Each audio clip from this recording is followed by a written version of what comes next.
Masters of the English Novel, A Study of Principles and Personalities by Richard Burton. Preface. The principle of inclusion in this book is the traditional one which assumes that criticism is only safe when it deals with authors who are dead. In proportion as we approach the living or, worse, speak of those still on earth, the proper perspective is lost and the dangers of contemporary judgment incurred. The light-minded might add that the dead cannot strike back. To pass judgment upon them is not only more critical but safer. Sometimes, however, the distinction between the living and the dead is an invidious one. 3 authors hereinafter studied are examples: Meredith, Hardy, and Stevenson. Hardy alone is now in the land of the living, Meredith having but just passed away. Yet to omit the former, while including the other 2, is obviously arbitrary, since his work in fiction is as truly done as if he, like them, rested from his literary labors and the gravestone chronicled his day of death. For reasons best known to himself, Mr. Hardy seems to have chosen verse for the final expression of his personality. It is more than a decade since he published a novel. So far as age goes, he is the senior of Stevenson. Desperate Remedies appeared when the latter was a stripling at the University of Edinburgh. Hardy is therefore included in the survey. I am fully aware that to strive to measure the accomplishment of those practically contemporary, whether it be Meredith and Hardy or James and Howells, is but more or less intelligent guesswork. Nevertheless, it is pleasant employ, the more interesting, perhaps, to the critic and his readers because an element of uncertainty creeps into what is said. If the critic runs the risk of je suis, je reste, he gets his reward in the thrill of prophecy, and should he turn out a false prophet, he is consoled by the reflection that it will place him in a large and enjoyable company. Throughout the discussion, it has been the intention to keep steadily before the reader the 2 main ways of looking at life in fiction, which have led to the so-called realistic and romantic movements. No fear of repetition in the study of the respective novelists has kept me from illustrating from many points of view and taking advantage of the opportunity offered by each author, the distinction thus set up. For back of all stale jugglery of terms lies a very real and permanent difference. The words denote different types of mind as well as of art, and express also a changed interpretation of the world of men, resulting from the social and intellectual revolutions since 1750. No apology would appear to be necessary for Chapter 7, which devotes sufficient space to the French influence to show how it affected the realistic tendency of all modern novel-making. The Scandinavian lands, Germany, Italy, England, and Spain, all have felt the leadership of France in this regard, and hence any attempt to sketch the history of the novel on English soil would ignore causes that did not acknowledge the Gallic debt. It may also be remarked that the method employed in the following pages necessarily excludes many figures of no slight importance in the evolution of English fiction. There are books aplenty dealing with these secondary personalities, often significant as links in the chain and worthy of study with the purpose to present the complete history of the novel. By centering upon indubitable masters, the principles illustrated both by the lesser and larger writers will, it is hoped, be brought home with equal if not greater force. Fiction and the Novel 2. 18th Century Beginnings, Richardson 3. 18th Century Beginnings, Fielding 4. Developments, Smollett, Sterne and others v. Realism, Jane Austen 6. Modern Romanticism, Scott 7. French Influence 8. Dickens 9. Thackeray X. George Eliot 11. Trollope and others 12. Hardy and Meredith 13. Stevenson 14. The American Contribution, Chapter 1 Fiction and the Novel. All the world loves a story as it does a lover. It is small wonder then that stories have been told since man walked erect and long before transmitted records. Fiction, a conveniently broad term to cover all manner of storytelling, is a hoary thing, and within historical limits we can but get a glimpse of its activity. Because it is so diverse a thing, it may be regarded in various ways, as a literary form, a social manifestation, a comment upon life. Main emphasis in this book is placed upon its recent development on English soil under the more restrictive name of novel, and it is the intention, in tracing the work of representative novel writers, to show how the novel has become in some sort a special modern mode of expression and of opinion, truly reflective of the zeitgeist. The social and human element in a literary phenomenon is what gives general interest, and includes it as part of the Kulturgeschichte of a people. This interest is as far removed from that of the literary specialist taken up with questions of morphology and method, as it is from the unthinking rapture of the boarding school miss who finds a current book perfectly lovely, and skips intrepidly to the last page to see how it is coming out. Thoughtful people are coming to feel that fiction is only frivolous when the reader brings a frivolous mind, or makes a frivolous choice. While it will always be legitimate to turn to fiction for innocent amusement, since the peculiar property of all art is to give pleasure, the day has been reached when it is recognized as part of our culture to read good fiction, to realize the value and importance of the novel in modern education, and conversely, to reprimand the older, narrow notion that the habit means self-indulgence and a waste of time. Nor can we close our eyes to the tyrannous domination of fiction today, for good or bad. It has worn 7-league boots of progress the past generation. So early as 1862, Sainte-Beuve declared in Conversation, "Everything is being gradually merged into the novel. There is such a vast scope and the form lends itself to everything." Prophetic words, more than fulfilled since they were spoken.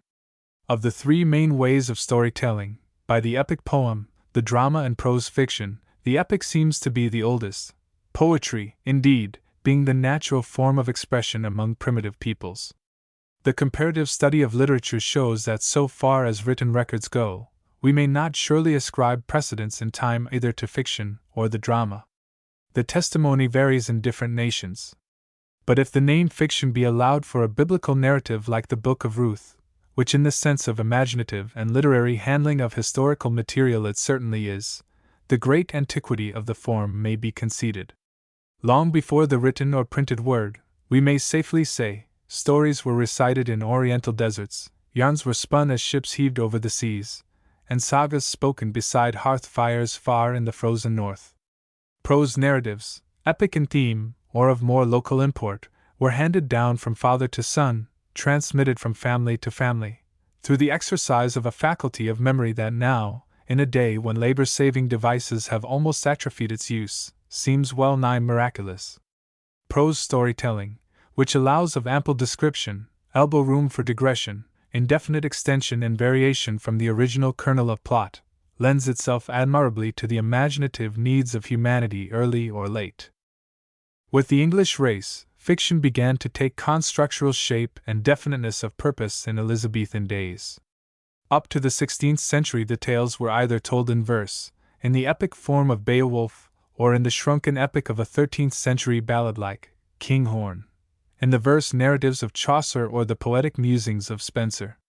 Or else they were a portion of that prose romance of chivalry which was vastly cultivated in the Middle Ages, especially in France and Spain, and of which we have a doughty exemplar in the Morte d'Arthur, which dates nearly a century before Shakespeare's day. Loose construction and no attempt to deal with the close eye of observation characterize these earlier romances, which were in the main conglomerates of story using the double appeal of love and war. But at a time when the drama was paramount in popularity, when the young Shakespeare was writing his early comedies, fiction, which was in the fullness of time to conquer the play form as a popular vehicle of storytelling, began to rear its head. The loosely constructed, rambling prose romances of Lily of euphuistic fame, the prose pastorals of Lodge from which model Shakespeare made his forest drama. As You Like It, the picaresque, harum-scarum story of adventure.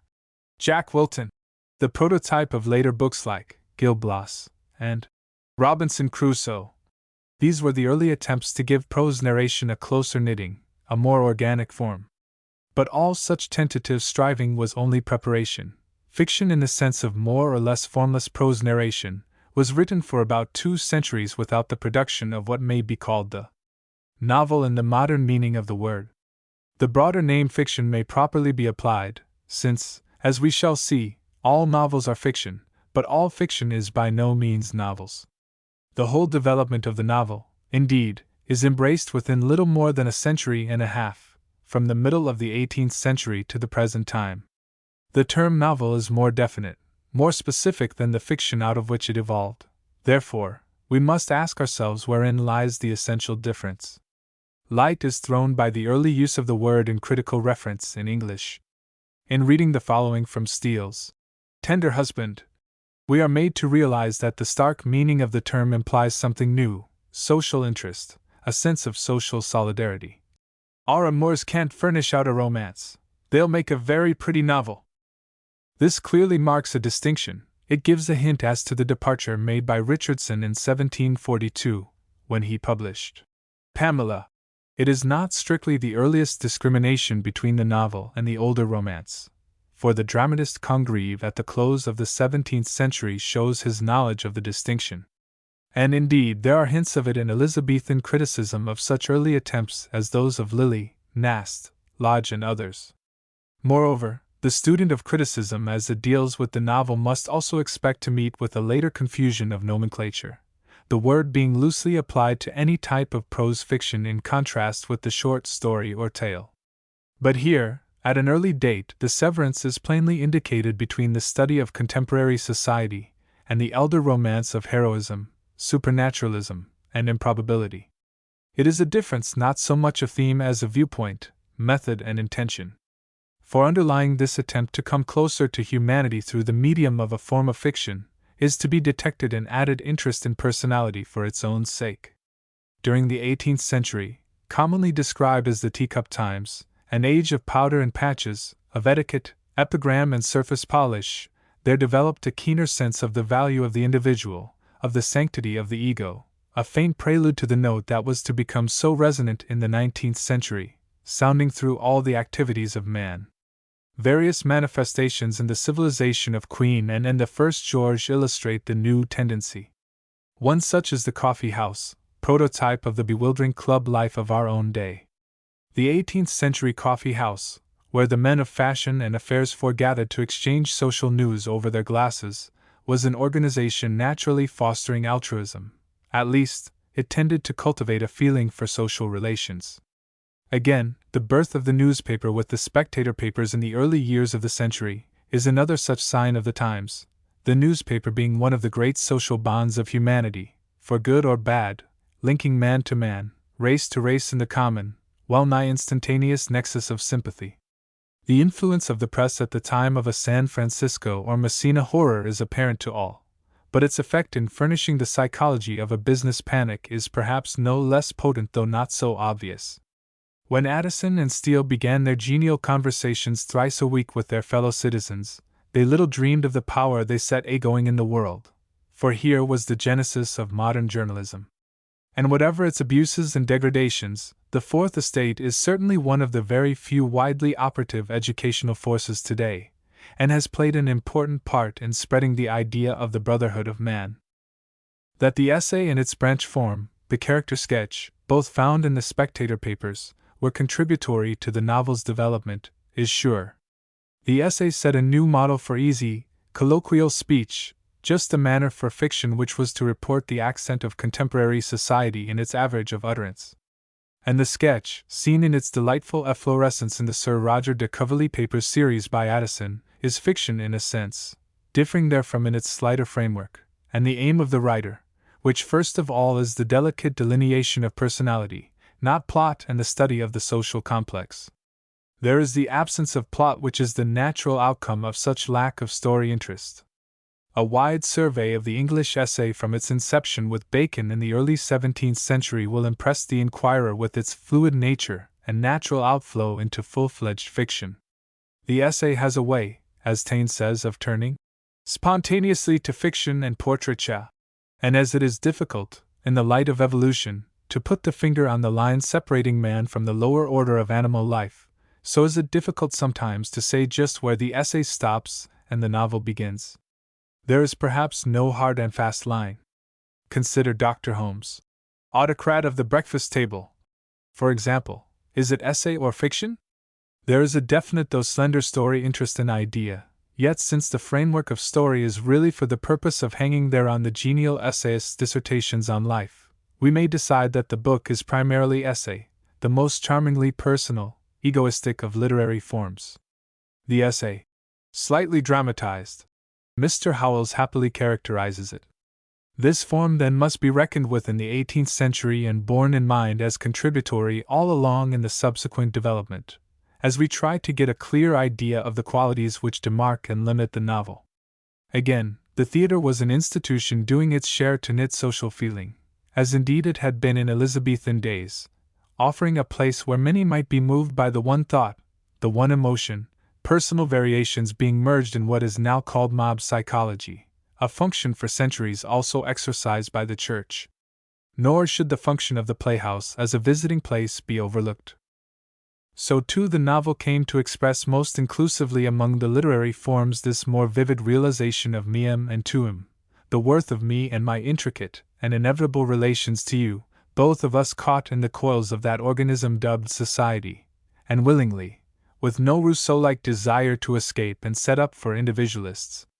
The novel in its treatment of personality began to teach that the stone thrown into the water makes circles to the uttermost bounds of the lake, that the little rift within the lute makes the whole music mute, that we are all members of the one body.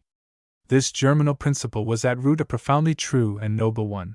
It serves to distinguish modern fiction philosophically from all that is earlier, and it led the late Sidney Lanier, in the well-known book on this subject, to base the entire development upon the working out of the idea of personality. The novel seems to have been the special literary instrument in the 18th century for the propagation of altruism. Here lies its deepest significance. It was a baptism which promised great things for the lusty young form. We are now ready for a fair working definition of the modern novel. It means a study of contemporary society with an implied sympathetic interest, and it may be added, with special reference to love as a motor force, simply because love it is which binds together human beings in their social relations. This aim sets off the novel in contrast with past fiction which exhibits a free admixture of myth and marvel, of creatures human, demi-human and supernatural, with all time or no time for the enactment of its events. The modern story puts its note of emphasis upon character that is contemporary and average, and thus makes a democratic appeal against that older appeal which, dealing with exceptional personages, kings, leaders, allegorical abstractions, is naturally aristocratic. There was something, it would appear, in the English genius which favored a form of literature, or modification of an existing form, allowing for a more truthful representation of society, a criticism, in the Arnoldian sense, of the passing show. The elder romance finds its romantic effect, as a rule, in the unusual, the strange and abnormal aspects of life, not so much seen of the eye as imagined of the mind or fancy. Hence, romance is historically contrasted with reality, with many unfortunate results when we come to its modern applications. The issue has been a Babel-like mixture of terms. Or when the bizarre or supernatural was not the basis of appeal, it was found in the sickly and absurd treatment of the amatory passion, quite as far removed from the everyday experience of normal human nature. It was this kind of literature, with the French La Calprenède as its high priest, which my Lord Chesterfield had in mind when he wrote to his son under date of 1752, Old Style. It is most astonishing that there ever could have been a people idle enough to write such endless heaps of the same stuff. It was, however, the occupation of thousands in the last century, and is still the private though disavowed amusement of young girls and sentimental ladies. The chief trait of these earlier fictions, besides their mawkishness, is their almost incredible long-windedness. They have the long breath, as the French say, and it may be confessed that the great, pioneer 18th century novels, foremost those of Richardson, possess a leisureliness of movement which is an inheritance of the Romantic.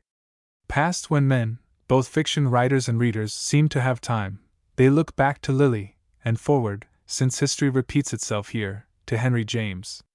The condensed, breathless fiction of a Kipling is the more logical evolution. Certainly, the English were innovators in this field, exercising a direct and potent influence upon foreign fiction, especially that of France and Germany. It is not too much to say that the novels of Richardson and Fielding, pioneers, founders of the English novel, offered Europe a type. If one reads the French fictionists before Richardson, Madame de La Fayette, Le Sage, Prévost, and Rousseau, one speedily discovers that they did not write novels in the modern sense. The last named took a cue from Richardson, to be sure, in his handling of sentiment, but remained an essayist, nevertheless. And the greater Goethe also felt and acknowledged the Englishman's example. Testimonies from the story makers of other lands are frequent to the effect upon them of these English pioneers of fiction. It will be seen from this brief statement of the kind of fiction essayed by the founders of the novel, that their tendency was towards what has come to be called realism in modern fiction literature. One uses this sadly overworked term with a certain sinking of the heart, yet it seems unavoidable. The very fact that the words realism and romance have become so hackneyed in critical parlance makes it sure that they indicate a genuine distinction. As the novel has developed, ramified, and taken on 100 guises of manifestation, and as criticism has striven to keep pace with such a growth, it is not strange that a confusion of nomenclature should have arisen. But underneath whatever misunderstandings, the original distinction is clear enough and useful to make. The modern novel in its beginning did introduce a more truthful representation of human life than had obtained in the romantic fiction deriving from the medieval stories. The term realism, as first applied, was suitably descriptive. It is only with the subsequent evolution that so simple a word has taken on subtler shades and esoteric implications. It may be roundly asserted that from the first the English novel has stood for truth, that it has grown on the whole more truthful with each generation, as our conception of truth in literature has been widened and become a nobler one. The obligation of literature to report life has been felt with increasing sensitiveness. In the particulars of appearance, speech, setting, and action, the characters of English fiction today produce a semblance of life which adds tenfold to its power. To compare the dialogue of modern masters like Hardy, Stevenson, Kipling, and Howells with the best of the earlier writers serves to bring the assertion home. The difference is immense. It is the difference between the idiom of life and the false literary tone of imitations of life which, with all their merits, are still self-conscious and inapt, and as the earlier idiom was imperfect, so was the psychology. The study of motives in relation to action has grown steadily broader, more penetrating. The rich complexity of human beings has been recognized more and more, where of old the simple assumption that all mankind falls into the two great contrasted groups of the good and the bad was quite sufficient. And, as a natural outcome of such an easy-going philosophy, the study of life was rudimentary and partial. You could always tell how the villain would jump and were comfortable in the assurance that the curtain should ring down upon. And so they were married and lived happily ever afterwards. In contrast, today human nature is depicted in the novel as a curious compound of contradictory impulses and passions, and instead of the clear-cut separation of the sheep and the goats, we look forth upon a vast, indiscriminate horde of humanity whose color, broadly surveyed, seems a very neutral gray, neither deep black nor shining white. The white-robed saint is banished along with the devil incarnate. Those who respect their art would relegate such crudities to Bowery melodrama. And while we may allow an excess of zeal in this matter, even a confusion of values, there can be no question that an added dignity has come to the novel in these latter days, because it has striven with so much seriousness of purpose to depict life in a more interpretative way. It has seized for a motto the veritas nos librevit of the ancient philosopher. The elementary psychology of the past has been transferred to the stage drama, justifying Mr. Shaw's description of it as the last sanctuary of unreality. And even in the theater, the truth demanded in fiction for more than a century is fast finding a place, and playmaking, sensitive to the new desire, is changing in this respect before our eyes. However, with the good has come evil too. In the modern seeking for so-called truth, the nuda veritas has in some hands become shameless as well, a fact amply illustrated in the following treatment of principles and personalities. The novel in the hands of these 18th century writers also struck a note of the democratic, a note that has sounded ever louder until the present day, when fiction is by far the most democratic of the literary forms, unless we now must include the drama in such a designation. The democratic ideal has become at once an instinct, a principle, and a fashion. Richardson, in his Pamela, did a revolutionary thing in making a kitchen wench his heroine. English fiction had previously assumed that for its polite audience only the fortunes of Algernon and Angelina could be followed decorously and give fit pleasure.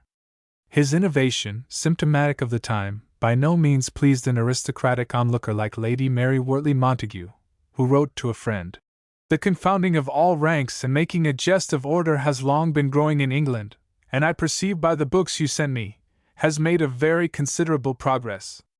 The heroes and heroines of the age are cobblers and kitchen wenches. Perhaps you will say, I should not take my ideas of the manners of the times from such trifling authors, but it is more truly to be found among them than from any historian. As they write merely to get money, they always fall into the notions that are most acceptable to the present taste. It has long been the endeavor of our English writers to represent people of quality as the vilest and silliest part of the nation, being, generally, very low-born themselves. A quotation deliciously commingled of prejudice and worldly wisdom. But Richardson, who began his career by writing amatory epistles for serving maids, realized, and showed his genius thereby, that if the hard fortunes and eventful triumph of the humble Pamela could but be sympathetically portrayed, the interest on the part of his aristocratic audience was certain to follow, as the sequel proved. He knew that because Pamela was a human being she might therefore be made interesting. He adopted, albeit unconsciously, the Terentian motto that nothing human should be alien from the interests of his readers. And as the novel developed, this interest not only increased in intensity, but ever spread until it depicted with truth and sympathy all sorts and conditions of men. The typical novelist today prefers to leave the beaten highway and go into the byways for his characters. His interest is with the humble of the earth, the outcast and alien, the underdog in the social struggle. It has become well-nigh a fashion, a fad, to deal with these picturesque and once unexploited elements of the human passion play. This interest does not stop even at man. Influenced by modern conceptions of life, it overleaps the line of old supposed to be impassable, and now includes the lower order of living things. Animals have come into their own, and a Kipling or a London gives us the psychology of brute-kind as it has never been drawn before, from the viewpoint of the animal himself.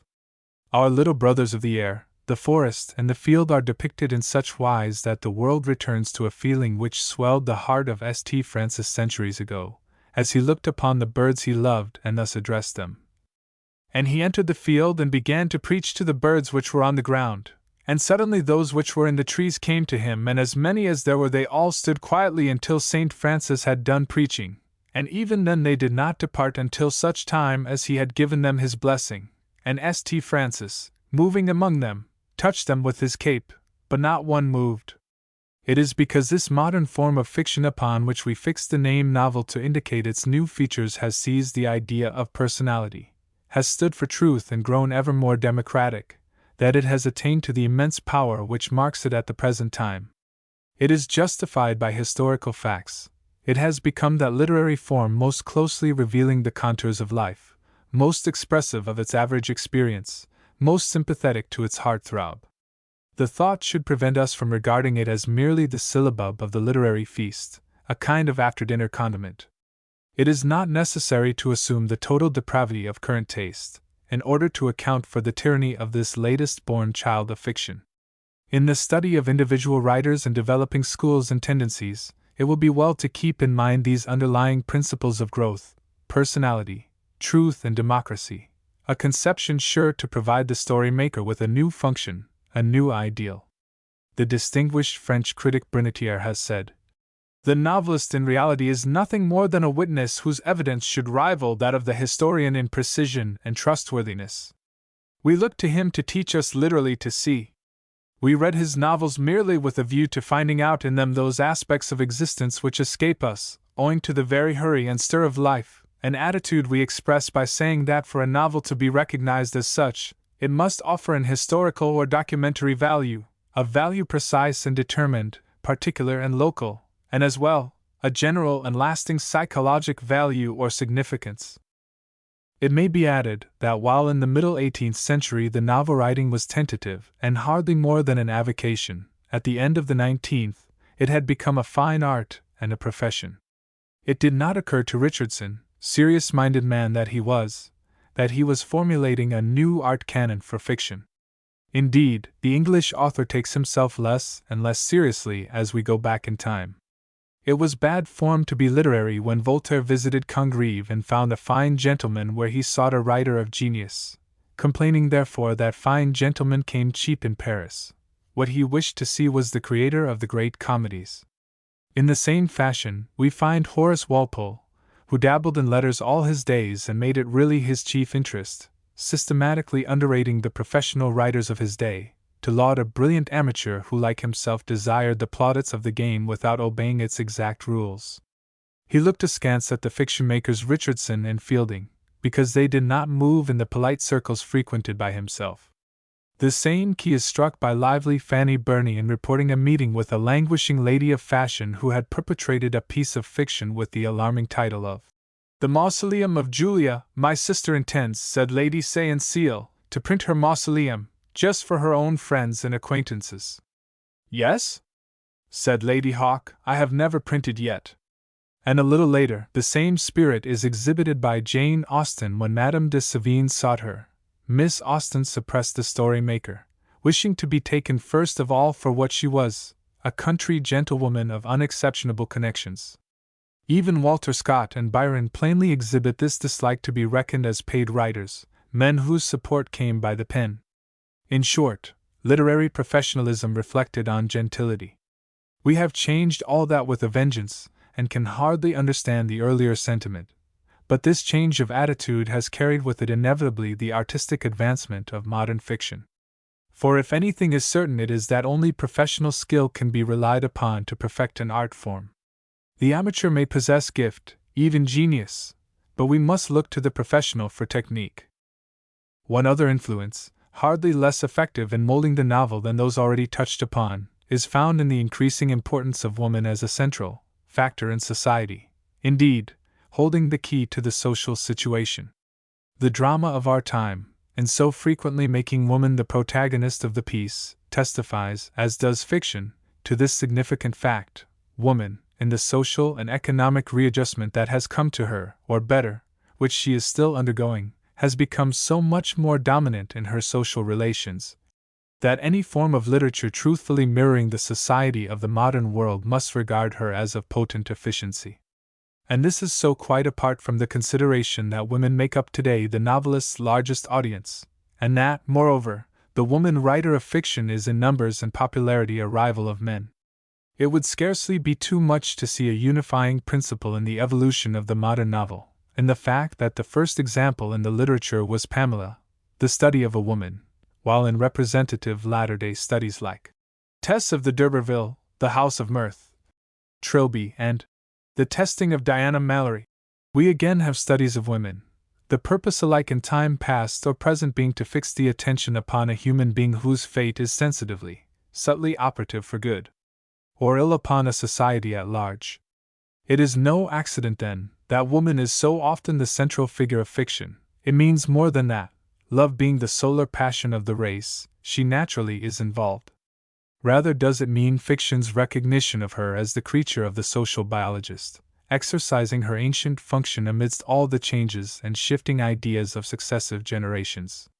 Whatever her superficial changes under the urge of the time spirit, woman, to a thoughtful eye, sits like the Sphinx above the drifting sands, silent, secret, powerful and obscure, bent only on her great purposive errand whose end is the bringing forth of that overman who shall rule the world. With her immense biologic mission, seemingly at war with her individual career, and destructive apparently of that emancipation which is the present dream of her champions, what a type, what a motive this for fiction, and in what a manifold and stimulating way is the novel awakening to its high privilege to deal with such material. In this view, having these wider implications in mind, the role of woman in fiction, so far from waning, is but just begun. This survey of historical facts and marshalling of a few important principles has prepared us, it may be hoped, for a clearer comprehension of the developmental details that follow. It is a complex growth, but one vastly interesting and, after all, explained by a few great substructural principles: the belief in personality, democratic feeling, a love for truth in art, and a realization of the power of modern woman. The novel is thus an expression and epitome of the society which gave it birth. Chapter 2: 18th Century Beginnings, Richardson. There is some significance in the fact that Samuel Richardson, founder of the modern novel, was so squarely a middle-class citizen of London town. Since the form he founded was, as we have seen, Democratic in its original motive and subsequent development, it was fitting that the first shaper of the form should have sympathies not too exclusively aristocratic, should have been willing to draw upon the backstairs history of the servants' hall for his first heroine. To be sure, Mr. Richardson had the not uncommon failing of the humble-born. He desired above all, and attempted too much, to depict the manners of the great. He had naive aristocratical leanings which account for his uncertain tread when he would move with ease among the boudoirs of Mayfair. Nevertheless, in the honest heart of him, as his earliest novel forever proves, he felt for the woes of those social underlings who, as we have long since learned, have their microcosm faithfully reflecting the greater world they serve, and he did his best work in that intimate portrayal of the feminine heart, which is not of a class but typically human. He knew Clarissa Harlowe quite as well as he did Pamela. Both were of interest because they were women. That acute contemporary, Lady Mary Wortley Montagu, severely reprimands Richardson for his vulgar lapses in painting polite society, and the high life he so imperfectly knew, yet in the very breath that she condemns Clarissa Harlowe as most miserable stuff, confesses that she was such an old fool as to weep over it, like any milkmaid of 16 over the Ballad of the Lady's Fall, the handsomest kind of a compliment under the circumstances. And with the same charming inconsistency, she declares on the appearance of Sir Charles Grandison that she heartily despises Richardson, yet eagerly reads him. Nay, sobs over his works in the most scandalous manner.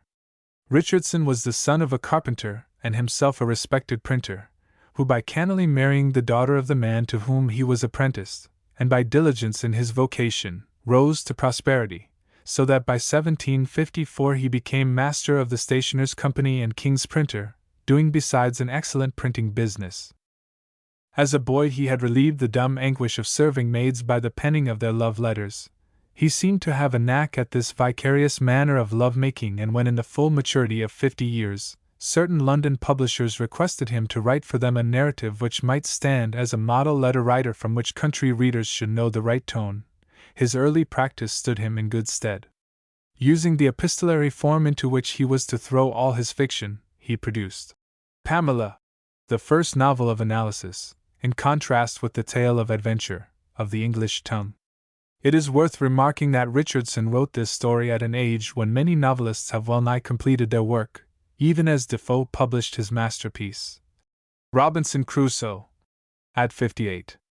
But such forms as drama and fiction are the very ones where ripe maturity, a long and varied experience with the world, and a trained hand in the technique of the craft, go for their full value. A study of the chronology of novel-making will show that more acknowledged masterpieces were written after 40 than before. Beside the 18th-century examples one places George Eliot, who wrote no fiction until she had nearly reached the alleged deadline of mental activity, Browning with his greatest poem, The Ring and the Book, published in his 48th year, Du Maurier turning to fiction at 60, and De Morgan still later. Fame came to Richardson then late in life, and never man enjoyed it more. Ladies with literary leanings, and the kind is independent of periods, used to drop into his place beyond Temple Bar, for he was a bookseller as well as printer, and printed and sold his own wares, to finger his volumes and have a chat about poor Pamela or the naughty Lovelace or impeccable Grandison. For how, in sooth, could they keep away or avoid talking shop when they were bursting with the books just read? And much, too, did Richardson enjoy the prosperity his stories, as well as other ventures, brought him, so that he might move out Hammersmith way where William Morris and Cobden Sanderson have lived in our day, and have a fine house wherein to receive those same lady callers, who came in increasing flocks to his impromptu court where sat the prim, cherub-faced, elderly little printer. It is all very quaint, like a Watteau painting or a bit of Dresden china, as we look back upon it through the time mists of a century and a half. In spite of its slow movement, the monotony of the letter form, and the terribly utilitarian nature of its morals, Pamela has the essentials of interesting fiction. Its heroine is placed in a plausible situation, she is herself lifelike, and her struggles are narrated with a sympathetic insight into the human heart. Or better, the female heart. The gist of a plot so simple can be stated in few words. Mr. B., the son of a lady who has benefited Pamela Andrews, a serving maid, tries to conquer her virtue while she resists all his attempts, including an abduction, Richardson's favorite device, and as a reward of her chastity, he condescends to marry her, to her very great gratitude and delight. The English novel started out with a flourish of trumpets as to its moral purpose. Latter-day criticism may take sides for or against the novel with a purpose, but that Richardson justified his fiction writing upon moral grounds and upon those alone is shown in the descriptive title page of the tale. Too prolix to be often recalled and a good sample in its long-windedness of the past compared with the terse brevity of the present in this matter. Published in order to cultivate the principles of virtue and religion in the mind of youth of both sexes, the author of Sandford and Merton has here his literary progenitor. The subtitle, or Virtue Rewarded, also indicates the homiletic nature of the book. And since the one valid criticism against all didactic aims in storytelling is that it is dull, Richardson, it will be appreciated, ran a mighty risk. But this he was able to escape because of the genuine human interest of his tales, and the skill he displayed with psychologic analysis rather than the march of events. The close-knit, organic development of the best of our modern fiction is lacking. Leisurely and lax seems the movement.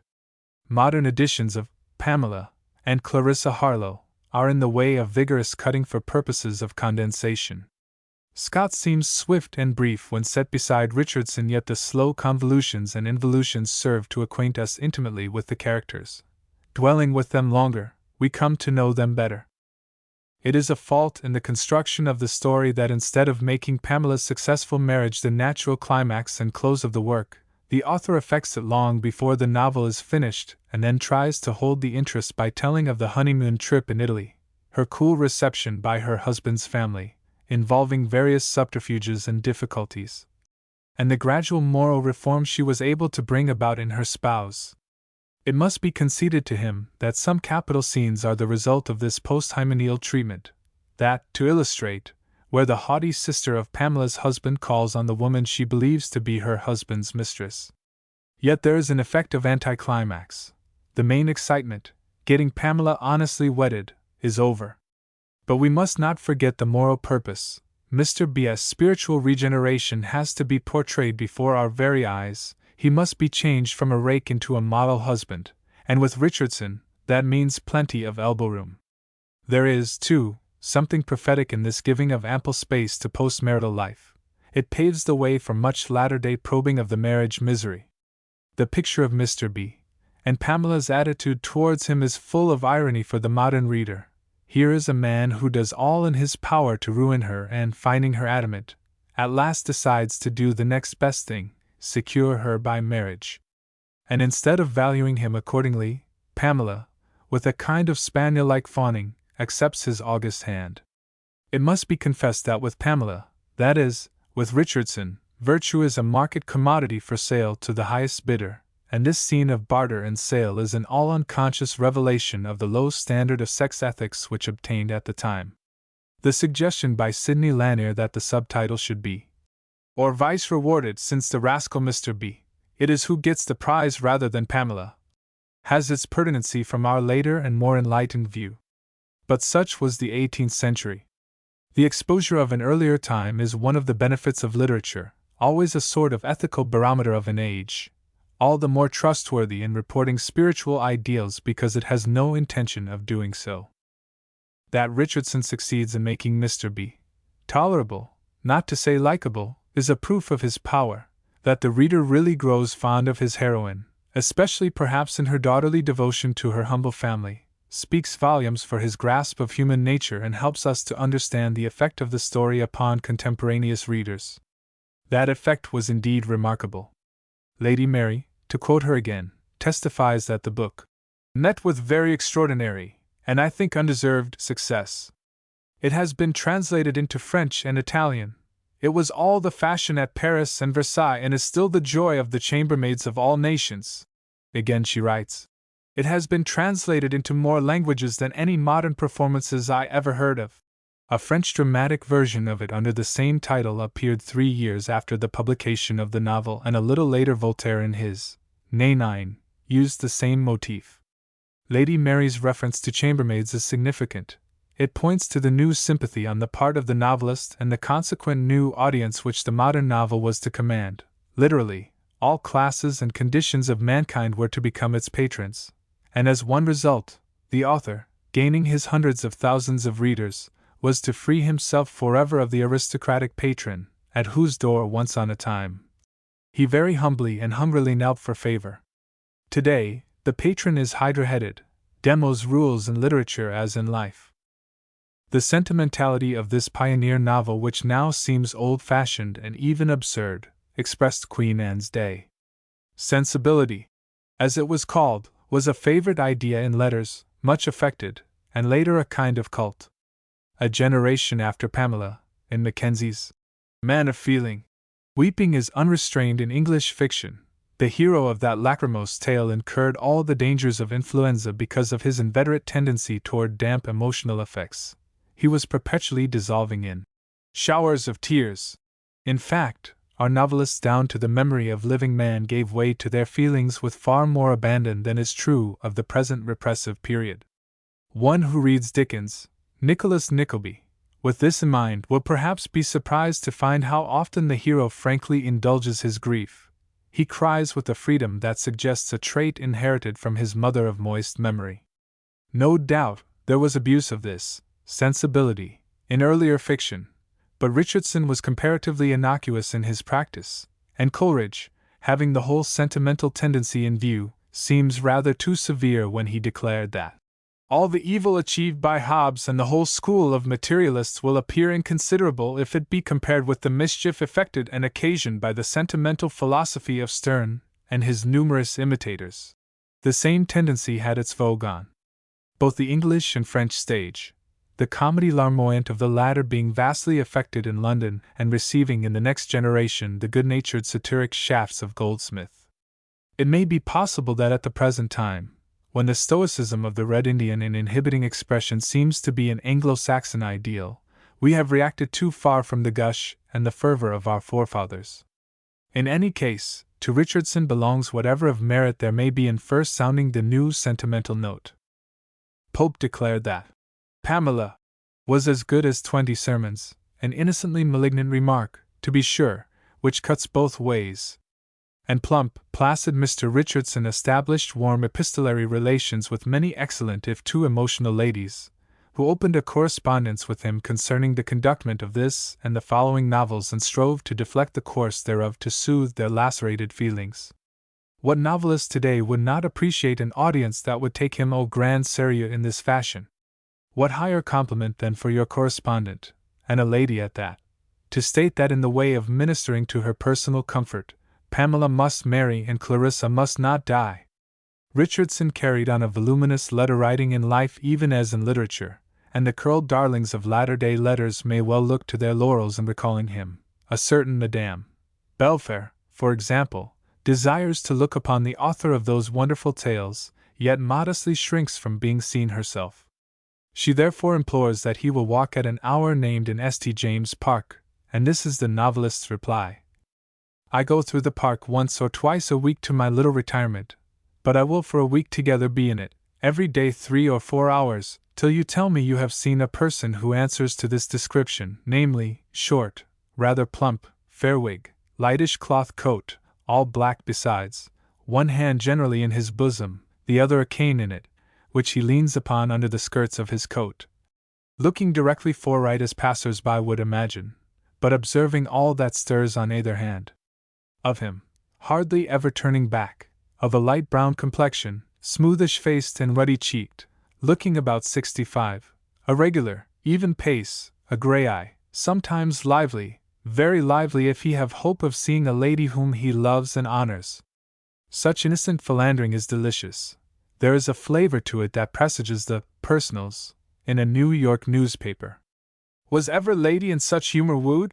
Or shall we say it is the novelist, not the lady, who is besieged?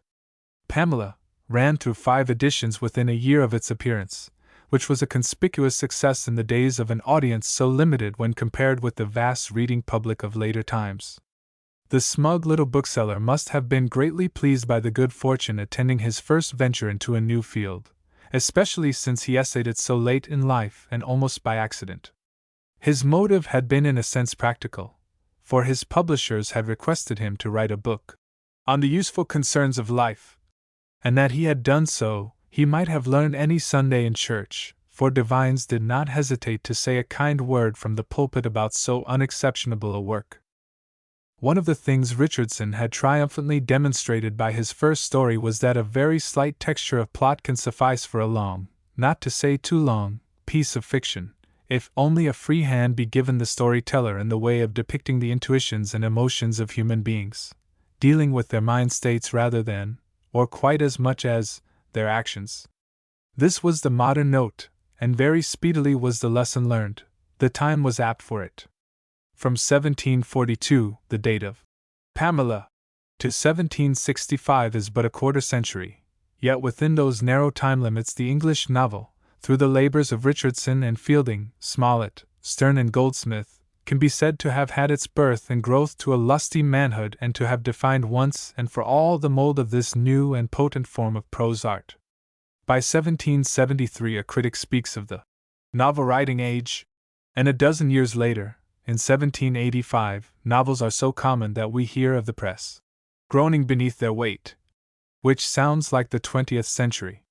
And it was all started by the little printer, to him the praise. He received it in full measure. Here and there, of course, a dissident voice was heard, one, that of Fielding, to be very vocal later, but mostly they were drowned in the chorus of adulation. Richardson had done a new thing and reaped an immediate reward, and, as seldom happens, with quick recognition, it was to be a permanent reward as well, for he changed the history of English literature. One would have expected him to produce another novel post-haste, following up his maiden victory before it could be forgotten, after the modern manner. But those were leisure days, and it was half a dozen years before Clarissa Harlowe was given to the public. Richardson had begun by taking a heroine out of low life. He now drew one from genteel middle-class life, as he was in Sir Charles Grandison, the third and last of his fictions, to depict a hero in the upper-class life of England. In Clarissa again, plot was secondary, analysis, sentiment, the exhibition of the female heart under stress of sorrow, this was everything. Clarissa's hand is sought by an unattractive suitor, she rebels, a social crime in the 18th century, whereat her whole family turn against her, father, mother, sister, brothers, uncles and aunts, and wooed by Lovelace, a dashing rake who is in love with her according to his lights, but by no means intends honorable matrimony, she flies with him in a chariot and four, to find herself in a most anomalous position, and so dies broken-hearted, to be followed in her fate by Lovelace, who is represented as a man whose loose principles are in conflict with a nature which is far from being utterly bad. The narrative is mainly developed through letters exchanged between Clarissa and her friend, Miss Howe. There can hardly be a more striking testimony to the leisure enjoyed by the 18th century than that society was not bored by a story the length of which seems almost interminable to the reader today. The slow movement is sufficient to preclude its present prosperity. It is safe to say that Richardson is but little read now, read much less than his great contemporary, Fielding. And apparently it is his bulk rather than his want of human interest or his antiquated manner that explains the fact. The instinct today is against fiction that is slow and tortuous in its onward course, at least so it seemed until Mr. de Morgan returned in his delightful volumes to the method of the past. Those are pertinent words of the distinguished Spanish novelist Valdez, an author who wishes to be read not only in his life, but after his death, and the author who does not wish this should lay aside his pen, cannot shut his eyes, when unblinded by vanity, to the fact that not only is it necessary to be interesting to save himself from oblivion, but the story must not be a very long one. The world contains so many great and beautiful works that it requires a long life to read them all. To ask the public, always anxious for novelty, to read a production of inordinate length, when so many others are demanding attention, seems to me useless and ridiculous. The most noteworthy instance of what I say is seen in the celebrated English novelist, Richardson, who, in spite of his admirable genius and exquisite sensibility and perspicuity, added to the fact of his being the father of the modern novel, is scarcely read nowadays, at least in Latin countries. Given the indisputable beauties of his works, this can only be due to their extreme length. And the proof of this, that in France and Spain, to encourage the taste for them, the most interesting parts have been extracted and published in editions and compendiums. This is suggestive, coming from one who speaks by the book. Who, in truth, reads epics now, save in the enforced study of school and college? Will not Browning's larger works, like The Ring and the Book, suffer disastrously with the passing of time because of a lack of continence, of a failure to realize that since life is short, art should not be too long? It may be, too, that Richardson, newly handling the sentiment which during the following generation was to become such a marked trait of imaginative letters, reveled in it to an extent unpalatable to our taste. Rubbing our noses. As Leslie Stephen puts it, in all her Clarissa's agony, the tendency to overdo a new thing, not to be resisted in his case. But with all concessions to length and sentimentality, criticism from that day to this has been at one in agreeing that here is not only Richardson's best book but a truly great novel. Certainly one who patiently submits to a ruminant reading of the story will find that when at last the long-deferred climax is reached and the odd and penitent Lovelace describes the death-bed moments of the girl he has ruined, the scene has a great moving power. Allowing for differences of taste and time, the vogue of the novel in Richardson's day can easily be understood, and through all the stiffness, the stilted effect of manner and speech, and the stifling conventions of the entourage, a sweet and charming young woman in very piteous distress emerges to live in affectionate memory. After all, no poor ideal of womanhood is pictured in Clarissa. She is one of the heroines who are unforgettable, dear. Mr. Howells, with his stern insistence on truth and characterization, declares that she is as freshly modern as any girl of yesterday or tomorrow. Clarissa Harlowe, in spite of her 18th century costume and keeping, remains a masterpiece in the portraiture of that ever womanly witches of all times and places. Lovelace, too, whose name has become a synonym for the fine gentleman betrayer, is drawn in a way to make him sympathetic and creditable. He is far from being a stock figure of villainy. And the minor figures are often enjoyable. The friendship of Clarissa with Miss Howe, a young woman of excellent good sense and seemingly quite devoid of the ultra-sentiment of her time, preludes that between Diana and her Tony, in Meredith's great novel. As a general picture of the society of the period, the book is full of illuminations and sidelights. Of course, the whole action is set on a stage that bespeaks Richardson's narrow, middle-class morality, his worship of rank, his belief that worldly goods are the reward of well-doing. As for the contemporaneous public, it wept and praised and went with fevered blood because of this fiction. We have heard how women of sentiment in London town welcomed the book, and the opportunity it offered for unrestrained tears. But it was the same abroad, as Ike Marvell has it. Rousseau and Diderot over in France, philosophers as they profess to be, blubbered their admiring thanks for Clarissa Harlowe. Similarly, at a later day we find caustic critics like Jeffrey and Macaulay writing to Dickens to tell how they had cried over the death of Little Nell, a scene the critical today are likely to stigmatize as one of the few examples of pathos overdone to be found in the works of that master. It is scarcely too much to say that the outcome of no novel in the English tongue was watched with such bated breath as was that of Clarissa Harlowe, while the 8 successive books were being issued. Richardson chose to bask for another half-dozen years in the fame of his second novel, before turning in 1754 to his final attempt, Sir Charles Grandison, wherein it was his purpose to depict the perfect pattern of a gentleman, armed at all points of social and moral behavior. We must bear in mind that when Clarissa was published he was 60 years of age, and to be pardoned if he did not emulate so many novel-makers of these brisker mercantile times and turn off a story or so a year. By common confession, this is the poorest of his 3 fictions. In the first place, we are asked to move more steadily in the aristocratic atmosphere where the novelist did not breathe to best advantage.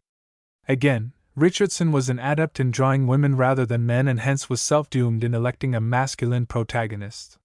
He is also off his proper ground in laying part of the action in Italy. His beau ideal, Grandison, turns out the most impossible prig in English literature. He is as insufferable as that later prig, Meredith's Sir Willoughby in The Egotist. with the difference that the author does not know it, and that you do not believe in him for a moment, whereas Meredith's creation is appallingly true, a sort of simulacrum of us all. The best of the story is in its portrayal of womankind, in particular, Sir Charles's two loves, the English Harriet Byron and the Italian Clementina, the last of whom is enamored of him, but separated by religious differences. Both are alive and though suffering in the reader's estimation because of their devotion to such a stick as Grandison, nevertheless touch our interest to the quick. The scene in which Grandison returns to Italy to see Clementina, whose reason, it is feared, is threatened because of her grief over his loss, is genuinely effective and affecting. The mellifluous sentimentality, too, of the novelist seems to come to a climax in this book, justifying Taine's satiric remark that these phrases should be accompanied by a mandolin.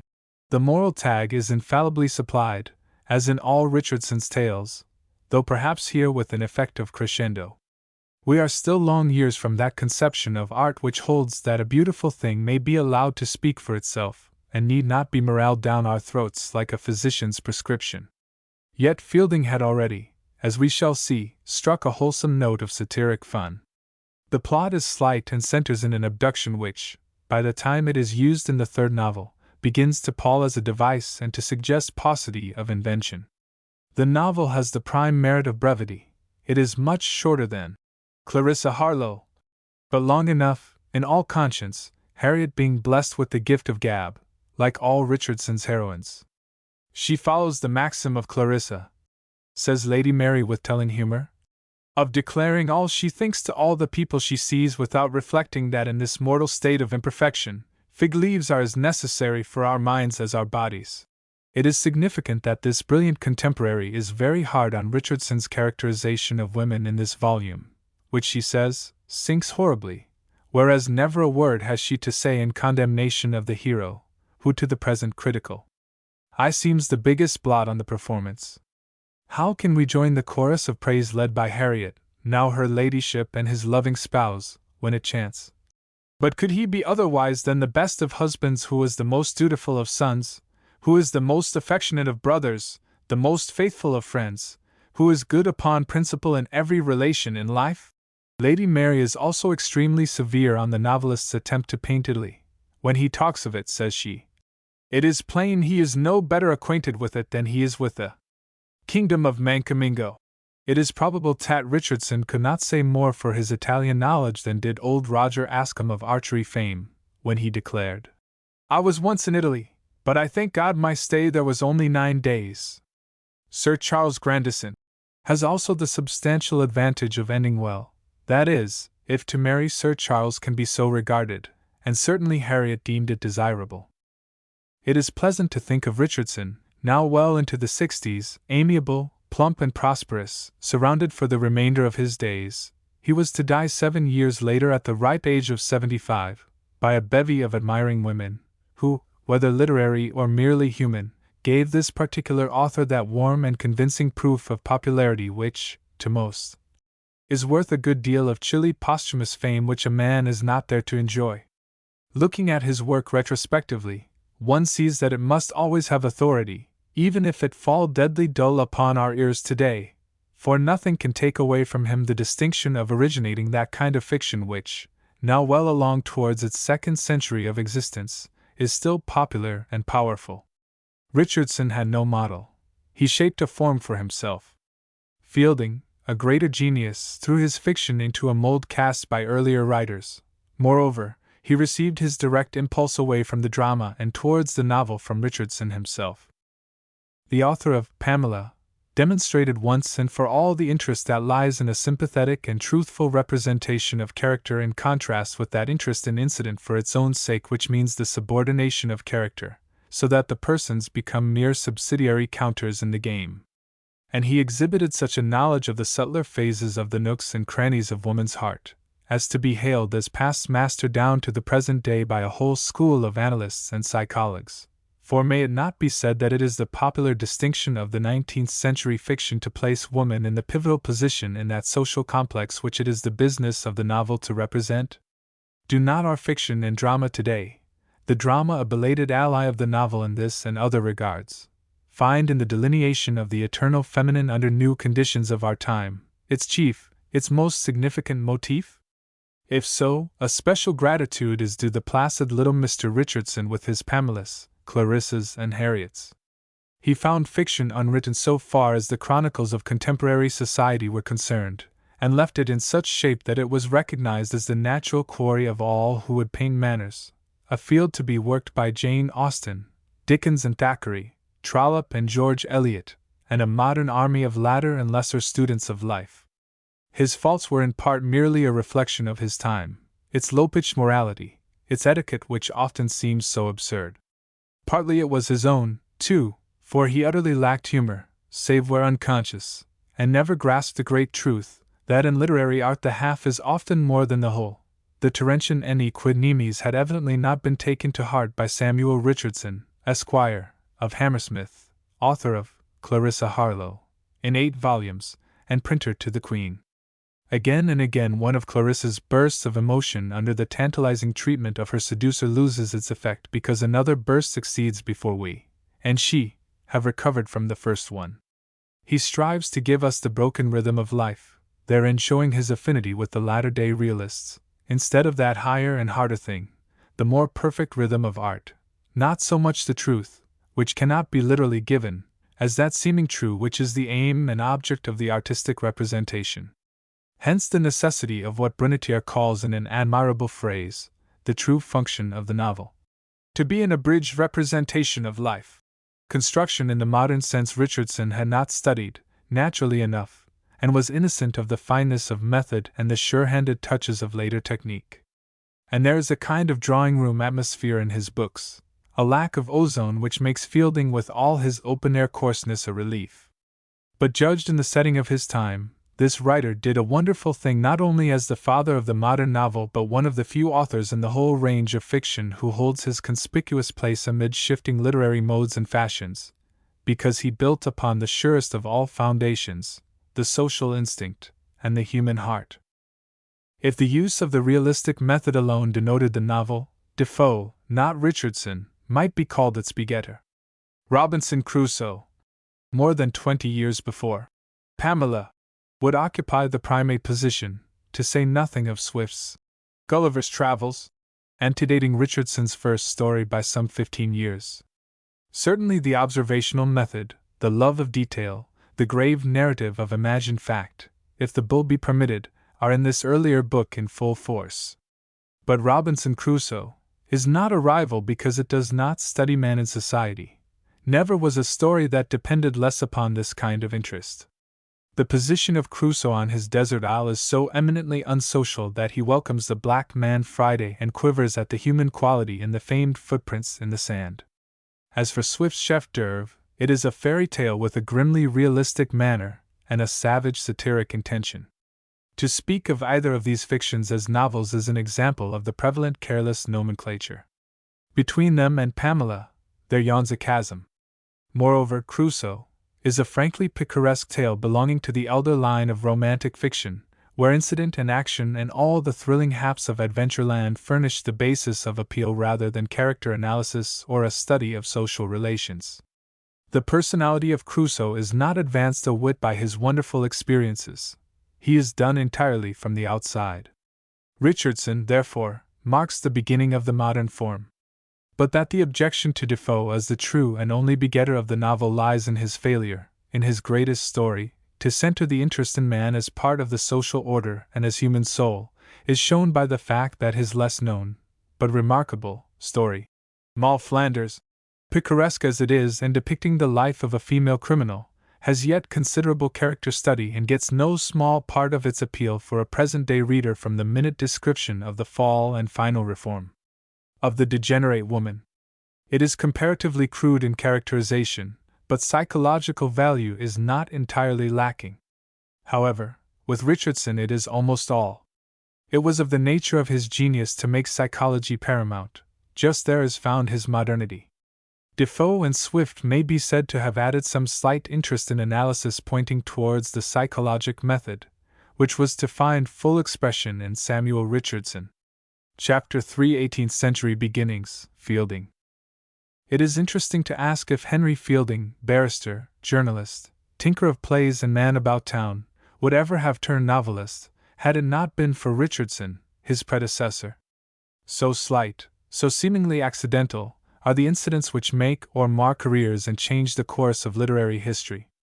Certain it is that the immediate cause of Fielding's first story was the effect upon him of the fortunes of the virtuous Pamela.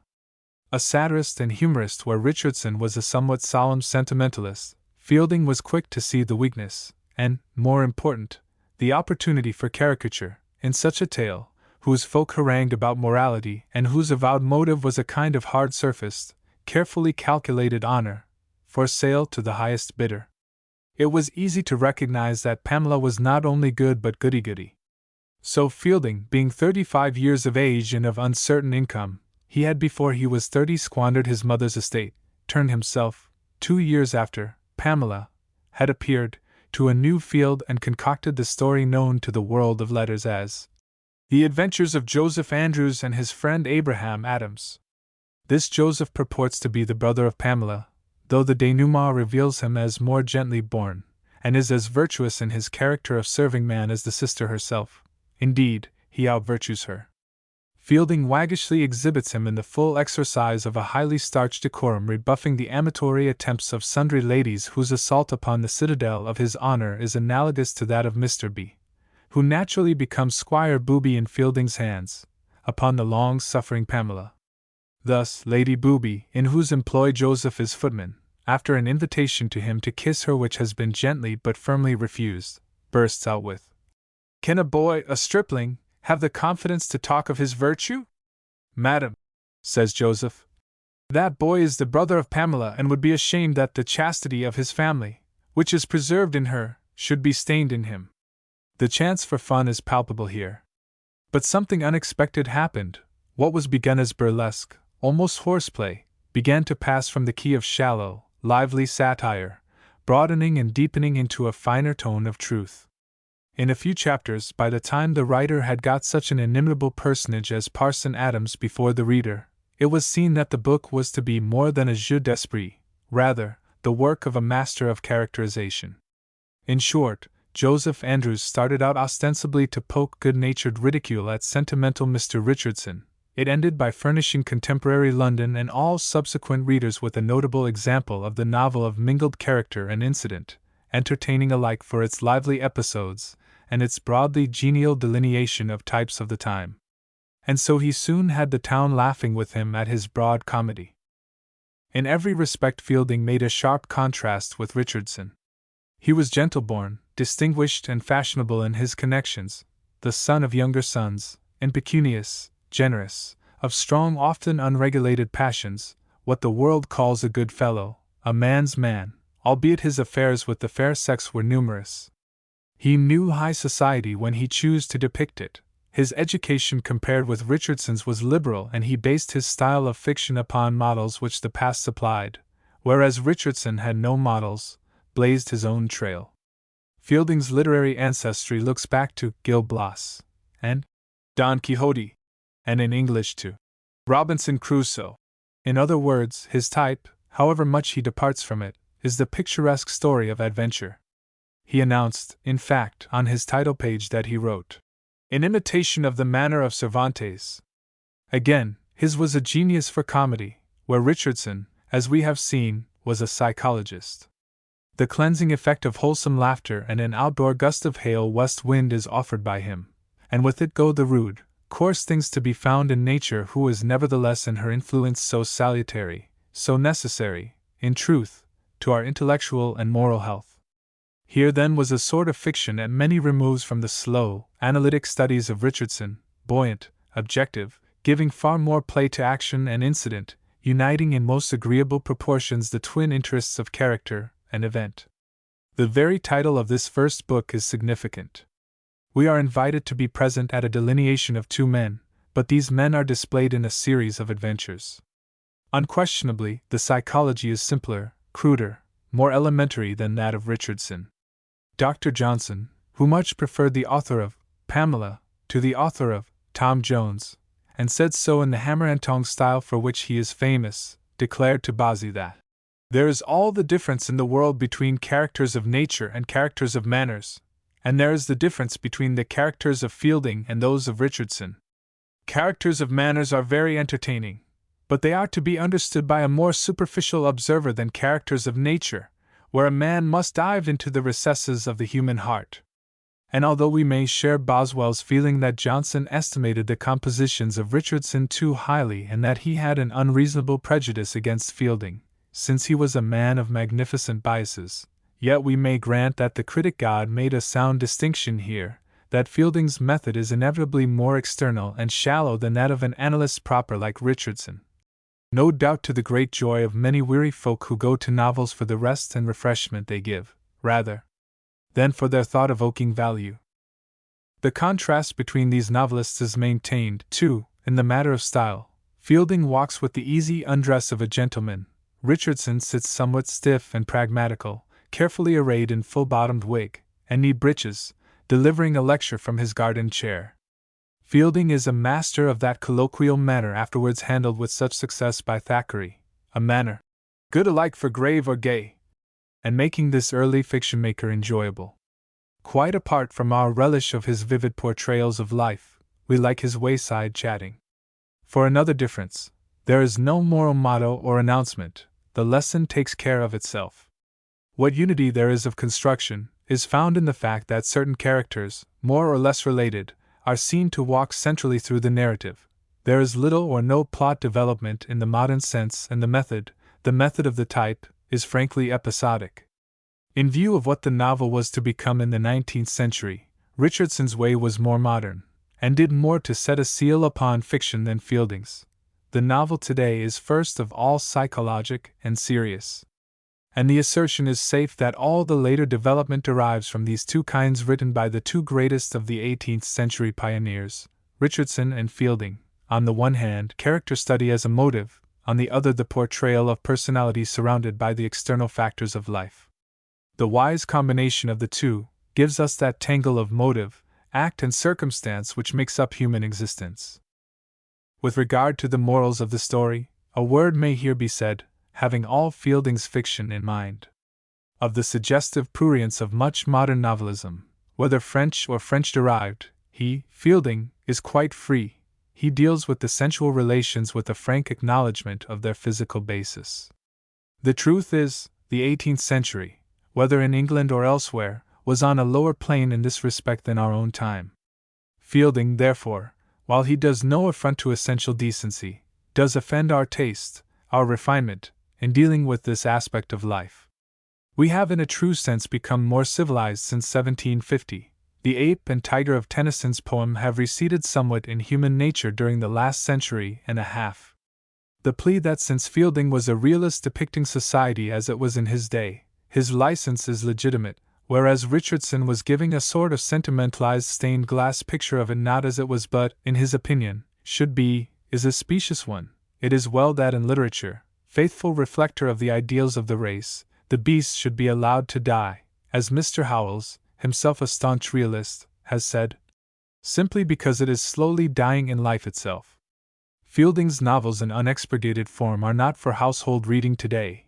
The fact may not be a reflection upon him, but it is surely one to congratulate ourselves upon, since it testifies to social evolution. However, for those whose experience of life is sufficiently broad and tolerant, these novels hold no harm. There is a tonic quality to them. Even Baudelaireization is not to be despised with such an author, when it makes him suitable for the hands of those who otherwise might receive injury from the contact. The critic sneer at such an idea forgets that good art comes out of sound morality, as well as out of sound aesthetics. It is pleasant to hear a critic of such standing as Brunetière in his L'Art et Morale speak with spiritual clarity upon this subject, so often turned aside with the shrug of impatient scorn. The episodic character of the story was to be the manner of Fielding in all his fiction. There are detached bits of narrative, stories within stories, witness that dealing with the high comedy figures of Leonora and Bellarmine, and the novelist does not bother his head if only he can get his main characters in motion, on the road, in a tavern or kitchen brawl, astride a horse for a cross-country dash after the hounds. Charles Dickens, whose models were of the 18th century, made similar use of the episode in his early work, as readers of Pickwick may see for themselves. The first novel was received with acclaim and stirred up a pretty literary quarrel, for Richardson and his admiring clique would have been more than human had they not taken umbrage at so obvious a satire. Recriminations were hot and many. Mr. Andrew Lang should give us in a dialogue between dead authors, a meeting in Hades between the two. It would be worth any climatic risk to be present and hear what was said. Lady Mary, who may once more be put on the witness stand, tells how, being in residence in Italy, and a box of light literature from England having arrived at 10 o'clock of the night, she could not but open it, and, falling upon Fielding's works, was fool enough to sit up all night reading. I think Joseph Andrews better than his foundling. The reference being, of course, to Tom Jones, a judgment not jumping with that of posterity, which has declared the other to be his masterpiece, yet not an opinion to be despised, coming from one of the keenest intellects of the time. Lady Mary, whose cousin Fielding was, had a clear eye alike for his literary merits and personal foibles and faults, but heartily liked him and acted as his literary mentor in his earlier days. His maiden play was dedicated to her, and her interest in him was more than passing. The Bohemian barrister and literary hack who had made a love match half a dozen years before and now had a wife and several children to care for, must have been vastly encouraged by the favorable reception of his first essay into fiction. At last, he had found the kind of literature congenial to his talents and likely to secure suitable renown. His métier as an artist of letters was discovered. As we might now choose to express it, he would hardly have taken himself so seriously. It was natural that he should publish the next year a 3-volume collection of his miscellany, which contained his second novel, Mr. Jonathan Wild the Great, distinctly the least liked of his 4 stories, because of its bitter irony, its almost savage tone, the gloom which surrounds the theme, a powerful, full-length portrayal of a famous thief-taker of the period, from his birth to his bad end on an Newgate gallows. Mr. Wilde is a sort of foreglimpse of the Sherlock Holmes Raffles of our own day. Fielding's wife died this year, and it may be that sorrow for her fatal illness was the subjective cause of the tone of this gruesomely attractive piece of fiction, but there is some reason for believing it to be an earlier work than Joseph Andrews. It belongs to a more primitive type of story-making, because of its sensational features. Its dependence for interest upon the seamy side of aspects of life exhibited like magic lantern slides with little connection, but spectacular effects. The satire of the book is directed at that immoral confusion between greatness and goodness, the rascally Jonathan being pictured in grave mock heroics as in every way worthy, and the sardonic force at times almost suggests the pen of Dean Swift. But such work was but a prelude to what was to follow. When the world thinks of Henry Fielding, it thinks of Tom Jones. It is almost as if he had written naught else. The History of Tom Jones, a Foundling, appeared 6 years after Jonathan Wild, the intermediate time, aside from the novel itself, being consumed in editing journals and officiating as a justice of the peace. The last a role it is a little difficult, in the theatre phrase, to see him in. He was 42 when the book was published, but as he had been at work upon it for a long while, he speaks of the thousands of hours he had been toiling over it. It may be ascribed to that period of a man's growth when he is passing intellectually from youth to early maturity. Everything considered, perhaps the best productive period. His health had already begun to break, and he was by no means free of the harassments of debt. Although successful in his former attempt at fiction, novel writing was but an aside with him. After all, he had not during the previous 6 years given regular time and attention to literary composition, as a modern story-maker would have done under the stimulus of like encouragement. The 18th century audience, it must be borne in mind, was not large enough nor sufficiently eager for an attractive new form of literature to justify a man of many trades like Fielding in devoting his days steadily to the writing of fiction. There is to the last an effect of the gifted amateur about him. Taine tells the anecdote of his refusal to trouble himself to change a scene in one of his plays, which Garrick begged him to do. "Let them find it out," he said, referring to the audience. And when the scene was hissed, he said to the disconsolate player, "I did not give them credit for it, they have found it out, have they?" In other words, he was knowing to his own poor art, content if only it escaped the public eye. This is some removes from the agonizing over a phrase of a Flaubert. Like the preceding story, Tom Jones has its center of plot in a life history of the foundling who grows into a young manhood that is full of high spirits and escapades, likable always, even if, judged by the straight-laced standards of Richardson, one may not approve. Jones loves Sophia Western, daughter of a typical three-bottle hunting squire. Of course he prefers the little cad Blifil, with his money and position, where poor Tom has either. Equally of course Sophia, whom the reader heartily likes, in spite of her name, prefers the handsome Jones with his blooming complexion and many amatory adventures. And since we are in the simple-minded days of fiction when it was the business of the sensible novelist to make us happy at the close, the low-born lover, assisted by Squire Allworthy, who is a deus ex machina a trifle too good for human nature's daily food, gets his girl, an imitation of Joseph Andrews, and is shown to be close kin to Allworthy. Tra-la-la, tra-la-lee, it is all charmingly simple and easy. The beginners of the English novel had only a few little tricks in their box in the way of incident, and are for the most part innocent of plot in the Wilkie Collins sense of the word. The opinion of Coleridge that the Oedipus Tyrannus, The Alchemist, and Tom Jones are the three most perfect plots ever planned is a curious comment upon his conception of fiction, since few stories have been more plotless than Fielding's best book. The fact is, biographical fiction like this is to be judged by itself. It has its own laws of technique. The glory of Tom Jones is in its episodes, its crowded canvas, the unfailing verve and variety of its action, in the fine open-air atmosphere of the scenes, the sense of the stir of life they convey, most of all, in an indescribable manliness or humanness which bespeaks the true comic force, something of that same comic view that one detects in Shakespeare and Molière and Cervantes. It means an open-eyed acceptance of life, a realization of its seriousness yet with the will to take it with a smile, a large tolerancy which forbids the view conventional or parochial or aristocratic, in brief, the view limited.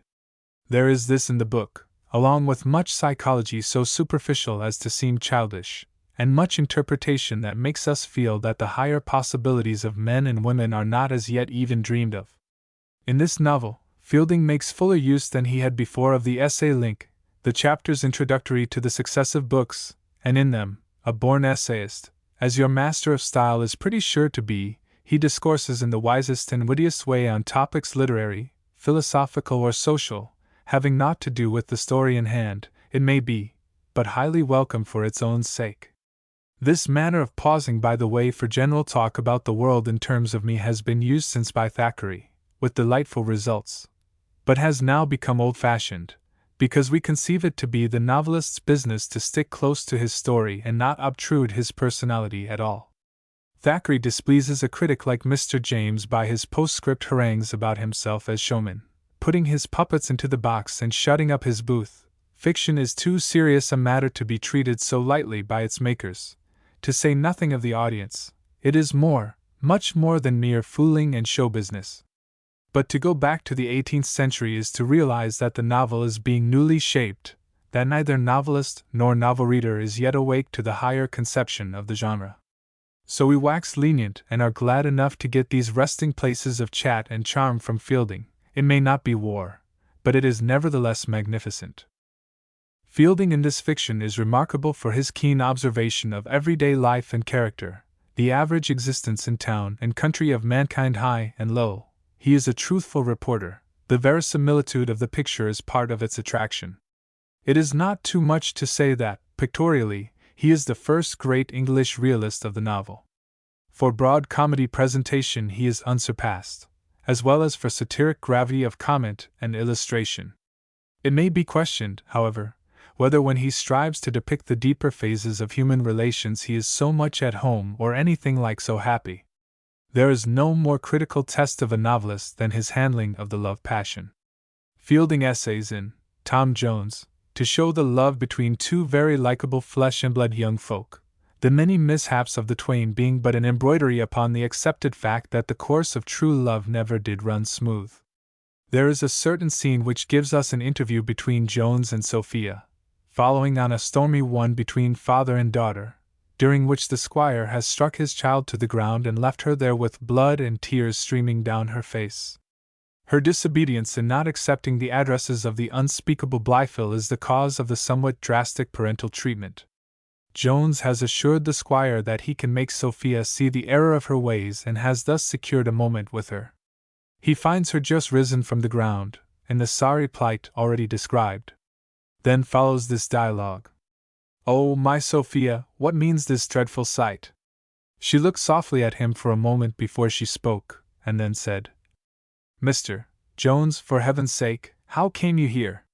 Leave me, I beseech you, this moment. Do not," says he, "impose so harsh a command upon me. My heart bleeds faster than those lips. Oh, Sophia, how easily could I drain my veins to preserve one drop of that dear blood." "I have too many obligations to you already," answered she, "for sure you meant them such." Here she looked at him tenderly almost a minute, and then bursting into an agony, cried, "Oh, Mr. Jones, why did you save my life? My death would have been happier for us both." "Happy for us both," cried he. "Could racks or wheels kill me so painfully as Sophia's, I cannot bear the dreadful sound. Do I live but for her?"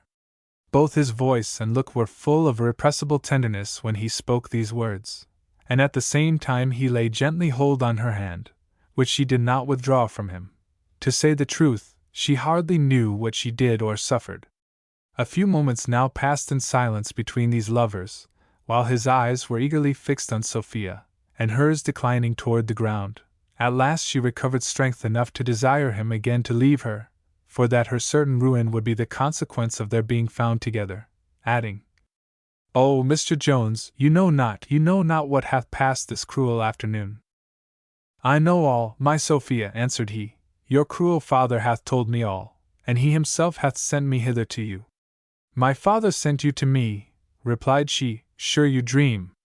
"Would to heaven," cried he, "it was but a dream." "Oh, Sophia, your father hath sent me to you, to be an advocate for my odious rival, to solicit you in his favor. I took any means to get access to you. Oh, speak to me, Sophia. Comfort my bleeding heart. Sure no one ever loved, ever doted like me. Do not unkindly withhold this dear, this soft, this gentle hand. One moment perhaps tears you forever from me. Nothing less than this cruel occasion could, I believe, have ever conquered the respect and love with which you have inspired me." She stood a moment silent, and covered with confusion. Then, lifting up her eyes gently towards him, she cried, "What would Mr. Jones have me say? We would seem to have here a writer not quite in his native element. He intends to interest us in a serious situation. Sophia is on the whole natural and winning, although one may stop to imagine what kind of an agony is that which allows of so mathematical a division of time as is implied in the statement that she looked at her lover, tenderly, too, forsooth, almost a minute.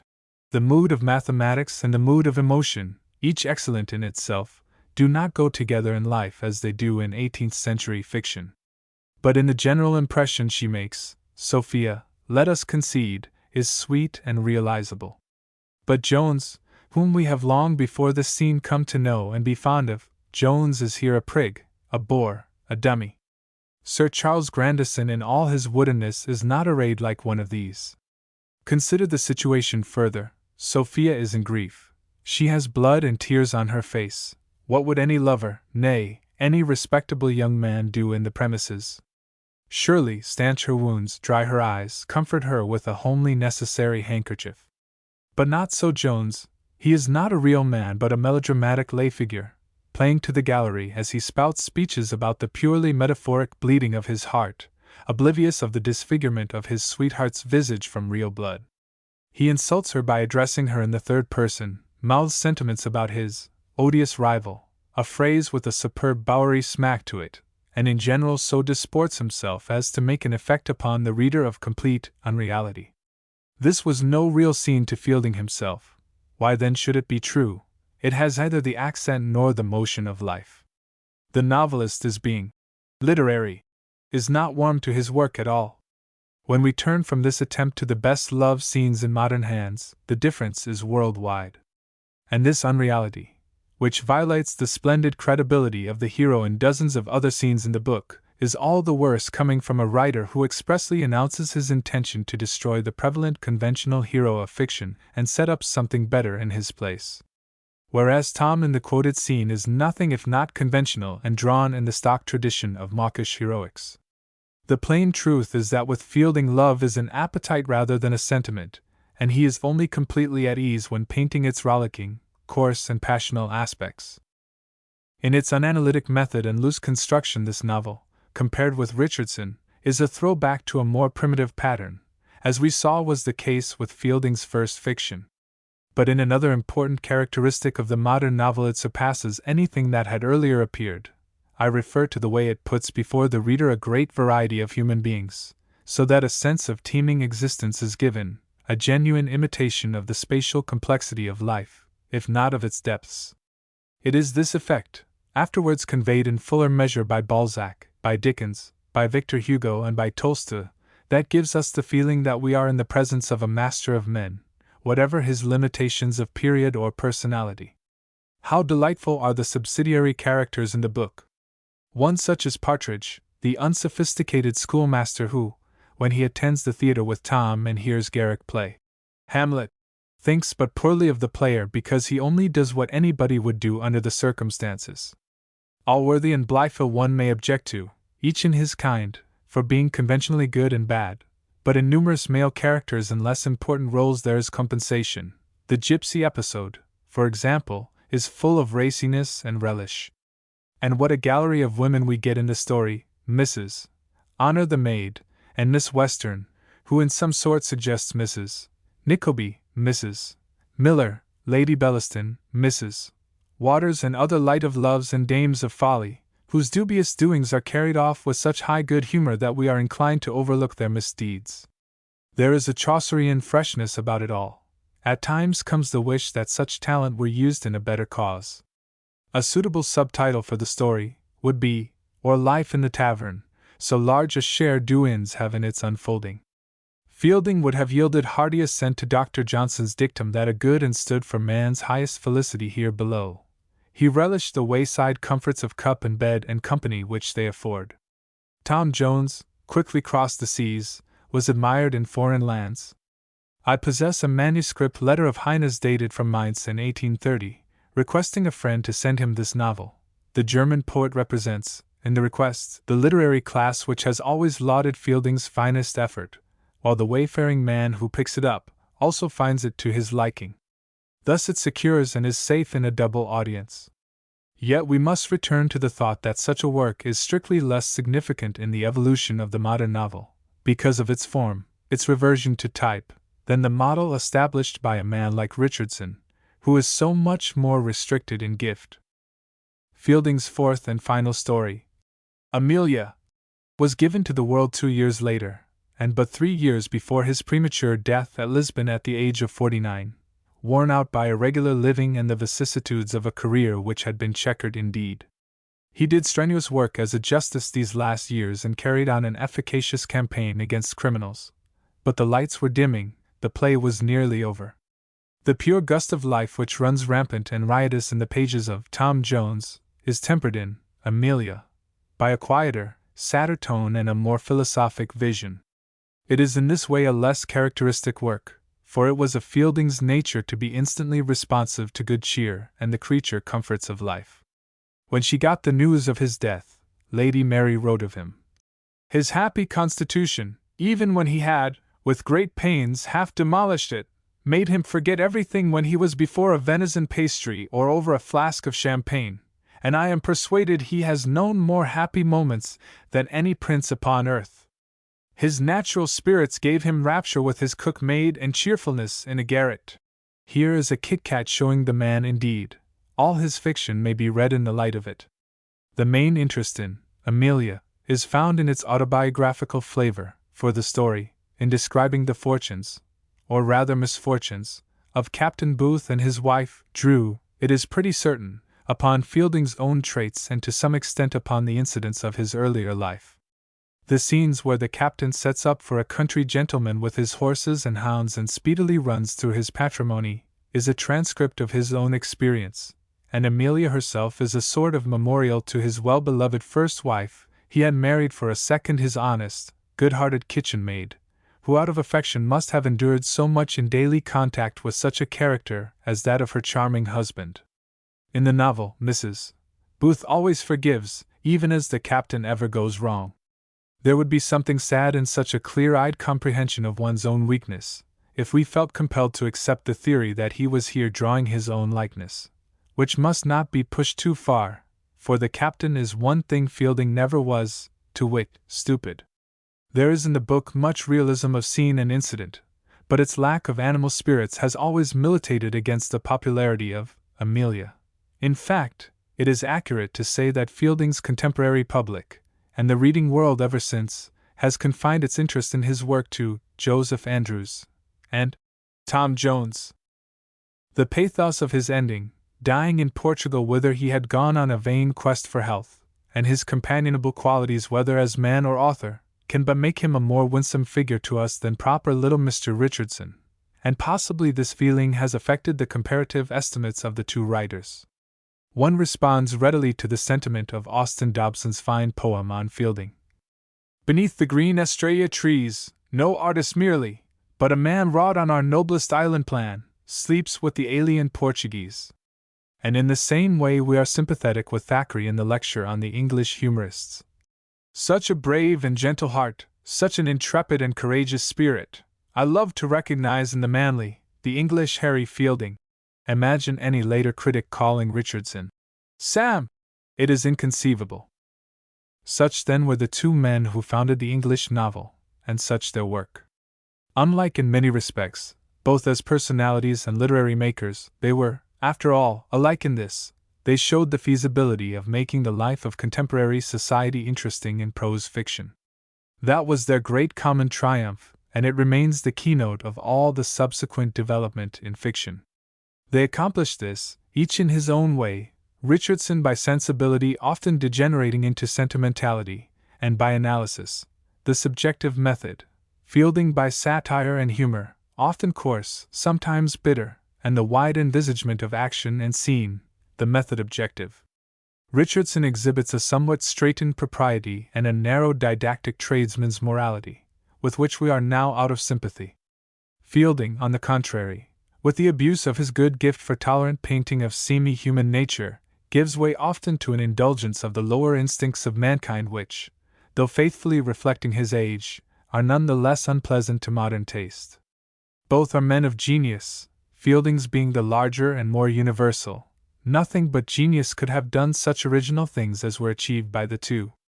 Nevertheless, set beside the great masters of fiction who were to come, and who will be reviewed in these pages, they are seen to have been excelled in art, and at least equaled in gift and power. So much we may properly claim for the marvelous growth and ultimate degree of perfection attained by the best novel makers of the 19th and 20th centuries. It remains now to show what part was played in the 18th century development by certain other novelists, who, while not of the supreme importance of these two leaders, yet each and all contributed to the shaping of the new fiction and did their share in leaving it at the century's end a perfected instrument, to be handled by a finished artist like Jane Austen.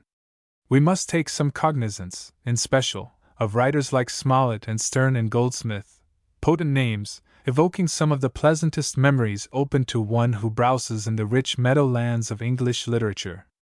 Chapter 4 Developments: Smollett, Sterne and Others. The popularity of Richardson and Fielding showed itself in a hearty public welcome, and also in that sincerest form of flattery, imitation. Many authors began to write the new fiction. Where once a definite demand is recognized in literature, the supply, more or less machine-made, is sure to follow. In the short quarter of a century between Pamela and The Vicar of Wakefield, the novel got its growth, passed out of leading strings into what may fairly be called independence and maturity, and by the time Goldsmith's charming little classic was written, the shelves were comfortably filled with novels recent or current, giving contemporary literature quite the air so familiar today. Only a little later, we find the Gentleman's Magazine, a trustworthy reporter of such matters, speaking of this novel-writing age. The words were written in 1773, a generation after Richardson had begun the form. Still more striking testimony, so far back as 1755, when Richardson's maiden story was but a dozen years old, a writer in The Connoisseur is facetiously proposing to establish a factory for the fashioning of novels, with one, a master workman, to furnish plots and subordinates to fill in the details, an anticipation of the famous literary menage of Dumas' père. Although there was, under these conditions, inevitable imitation of the new model, there was a deeper reason for the rapid development. The time was ripe for this kind of fiction, it was in the air, as we have already tried to suggest. Hence, other fiction makers began to experiment with the form, this being especially true of Smollett.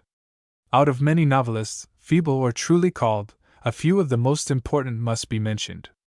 The Scotch-born Tobias Smollett published his first fiction, Roderick Random, 8 years after Pamela had appeared, and the year before Tom Jones. It was exactly contemporaneous with Clarissa Harlowe, a strict contemporary. Then, with Richardson and Fielding, he was also the ablest novelist aside from them, a man whose work was most influential in the later development. It is not unusual to dismiss him in a sentence as a coarser Fielding.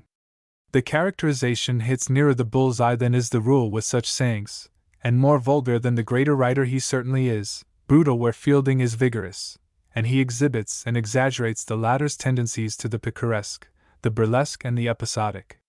His fiction is of the elder school in its loose fiber, its external method of dealing with incident and character. There is little or nothing in Smollett of the firm-knit texture and subjective analysis of the moderns. Thus the resemblances are superficial, the differences deeper-going and palpable. Smollett is often violent, Fielding never. There is an impression of cosmopolitanism in the former. A wider survey of life, if only on the surface, is given in his books.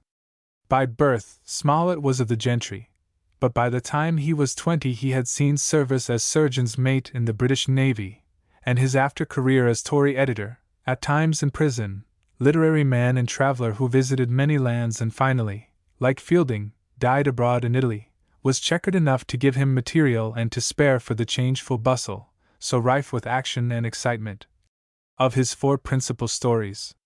Like the American Cooper, he drew upon his own experiences for his picture of the Navy, and like a later American, Dr. Holmes, was a physician who could speak by the card of that side of life.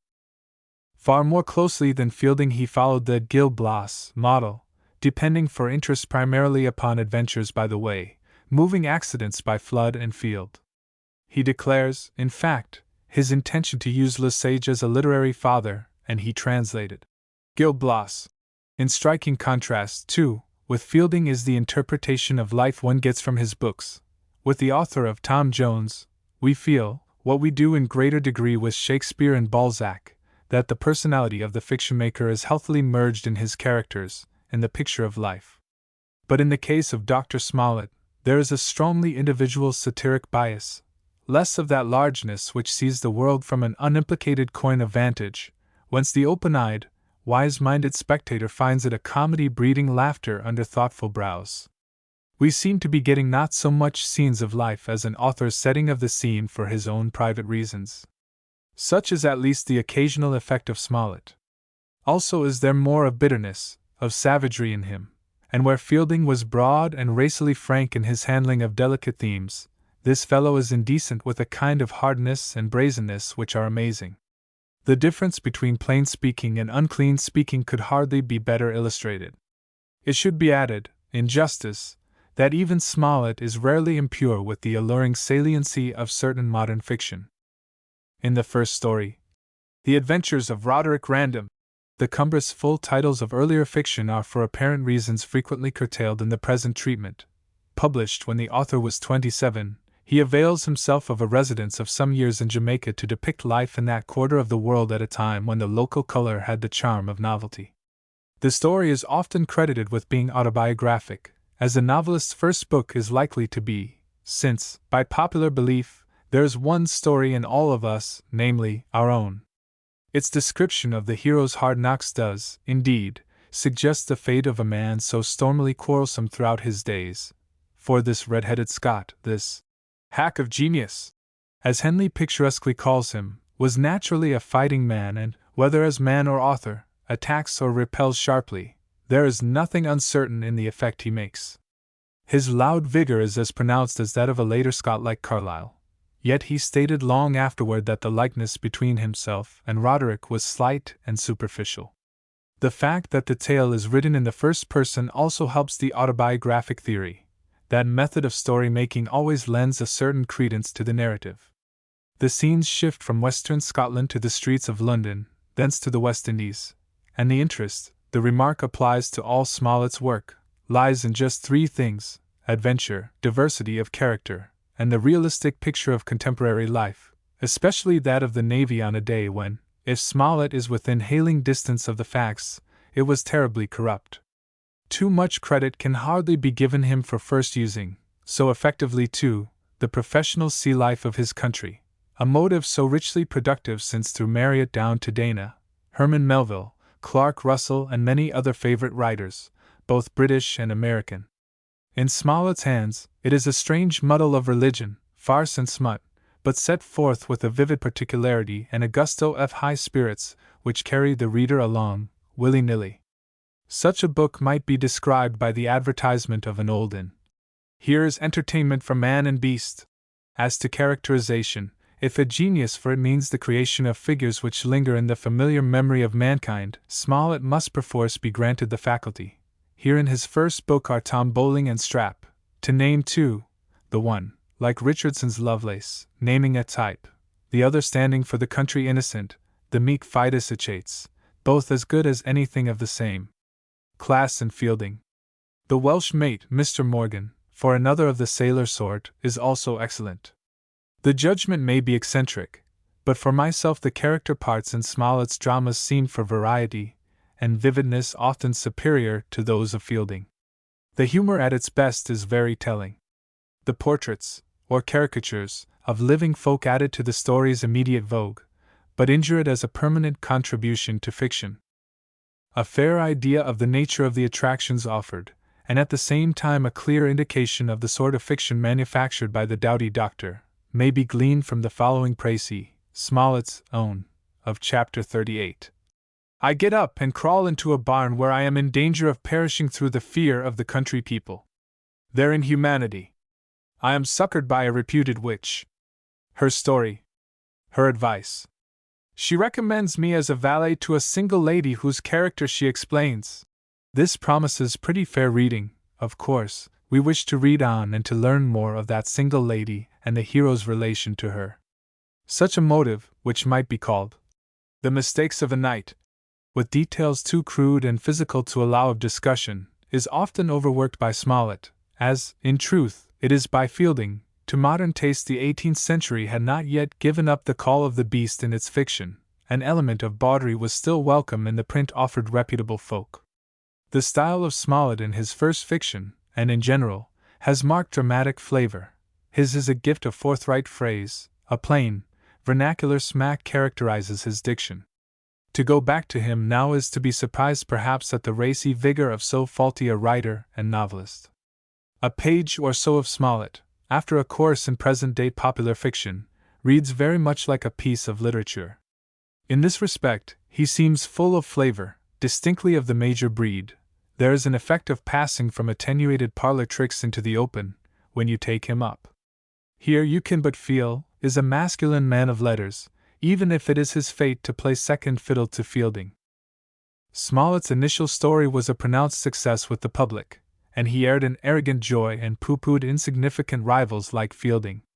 His hand was against every man's when it came to the question of literary prowess, and like many authors before and since, one of his first acts upon the kind reception of Roderick Random was to get published his worthless blank verse tragedy, The Regicide, which, refused by Garrick, had till then languished in manuscript and was an ugly duckling beloved of its maker. Then came novel number 2, The Adventures of Peregrine Pickle. 3 years after the first, an unequal book, best at its beginning and end, full of violence, not on the whole such good artwork as the earlier fiction, yet very fine in spots and containing such additional sea-dogs as Commodore Trunnion and Lieutenant Hatchway, whose presence makes one forgive much. The original preface contained a scurrilous reference to Fielding, against whom he printed a diatribe in a pamphlet dated the next year.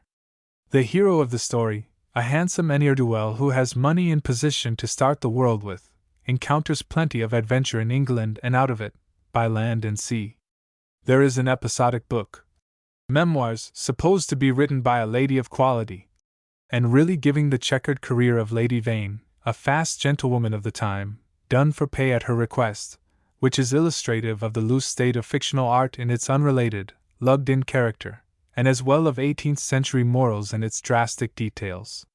We have seen that Fielding was frankly episodic in handling a story. Smollett goes him one better, as may most notoriously be seen also in the unmentionable Miss Williams story in Roderick Random, in fact, throughout his novels. Pickle, to put it mildly, is not an admirable young man. An author's conception of his hero is always in some sort a giveaway. It expresses his ideals. That Smollett's are sufficiently low-pitched may be seen here. Plainly, too, he likes Peregrine, and not so much excuses his failings as overlooks them entirely. After a 2 years' interval came The Adventures of Ferdinand Count Fathom, which was not liked by his contemporaries and is now seen to be definitely the poorest of the quartet. It is enough to say of it that Fathom is an unmitigable scoundrel, and the story, mixed romance and melodrama, offers the reader dust and ashes instead of good red blood. It lacks the comic verve of Smollett's typical fiction and manipulates virtue and vice in the cut-and-dried style of the penny dreadful.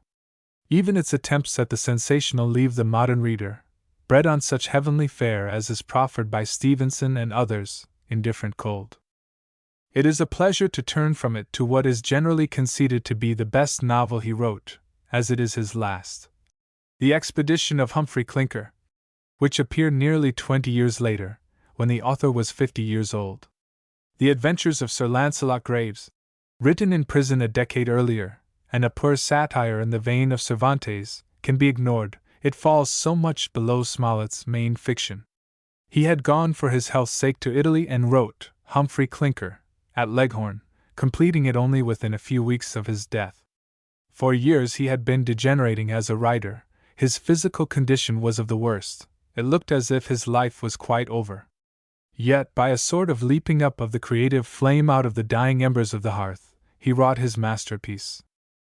It was thrown into letter form, Richardson's framework, and has all of Smollett's earlier power of characterization and brusque wit, together with a more genial, mellower tone, that of an older man not soured but ripened by the years. Some of its main scenes are enacted in his native Scotland, and possibly this meant strength for another Scot, as it did for Sir Walter and Stevenson. The kinder interpretation of humanity in itself makes the novel better reading to later taste. So much cannot honestly be said for its plain speaking, for as Henley says in language which sounds as if it were borrowed from the writer he is describing, the stinks and nastinesses are done with peculiar gusto. The idea of the story, as usual a pivot around which to revolve a series of adventures, is to narrate how a certain bachelor, country gentleman, Matthew Bramble, a malade imaginaire, yet good-hearted and capable of big laughter, the most risible misanthrope ever met with, as he is limned by one of the persons of the story, travels in England, Wales, and Scotland in pursuit of health, taking with him his family, of whom the main members include his sister, Tabitha, and her maid, Jenkins, and his nephew, not overlooking the dog, Chowder. Clinker, who names the book, is a subsidiary character, merely a servant in Bramble's establishment. The crotchety Bramble and his acidulous sister, who is a forerunner of Mrs. Malaprop in the unreliability of her spelling, and Lieutenant Lishmahago, who has been complimented as the first successful Scotchman in fiction, all these are sketched with a verity, and in a vein of genuine comic invention which have made them remembered. Violence, rage, filth, Smollett's besetting sins, are forgotten or forgiven in a book which has so much of the flavor and movement of life. The author's medical lore is made good use of in the humorous descriptions of poor Bramble's ailments. Incidentally, the story defends the Scotch against the English in such a pronounced way that Walpole calls it a part novel, and there is, moreover, a pleasant love story interwoven with the comedy and burlesque. One feels in leaving this fiction that, with all allowance for his defects, there is more danger of undervaluing the author's powers and place in the modern novel than the reverse. Fielding and Smollett together set the pace for the novel of blended incident and character. Both were, as sturdy realists, reactionary from the sentimental analysis of Richardson and express an instinct contrary to the self-conscious pathos of a Sterne or the idyllic romanticism of a Goldsmith. Both were directly of influence upon the novel's growth in the 19th century, Fielding especially upon Thackeray, Smollett upon Dickens. If Smollett had served the cause in no other way than in his strong effect upon the author of The Pickwick Papers, he would deserve well of all critics. How the little Copperfield delighted in that scant collection of books on his father's bookshelf, where were Roderick Random, Peregrine Pickle, and Humphrey Clinker, along with Tom Jones, the Vicar of Wakefield, Gil Blas, and Robinson Crusoe. A glorious host, says he, to keep me company. They kept alive my fancy and my hope of something beyond that time and place. And of Smollett's characters, who seem to have charmed him more than Fielding's, he declares, I have seen Tom Pipes go clambering up the church steeple. I have watched Strap with the knapsack on his back stopping to rest himself upon the wicket gate, and I know that Commodore Trunnion held that club with Mr. Pickle in the parlor of our little village ale-house. Children are shrewd critics, in their way, and what an embryo Charles Dickens likes in fiction is not to be slighted. But as we have seen, Smollett can base his claims to our sufferance not by indirection through Dickens, but upon his worth. Many besides the later and greater novelists have a liking for this racy writer of adventure, and creator of English types, who was recognized by Walter Scott as of kin to the great in fiction. 2. In the fast-developing fiction of the late 18th century, the possible ramifications of the novel from the parent tree of Richardson enriched it with the work of Sterne, Swift, and Goldsmith.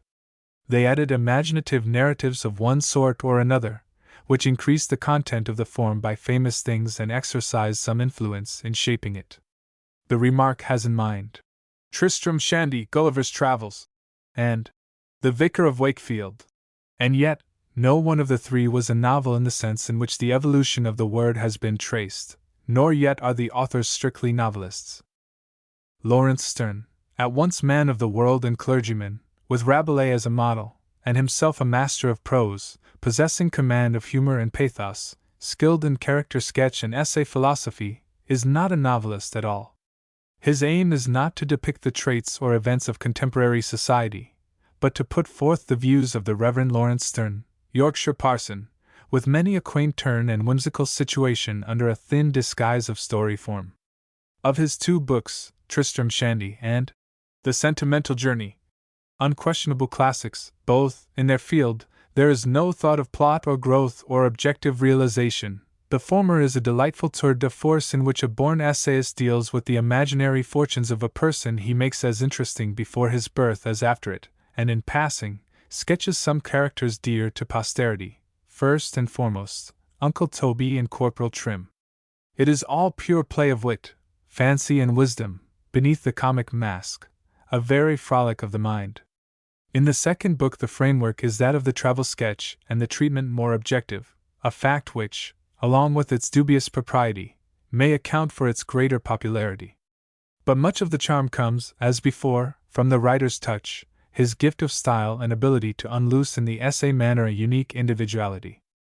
In his life Sterne, like Swift, exhibited most unclerical traits of worldliness, and in his work there is the refined, suggestive indelicacy, not to say indecency, which we are in the habit nowadays of charging against the French, and which is so much worse than the bluff, outspoken coarseness of a Fielding or a Smollett. At times the line between Sterne and Charles Lamb is not so easy to draw in that, from first to last, the elder is an essayist and humorist, while the younger has so much of the 18th century in his feeling and manner. In these modern times, when so many essayists appear in the guise of fiction makers, we can see that Sterne is really the leader of the tribe, and it is not hard to show how neither he nor they are novelists divinely called. They and he may be great, but it is another greatness. The point is strikingly illustrated by the statement that Sterne was 8 years publishing the various parts of Tristram Shandy, and a man of 46 when he began to do so. Bona fide novels are not thus written. Constructively, the work is a mad farrago, but the end quite justifies the means. Thus, while his place in letters is assured, and the touch of the cat in him, Goldsmith called him the blackguard parson, should never blind us to his prime merits, his significance for our particular study. The study of the modern novel and its development is comparatively slight. Like all essayists of rank, he left memorable passages the world never tires of. God tempers the wind to the shorn lamb, and pays it the high compliment of ascribing it to Holy Writ, nor will the scene where the recording angel blots out Uncle Toby's generous oath with a tear fade from the mind, nor that of the same kindly gentleman letting go the big fly which has, to his discomfiture, been buzzing about his nose at dinner. Go, says he, lifting up the latch and opening his hand as he spoke to let it escape. Go, poor devil, get thee gone, why should I hurt thee? The world surely is wide enough to hold both thee and me. A touch so modern as to make Sterne seem a century later than Fielding. These are among the precious places of literature. This 18th century divine has in advance of his day the subtler sensibility which was to grow so strong in later fiction, and if he be sentimental too, he gives us a sentimentality unlike the solemn article of Richardson, because of its French grace and its relief of delicious humor. 3. Swift chronologically precedes Sterne, for in 1726, shortly after Robinson Crusoe, and a good 15 years before Pamela, he gave the world that unique lucubration, Gulliver's Travels, allegory, satire, and fairy story all in one. It is certainly anything but a novel. One of the giants of English letters, doing many things and exhibiting a sardonic personality that seems to peer through all his work, Swift's contribution to the coming novel was above all the use of a certain grave, realistic manner of treating the impossible, a service, however, shared with Defoe. He gives us in a matter-of-fact chronicle style the marvelous happenings of Gulliver in Lilliputian land or in that of the Brobdingnagians. He and Defoe are to be regarded as pioneers who suggested to the literary world, just before the novel's advent, that the attraction of a new form and a new method, the exploitation of the truth that the proper study of mankind is man, could not, and should not, kill the love of romance, for the good and sufficient reason that romance meant imagination, illusion, charm, poetry. And in due season, after the long innings enjoyed by realism with its triumphs of analysis and super-faithful transcriptions of the average life of man, we shall behold the change of mood which welcomes back the older appeal of fiction. 4. It was the enlargement of this sense of romance which Oliver Goldsmith gave his time in that masterpiece in small, The Vicar of Wakefield. His special contribution to the plastic variations connected with the growing pains of the novel. Whether regarded as poet, essayist, dramatist, or story-maker, Dr. Goldsmith is one of the best-loved figures of English letters, as Swift is one of the most terrible. And these lovable qualities are nowhere more conspicuous than in the idyllic sketch of the country clergyman and his family. Romance it deserves to be called, because of the delicate idealization in the setting and in the portrayal of the vicar himself, a man who not only preached God's love, but first he followed it himself. And yet the book, which, by the by, was published in 1766 just as the last parts of Tristram Shandy were appearing in print, offers a good example of the way in which the more romantic depiction of life, in the hands of a master, inevitably blends with realistic details, even with a winning truthfulness of effect. Some of the romantic charm of The Vicar of Wakefield, we must remember, inheres in its sympathetic reproduction of vanished manners, etiquette, and social grace. A sweet old-time grace, a fragrance out of the past, emanates from the memory of it if read half a lifetime ago. An elder age is rehabilitated for us by its pages, even as it is by the canvases of Romney and Sir Joshua. And with this more obvious romanticism goes the deeper romanticism that comes from the interpretation of humanity, which assumes it to be kindly and gentle and noble in the main. Life, made up of good and evil as it is, nevertheless, seen through this affectionate time-haze, worth the living. Whatever their individual traits, an air of country peace and innocence hovers over the Primrose household, the father and mother, the girls, Olivia and Sophia, and the two sons, George and Moses. They all seem equally generous, credulous, and good. We feel that the author is living up to an announcement in the opening chapter which of itself is a sort of promise of the idealized treatment of poor human nature. But into this pretty and perfect scene of domestic felicity come trouble and disgrace. The serpent creeps into the unsullied nest, the villain, Thornhill, ruins Olivia, their house burns, and the soft-hearted, honorable father is haled to prison. There is no blinking the darker side of mortal experience. And the prison scenes, with their noble teaching with regard to penal punishment, showing Goldsmith far in advance of his age, add still further to the shadows. Yet the idealization is there, like an atmosphere, and through it all, shining and serene, is Dr. Primrose to draw the eye to the eternal good. We smile mayhap at his simplicity, but note at the same time that his psychology is sound. The influence of his sermonizing upon the jailbirds is true to experience often since tested. Nor are satiric side-strokes in the realistic vein wanting, as in the drawing of such a high lady of quality as Miss Carolina Wilhelmina Amelia Skaggs, the very name sending our thoughts forward to Thackeray. In the final analysis it will be found that what makes the work a romance is its power to quicken the sense of the attraction, the beauty of simple goodness through the portrait of a noble man whose environment is such as best to bring out his qualities. Dr. Primrose is humanity, if not actual, potential, he can be, if he never was. A helpful comparison might be instituted between Goldsmith's country clergyman and Balzac's country doctor in the novel of that name, another notable attempt at the idealization of a typical man of one of the professions. It would bring out the difference between the late 18th and the middle 19th centuries, as well as that between a great novelist, Balzac, and a great English writer, Goldsmith, who yet is not a novelist at all. It should detract no whit from one's delight in such a work as The Vicar of Wakefield, to acknowledge that its aim is not to depict society as it then existed, but to give a pleasurable abstract of human nature for the purpose of reconciling us through art with life, when lived so sanely, simply and sweetly as by Primrose of gentle memory.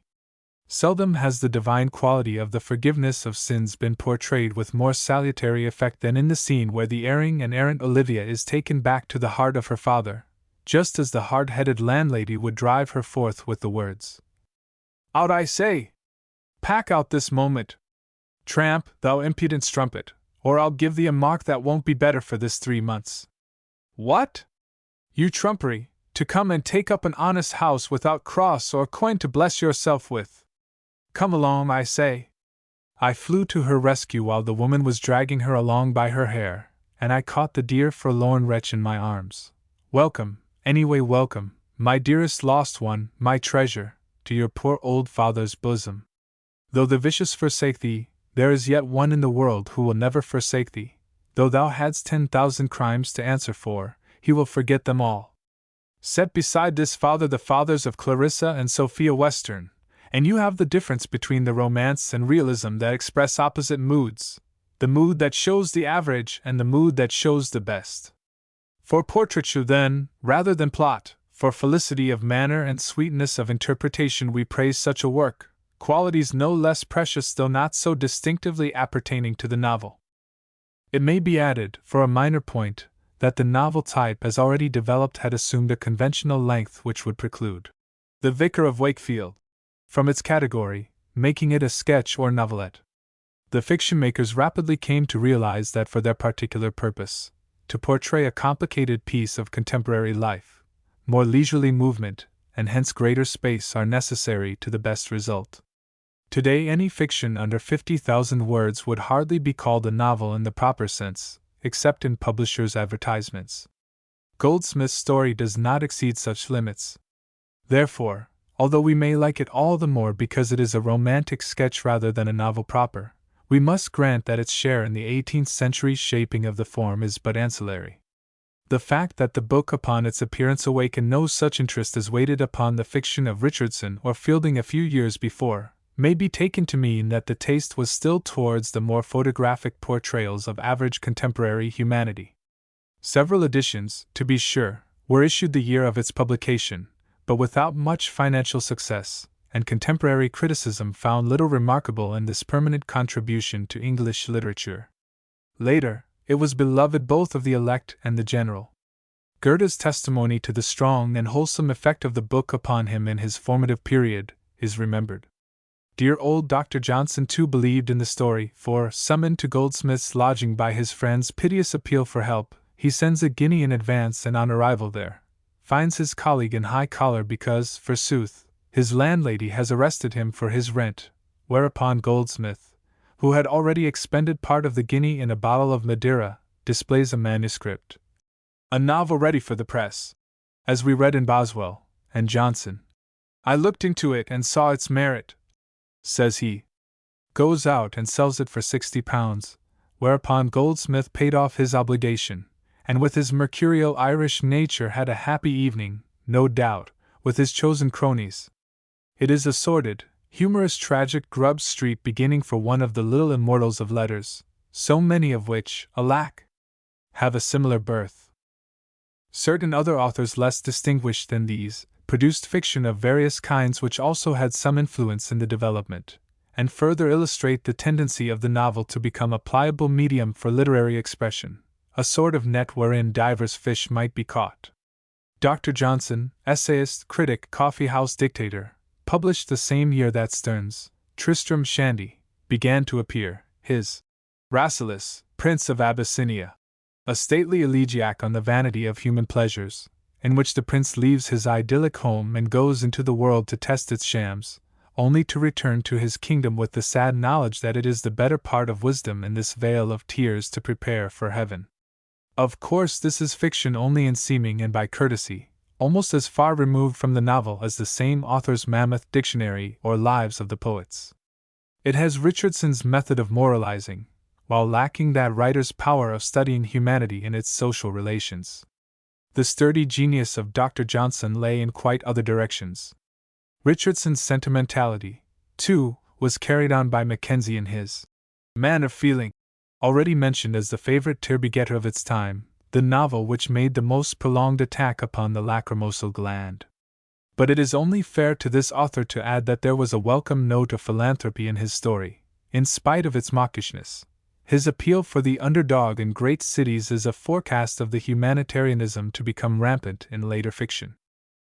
Again, the seriousness which has always, in one guise or the other, underlain English fiction, soon crystallized in the contemporary 18th century novelists into an attempt to preach this or that by propaganda in story form.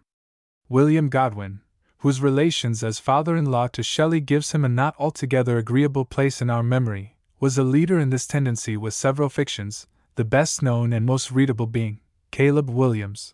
Radical ideas, social, political and religious, were mooted by half a dozen earnest-souled authors whose works are now regarded as links in the chain of development.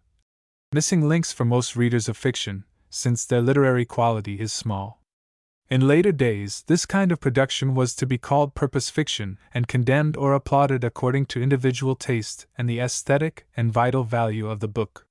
When the moralizing overpowered all else, we get a book like that friend of childhood, Sandford and Merton, which Thomas Day perpetrated in the year of grace 1783. Few properly reared boys of a generation ago escaped this literary indiscretion, its Sunday school solemnity. Its distribution of life's prizes according to the strictest moral tests had a sort of bogey fascination.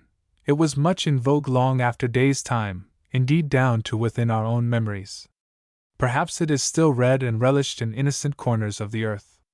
In any case, it is one of the outcomes of the movement just touched upon.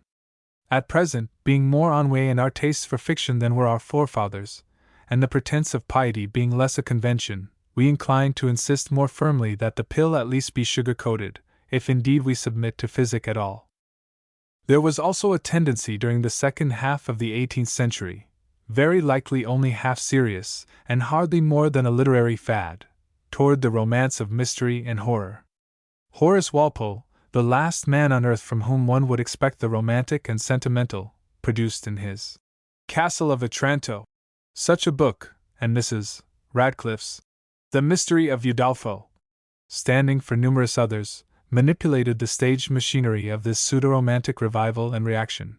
Moonlit castles, medieval accessories, weird sounds and lights at the dread midnight hour, an attack upon the reader's nerves rather than his sensibilities, much the sort of paraphernalia employed, with a more spiritual purpose and effect in our own day by the dramatist Maeterlinck.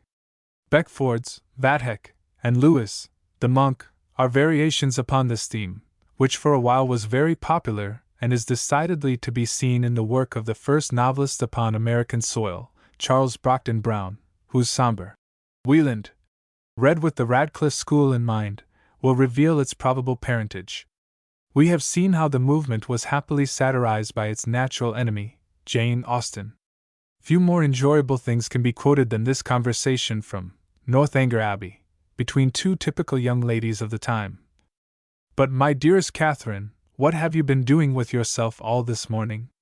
Have you gone on with Udolpho? Yes, I have been reading it ever since I woke, and I am got to the Black Veil. Are you, indeed? How delightful! Oh, I would not tell you what is behind the Black Veil for the world. Are you not wild to know? Oh, yes, quite. What can it be? But do not tell me. I would not be told upon any account. I know it must be a skeleton. I am sure it is Laurentina's skeleton.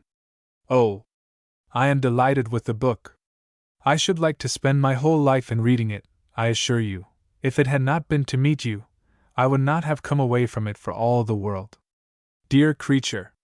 How much I am obliged to you, and when you have finished Udolpho, we will read the Italian together, and I have made out a list of 10 or 12 more of the same kind for you. Have you, indeed? How glad I am! What are they all? I will read you their names directly. Here they are in my pocket book.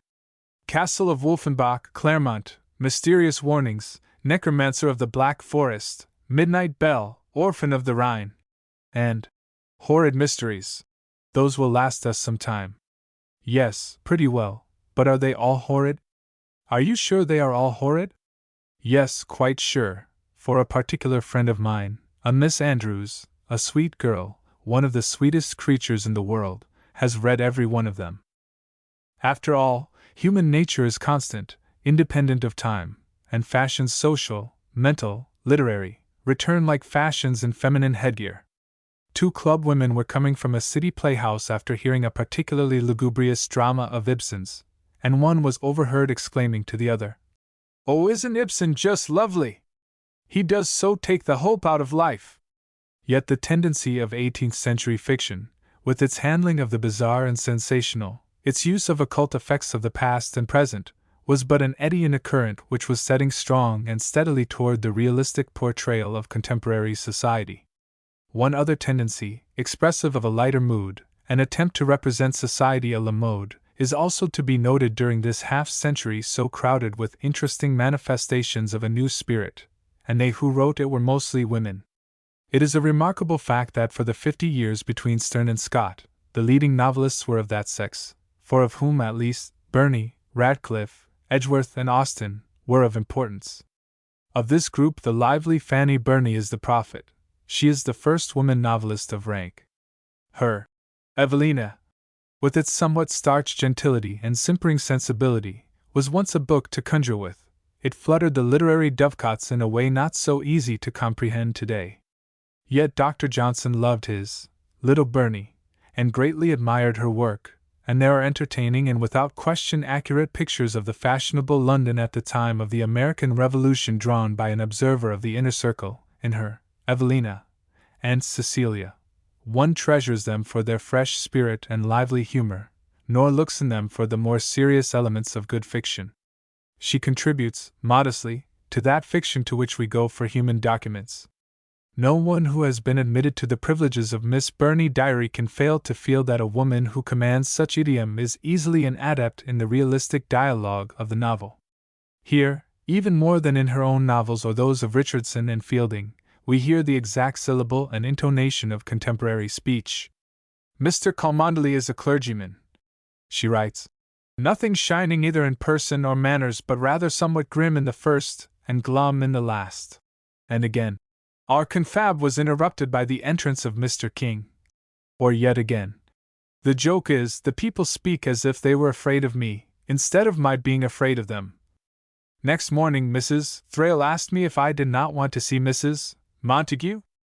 I truly said I should be the most insensible of animals not to like to see our sex's glory." It is hard to realize that this was penned in the neighborhood of 150 years ago, so modern is its sound. A great writer, with a wider scope and a more incisive satire, is Maria Edgeworth, whose books take us over into the 19th century.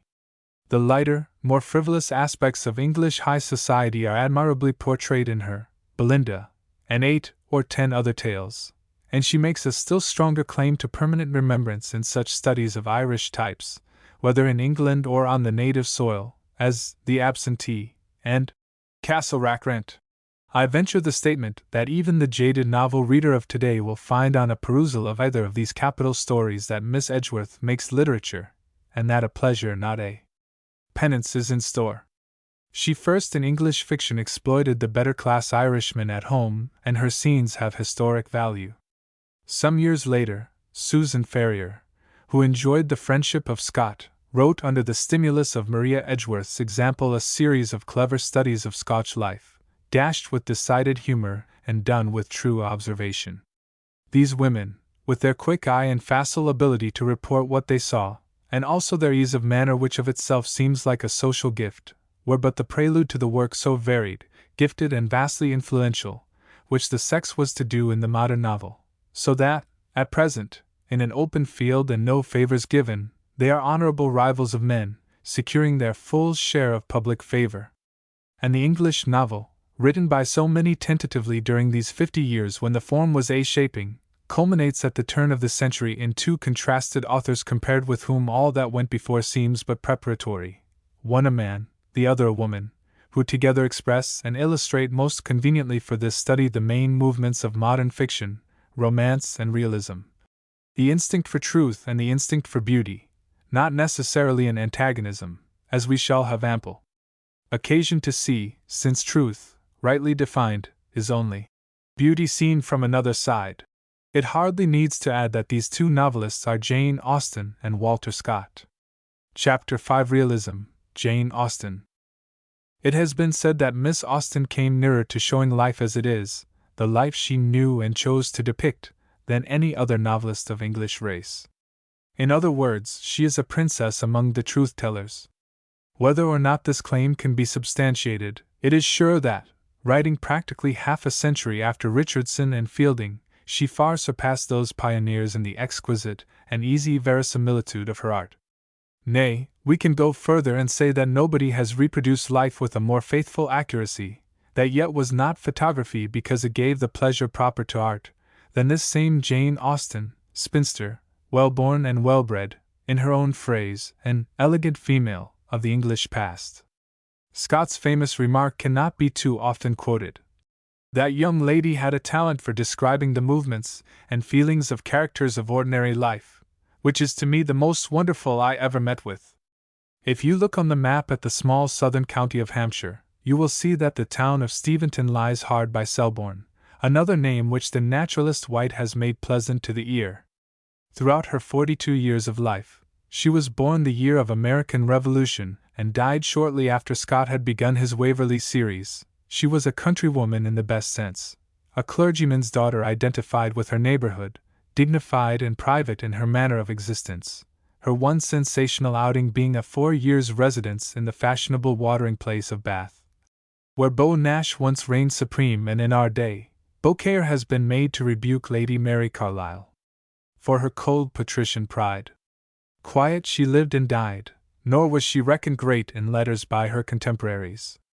She wrote on her lap with others in the room, refused to take herself seriously, and in no respect was like the authoress who is kodaked at the writing desk and chronicled in her movements by land and sea.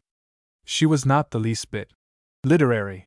Fanny Burney, who had talent to Jane Austen's genius, was in a blaze of social recognition, a petted darling of the town, where the other walked in rural ways and unnoted of the world, wrote novels that were to make literary history. Such are the revenges of the whirligig time.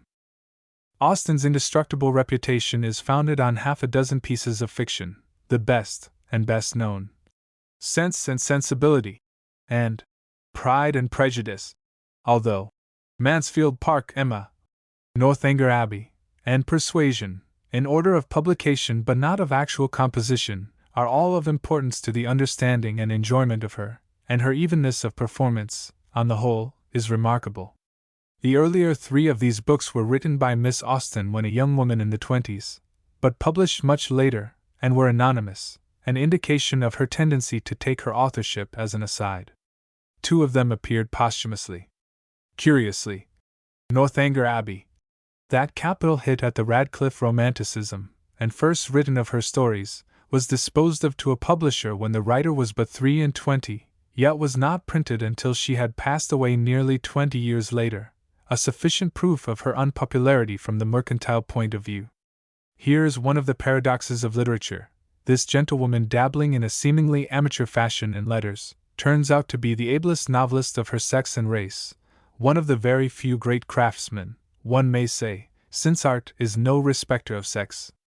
Jane Austen is the best example in the whole range of English literature of the wisdom of knowing your limitations and cultivating your own special plot of ground.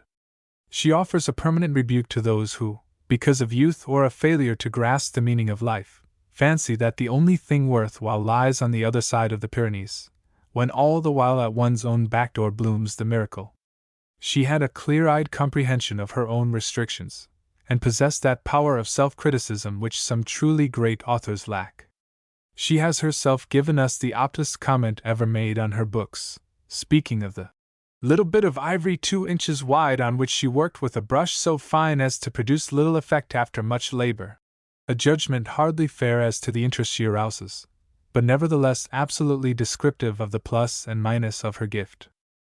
Miss Austen knew the genteel life of the upper middle-class Hampshire folk, the squirearchy and the upper professional class, as Professor Saintsbury expresses it, down to the ground, knew it as a sympathetic onlooker slightly detached. She never married, yet not coldly aloof but a part of it as devoted sister and maiden aunt, and friend in general to the community. She could do 2 things which John Ruskin so often lauded as both rare and difficult: see straight and then report accurately, a literary pre-Raphaelite, be it noted, before the term was coined. It not only came natural to her to tell the truth about average humanity as she saw it, she could not be deflected from her calling. Winning no general recognition during her lifetime, she was not subjected to the temptations of the popular novelist.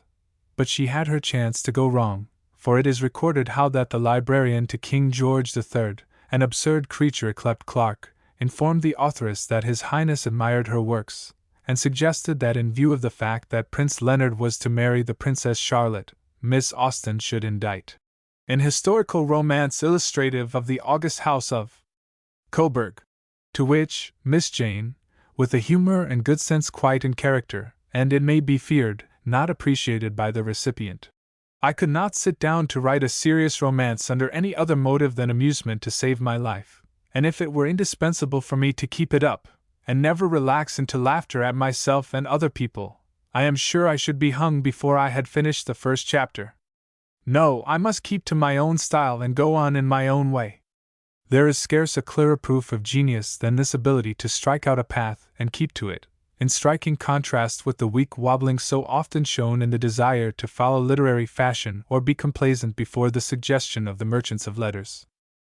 All her novels are prophetic of what was long to rule, in their slight framework of fable, the handling of the scenes by the way, the characterization, the natural dialogue, the vraisemblance of setting, the witty irony of observation. These are the elements of interest. Jane Austen's plots are mere tempests in teapots, yet she does not go to the extreme of the plotless fiction of the present. She has a story to tell, as Trollope would say, and knows how to tell it in such a way as to subtract from it every ounce of value. There is a clear kernel of idea in each and every one of her tales.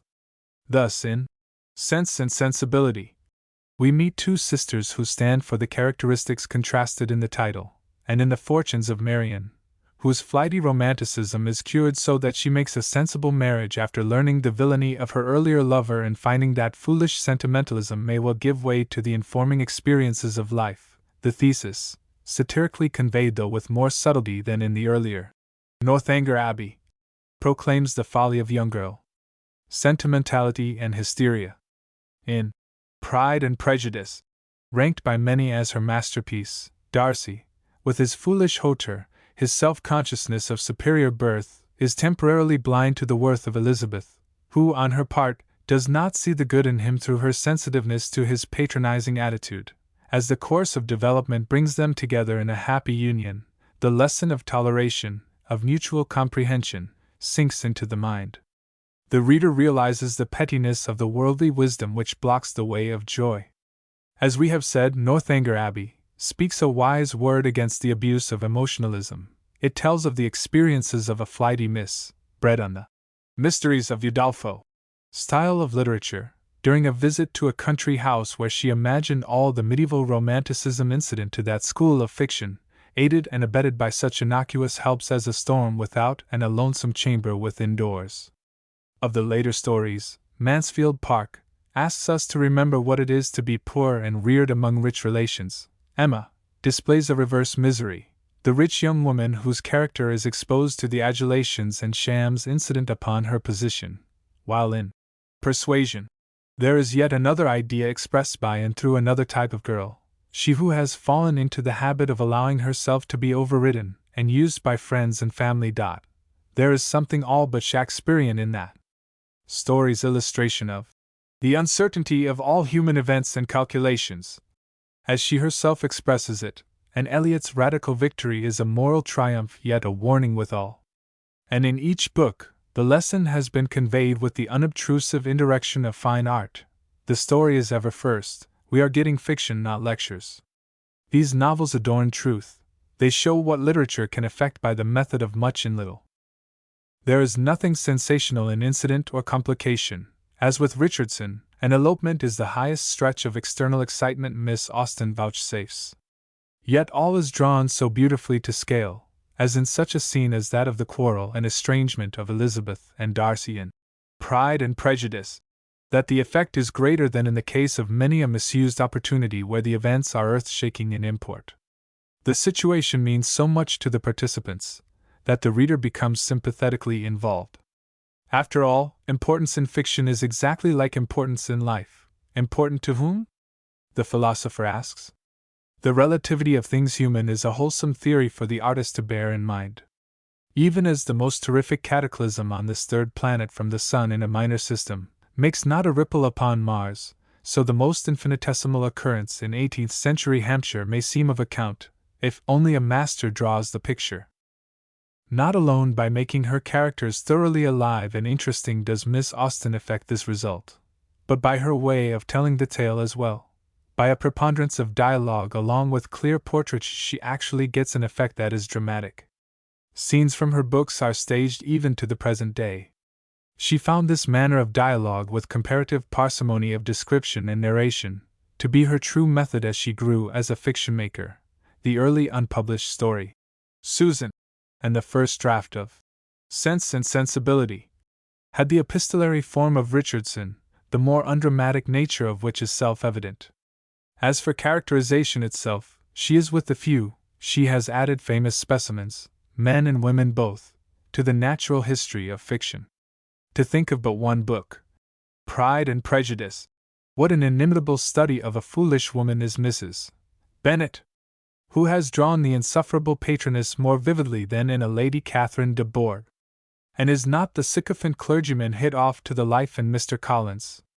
Looking to the stories as a group, are not her heroines, with an Eliot perhaps at their head, wonderful for quiet attraction and truth, for distinctness, charm, and variety?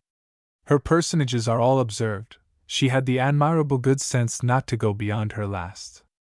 She had every opportunity to see the county squire, the baronet puffed up with a sense of his own importance, the rattle and rake of her day, the tuft hunter, the gentleman scholar, and the retired admiral. Her two brothers had that rank, and she wisely decided to exhibit these and other types familiar to her locality and class, instead of drawing on her imagination or trying to extend by guesswork her social purview. Her women in general, whether satiric and unpleasant like Mrs.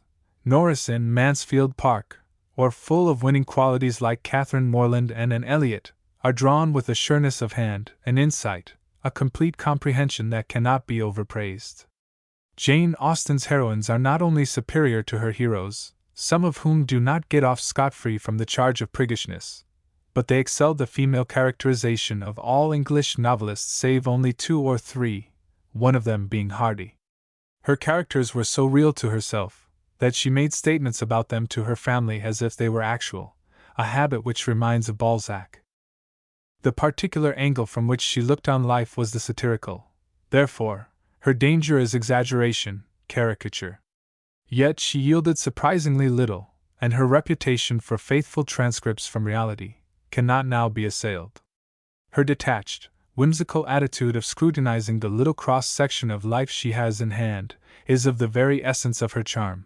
Hers is that wit which is the humor of the mind, something for inward smiling, though the features may not change. Her comedy has in this way the unerring thrust and the amused tolerance of a Molière whom her admirer Macaulay should have named rather than Shakespeare when wishing to compliment her by a comparison. With her manner of representation and her view of life in mind, one reverts to Meredith's acute description of the spirit that inheres in true comedy. That slim, feasting smile, shaped like the long bow, was once a big round satyr's laugh, that flung up the brows like a fortress lifted by gunpowder. The laugh will come again, but it will be of the order of the smile, finely tempered, showing sunlight of the mind, mental richness rather than noisy enormity. Its common aspect is one of unsolicitous observation, as if surveying a full field and having leisure to dart on its chosen morsels, without any flattering eagerness.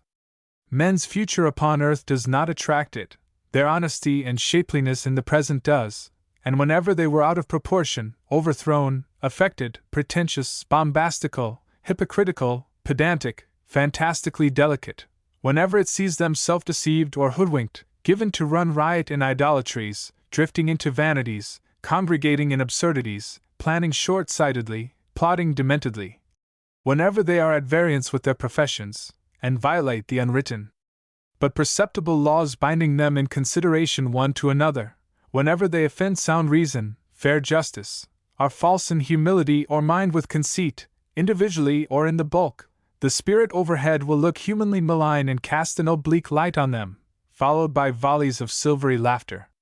That is the comic spirit. If this silvery laughter betimes sounds a bit sharp and thinly feminine, what would you have? Even genius must be subject to the defect of its quality. Still, it must be confessed that this attitude of the artist-observer is broken in upon a little in the later novels, beginning with Mansfield Park, by a growing tendency to moral on the time, a tendency that points ominously to didacticism. There is something of the difference in Jane Austen between early and late, that we shall afterwards meet in that other great woman novelist, George Eliot.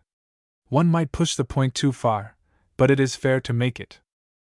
We may also inquire, trying to see the thing freshly, with independence, and to get away from the mere handing on of a traditional opinion, if Jane Austen's character drawing, so far famed for its truth, does not at times overstep the modesty of nature.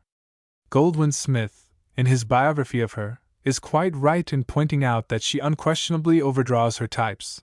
Mr. Collins is at moments almost a reminder of Uriah Heep for oily submissiveness. Sir Walter Elliot's conceit goes so far he seems a theory more than a man, a humor, in the Ben Jonson sense. So, too, the valetudinarianism of Mr. Woodhouse, like that of Smollett's Bramble, is something strained. So is Lady de Bourgh's pride and General Tilney's tyranny. Critics are fond of violent contrasts and to set over against one another authors so unlike, for example, as Miss Austen and Dickens is a favorite occupation. Also is it convenient to put a tag on every author, a mask-reading realist, romanticist, psychologue, sensation-monger, or some such designation, and then hold him to the name. Thus, in the case of Austen it is a temptation to call her the greatest truth-teller among novelists, and so leave her. But, as a matter of fact, great as realist and artist as she was, she does not hesitate at that heightening of effect which ensures clearer seeing, longer remembering, and a keener pleasure. Perhaps she is in the broad view all the better artist because of this, a thought sadly forgotten by the extreme veritists of our day. It is the business of art to improve upon nature. Again, the reader of Jane Austen must expect to find her with the limitation of her time and place. It is, frankly, a dreadfully contracted view of the world she represents, just for the reason that it is the view of her Hampshire gentry in the day of the third George. The ideals seem low, narrow, they lack air and light. Woman's only role is marriage. Female propriety chokes originality. Money talks. family places individuals, and the estimate of sex relations is intricately involved with these idola. There is little sense of the higher and broader issues. The spiritual restrictions are as definite as the social and geographical. The insularity is magnificent. It all makes you think of Tennyson's lines. They take the rustic cackle of their burg for the great wave that echoes round the world. Hence, one of the byproducts of Miss Austen's books is their revelation of hidebound class distinction, the not seldom ugly parochialism, the utilitarian aims of a circle of highly respectable English country folk during the closing years of the 18th century. The opening sentence of her masterpiece reads, "It is a truth universally acknowledged that a single man in possession of a good fortune must be in want of a wife." Needless to say that universally here is applicable to a tiny area of earth observed by a most charming spinster, at a certain period of society now fast fading into a dim past. But the sentence might serve fairly well as a motto for all her work. Every plot she conceived is firm based upon this as a major premise, and the particular feminine deduction from those words may be found in the following taken from another work, Mansfield Park. Being now in her 21st year, Maria Bertram was beginning to think marriage a duty, and as a marriage with Mr. Rushford would give her the enjoyment of a larger income than her father's, as well as ensure her the house in town, which was now a prime object, it became by the same rule of moral obligation, her evident duty to marry Mr. Rushford if she could. The egocentric worldliness of this is superb. The author, it may be granted, has a certain playful satire in her manner here and elsewhere, when setting forth such views, yet it seems to be fair to her to say that, taking her fiction as a whole, she contentedly accepts this order of things and builds upon it. She and her world exhibit not only worldliness but that otherworldliness, which is equally self-centered and materialistic. Jane Austen is a highly enjoyable mondaine. To compare her gamut with that of George Eliot or George Meredith is to appreciate how much has happened since in social and individual evolution. The wide social sympathy that throbs in modern fiction is hardly borne. In spite, too, of the thorough good breeding of this woman writer, the primness even of her outlook upon the world, there is plain speaking in her books, even touches of coarseness that are but the echo of the rankness which abounds in the Fielding Smollett school. Happily, it is a faint one. Granting the slightness of her plots and their family-likeness, warm praise is due for the skill with which they are conducted. They are neatly articulated, the climactic effect is, as a rule, beautifully graduated and sure in its final force. The multitude of littles which go to make up the story are, upon examination, seen to be not irrelevant but members of the one body, working together towards a common end. It is a puzzling question how this firm art was secured, since technique does not mean so much a gift from heaven as the taking of forethought, the self-conscious skill of a practitioner. Miss Austen, setting down her thoughts of an evening in a copybook in her lap, interrupted by conversations and at the beck and call of household duties, does not seem as one who is acquiring the mastery of a difficult art form. But the wind bloweth where it listeth, and the evidences of skill are there. We can but chronicle the fact, and welcome the result. She was old-fashioned in her adherence to the pleasant ending. Realist though she was, she could not go to the lengths either of theme or interpretation in the portrayal of life which later novelists have so sturdily ventured. It is easy to understand that with her avowed dislike of tragedy, living in a time when it was regarded as the business of fiction to be amusing, when, in short, it was not fashionable to be disagreeable, as it has since become, Jane Austen should have preferred to round out her stories with a curtain that sends the audience home content.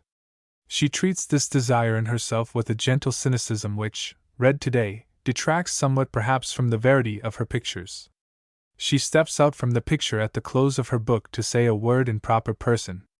Thus in Mansfield Park, in bringing Fanny Price into the arms of her early lover, Edmund, she says, "I purposely abstain from dates on this occasion, that every one may be at liberty to fix their own, aware that the cure of unconquerable passions and the transfer of unchanging attachments must vary much as to time in different people. I only entreat everybody to believe that exactly at the time when it was quite natural that it should be so, and not a week earlier, Edmund did cease to care about Miss Crawford and became as anxious to marry Fanny as Fanny herself could desire. But it cannot be urged against her that it was her habit to effect these agreeable conclusions to her social histories by tampering with probability, or violently wresting events from their proper sequence. Life is neither comedy nor tragedy, it is tragicomedy, or, if you prefer the graver emphasis, comi-tragedy. Miss Austen, truth lover, has as good a right to leave her lovers at the juncture when we see them happily mated, as at those more grievous junctures so much affected by later fiction. Both representations may be true or false in effect, according as the fictionist throws emphasis and manages light and shade. A final page whereon all is couleur de rose has, no doubt, an artificial look to us now.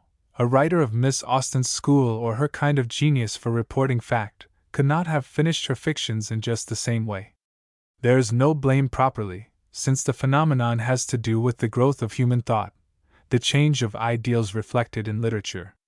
For one more point, Miss Austen only knew, or anyhow, only cared to write, one sort of novel, the love story. With her, a young man and woman, or two couples having similar relations, are interested in each other, and after various complications arising from their personal characteristics, from family interference, or other crisscross of events, misplacement of affection being a trump card, are united in the end. The formula is of primitive simplicity. The wonder is that so much of involvement and genuine human interest can be got out of such scant use of the possible permutations of plot. It is all in the way it is done. Love stories are still written in profusion, and we imagine that so compelling a motive for fiction will still be vital, in some one of its innumerable phases, in the 25th century. Yet it is true that novelists now point with pride to the work of the last generation of their art, in that it has so often made sex-love subsidiary to other appeals, or even eliminated it altogether from their books. Some even boast of the fact that not a woman is to be found in the pages of their latest creation. Nearly 100 years ago, Defoe showed the possibility, if you happen to have genius, of making a powerful story without the introduction of the eternal feminine. Crusoe could not declare with Cyrano de Bergerac, Je vous dois d'avoir eu tout au moins un ami, grâce à vous, un robe à passer dans ma vie. It is but natural that, immensely powerful as it is, such a motive should have been overworked. The gamut of variations has been run from love licit to love illicit, and love degenerate and abnormal to no love at all. But any publisher will assure you that still, love conquers all. And in the early 19th century, any novelist who did not write tales of amatory interest was a fool. The time was not ripe to consider an extension of the theme nor a shifted point of view. For the earlier storytellers, in the language of Browning's lyric, love is best. Jane Austen's diction, or better, her style, which is more than diction, in writing her series of social studies, affords a fine example of the adaptation of means to end. Given the work to be accomplished, the tools are perfect instruments for the purpose. The student of English style in its evolution must marvel at the idiom of Austen, so strangely modern is it, so little has time been able to make it passé. From her first book, her manner seems to be easy, adequate, unforced, with nothing about it self-conscious or gauche. In the development of some great writers the change from unsureness and vulgarity to the mastery of mature years can be traced. Dickens is one such. But nothing of the sort can be found in Austen. She has in Northanger Abbey and Pride and Prejudice, early works, a power in idiomatic English which enables her reader to see her thought through its limpid medium of language, giving, it may be, as little attention to the form of expression as a man uninstructed in the niceties of a woman's dress gives to those details which none the less in their totality produce on him a most formidable effect. Miss Austen's is not the style of startling tricks, nor has she the flashing felicities of a Stevenson which lead one to return to a passage for regustation. Her manner rarely if ever takes the attention from her matter. But her words and their marshalling, always bearing in her mind her unambitious purpose, make as fit a garment for her thought as was ever devised upon English looms. If this is style, then Jane Austen possesses it, as have very few of the race. There is just a touch of the archaic in it, enough to give a quaintness that has charm without being precious in the French sense. Hers are breeding and dignity without distance or stiffness. Now and again the lifelikeness is accentuated by a sort of undress which goes to the verge of the slipshod, as if a gentlewoman should not be too particular, lest she seem professional, the sort of liberty with the starched proprieties of English which Thackeray later took with such delightful results. Of her style as a whole, then, we may say that it is good literature for the very reason that it is not literary, either mannered nor mincing nor affectedly plain. The style is the woman, and the woman wrote as a lady should who is portraying genteel society, very much as she would talk, with the difference the artist will always make between life and its expression in letters. Miss Austen's place was won slowly but surely, unlike those authors whose works spring into instantaneous popularity, to be forgotten with equal promptness, or others who, like Mrs. Stowe, write a book which, for historical reasons, gains immediate vogue and yet retains a certain reputation. The author of Pride and Prejudice gains in position with the passing of the years. She is one of the select company of English writers who after a century are really read, really of more than historical significance. New and attractive editions of her books are frequent. She not only holds critical regard, and to criticism her importance is permanent, but is read by an appreciable number of the lovers of sound literature, read far more generally, we feel sure, than Disraeli or Bulwer or Charles Kingsley, who are so much nearer our own day and who filled so large a place in their respective times. Compared with them, Jane Austen appears a serene classic. When all is said, the test, the supreme test, is to be read. That means that an author is vitally alive, not dead on the shelves of a library where he has been placed out of deference to the literary Mrs. Grundy.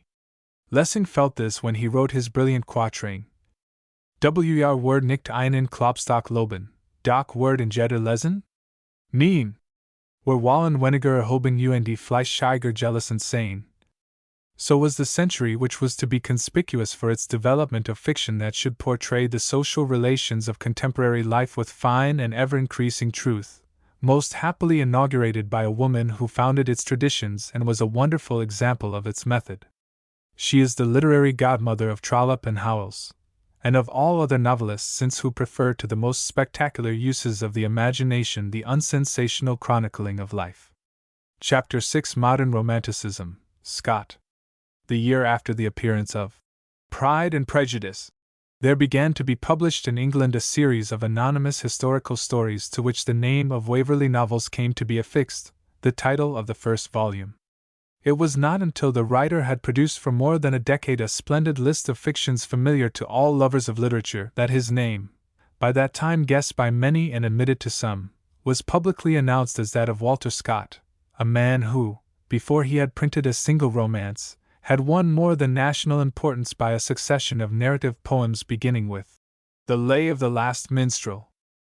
Few careers, personal and professional, in letters, are more stimulating and attractive than that of Scott. His life was winsome, his work of that large and noble order that implies a worthy personality behind it. Scott, the man, as he is portrayed in Lockhart's Life and the ever-delightful Letters, is as suitable an object of admiration as Scott the author of Guy Mannering and Old Mortality. And when we reflect that by the might of his genius he set his seal on the historical romance, that the modern romance derives from Scott, and that, moreover, in spite of the remarkable achievements in this order of fiction during almost a century, he remains not only its founder but its chief ornament, his contribution to modern fiction begins to be appreciated.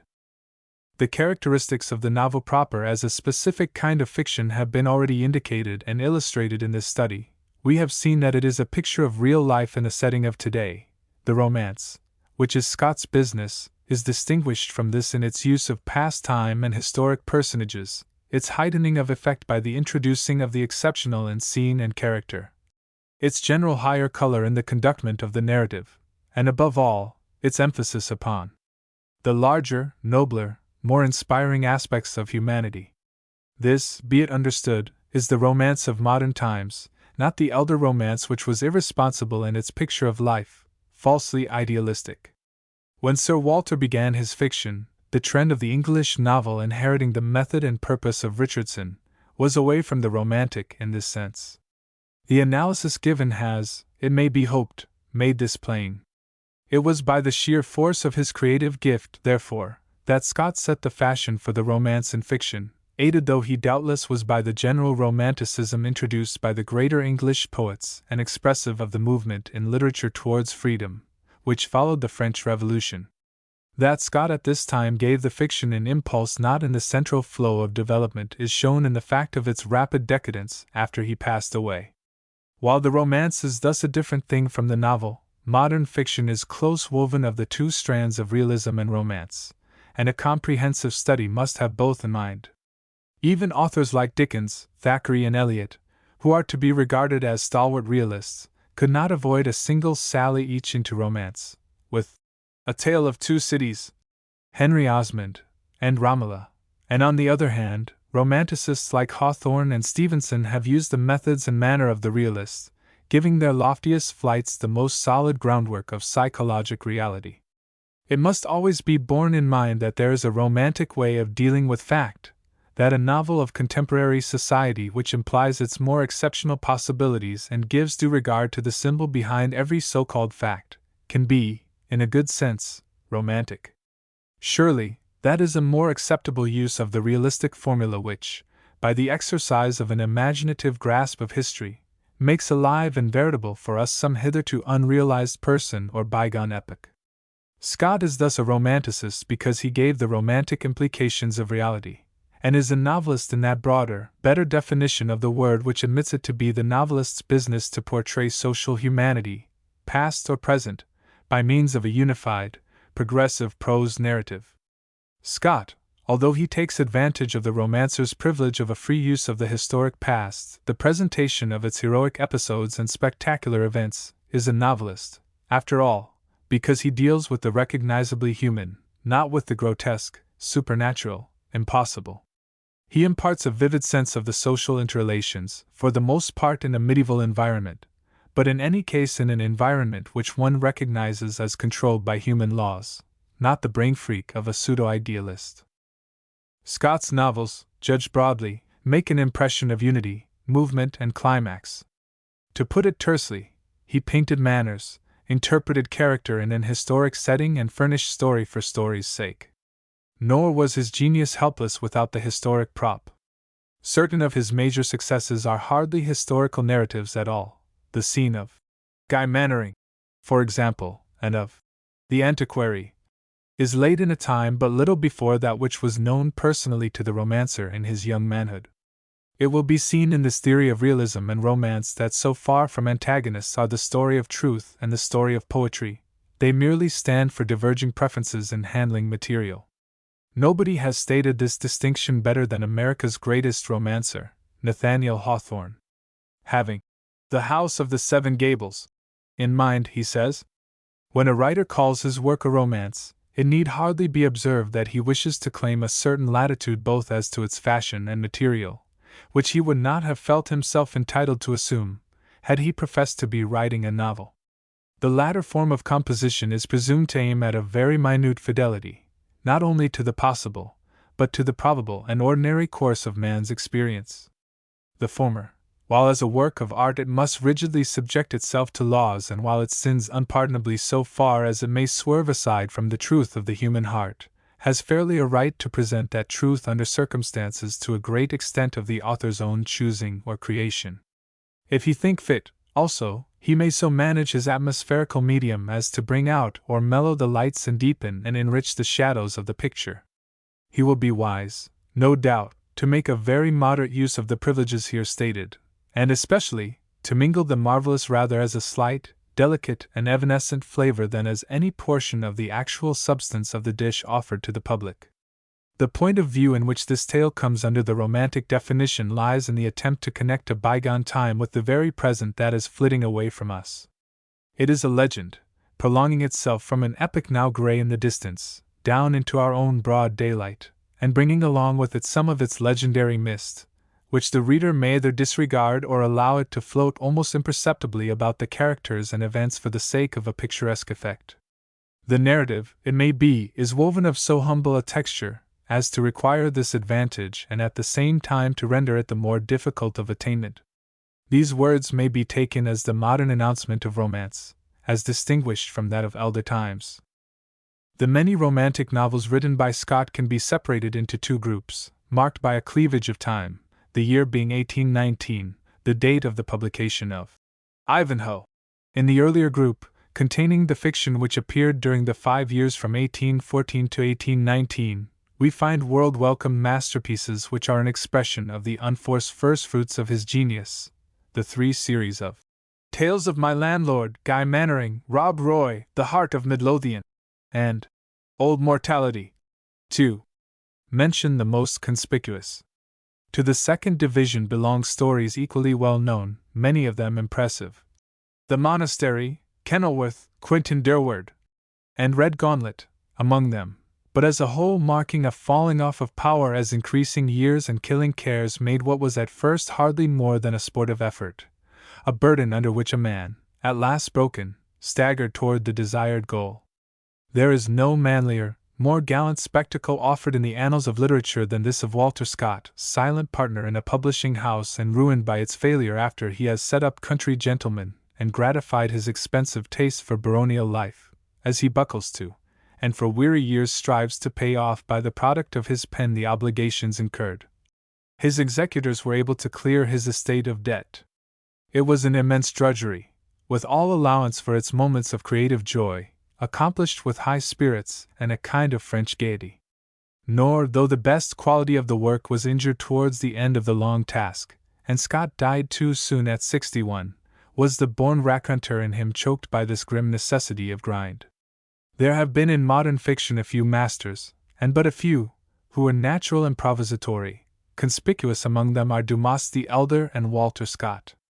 Such writers pour forth from a very spring of effortless power invention after invention, born of the impulse of a rich imagination, a mind stored with bountiful material for such shaping, and a nature soaked with the humanities.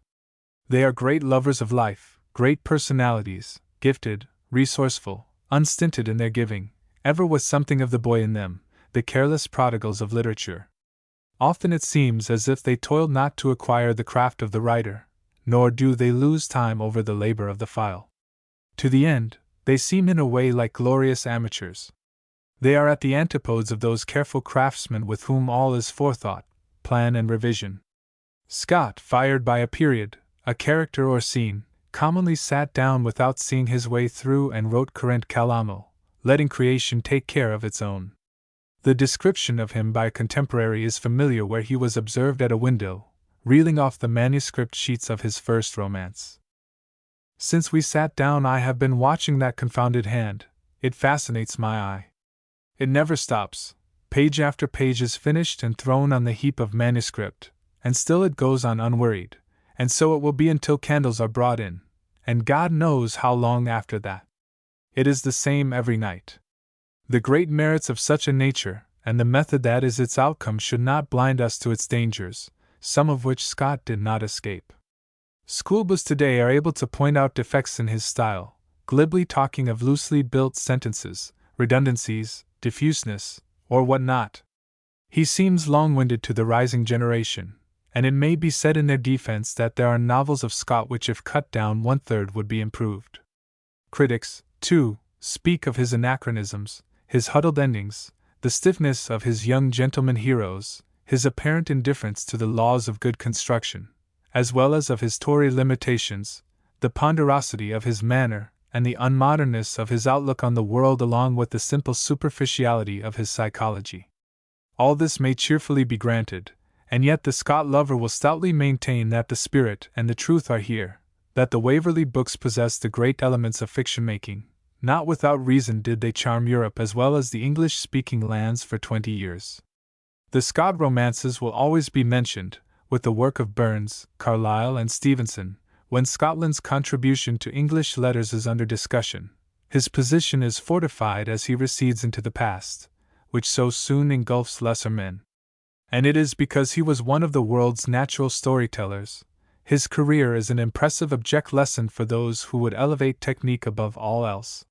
He produced romances which dealt with English history centuries before his own day, or with periods near his time, Scotch romances of like kind which had to do with the historic past of his native land, romances of humbler life and less stately entourage, the scenes of which were laid nearer, sometimes almost within his own day.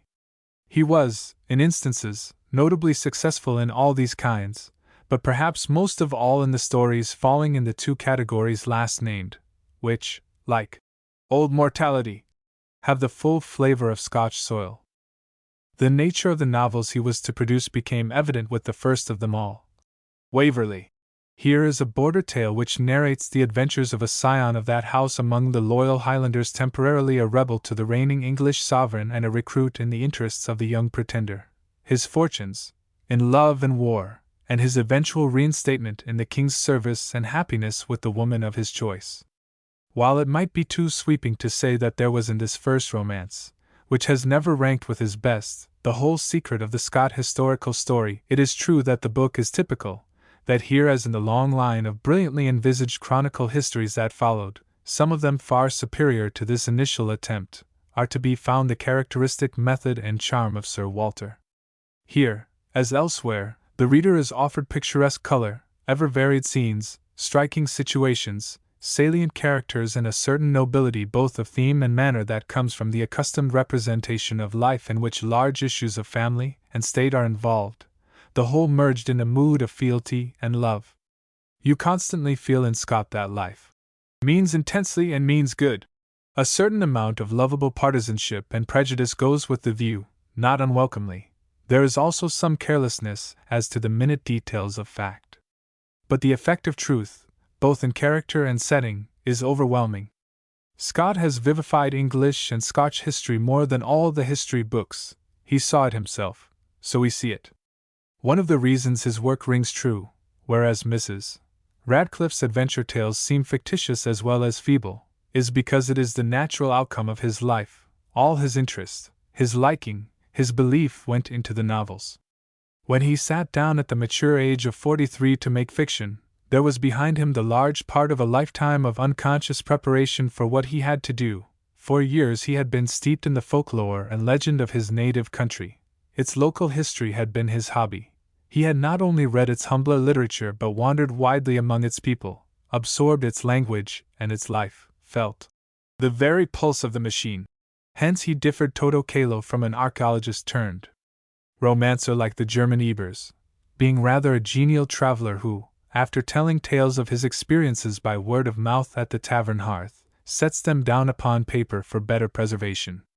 He had been no less student than pedestrian in the field. Lame as he was, he had footed his way to many a tall memorial of a hoary past, and when still hardly more than a boy, burrowed among the manuscripts of the Advocate's Library in Edinburgh, making himself an able antiquary at a time when most youth are idling or philandering. Moreover, he was himself the son of a border chief and knew minstrelsy almost at his nurse's knee, and the lilt of a ballad was always like wine to his heart. It makes you think of Sir Philip Sidney's splendid testimony to such an influence. I never heard the old song of Percy and Douglas that I found not my heart moved more than with a trumpet. All this could not but tell. The incidents in a book like Waverley are unforced. The advance of the story closely imitates life in its ever-shifting succession of events. The reader soon learns to trust the author's faculty of invention. Plot, story interest, is it not the backbone of romantic fiction? And Scott, though perchance he may not conduct it so swiftly as pleases the modern taste, may be relied on to furnish it. In the earlier period up to Ivanhoe, that famous sortie into English history, belong such masterpieces as Guy Mannering, Old Mortality, Heart of Midlothian, The Bride of Lammermoor, and Rob Roy, a list which, had he produced nothing else, would have sufficed to place him high among the makers of romance.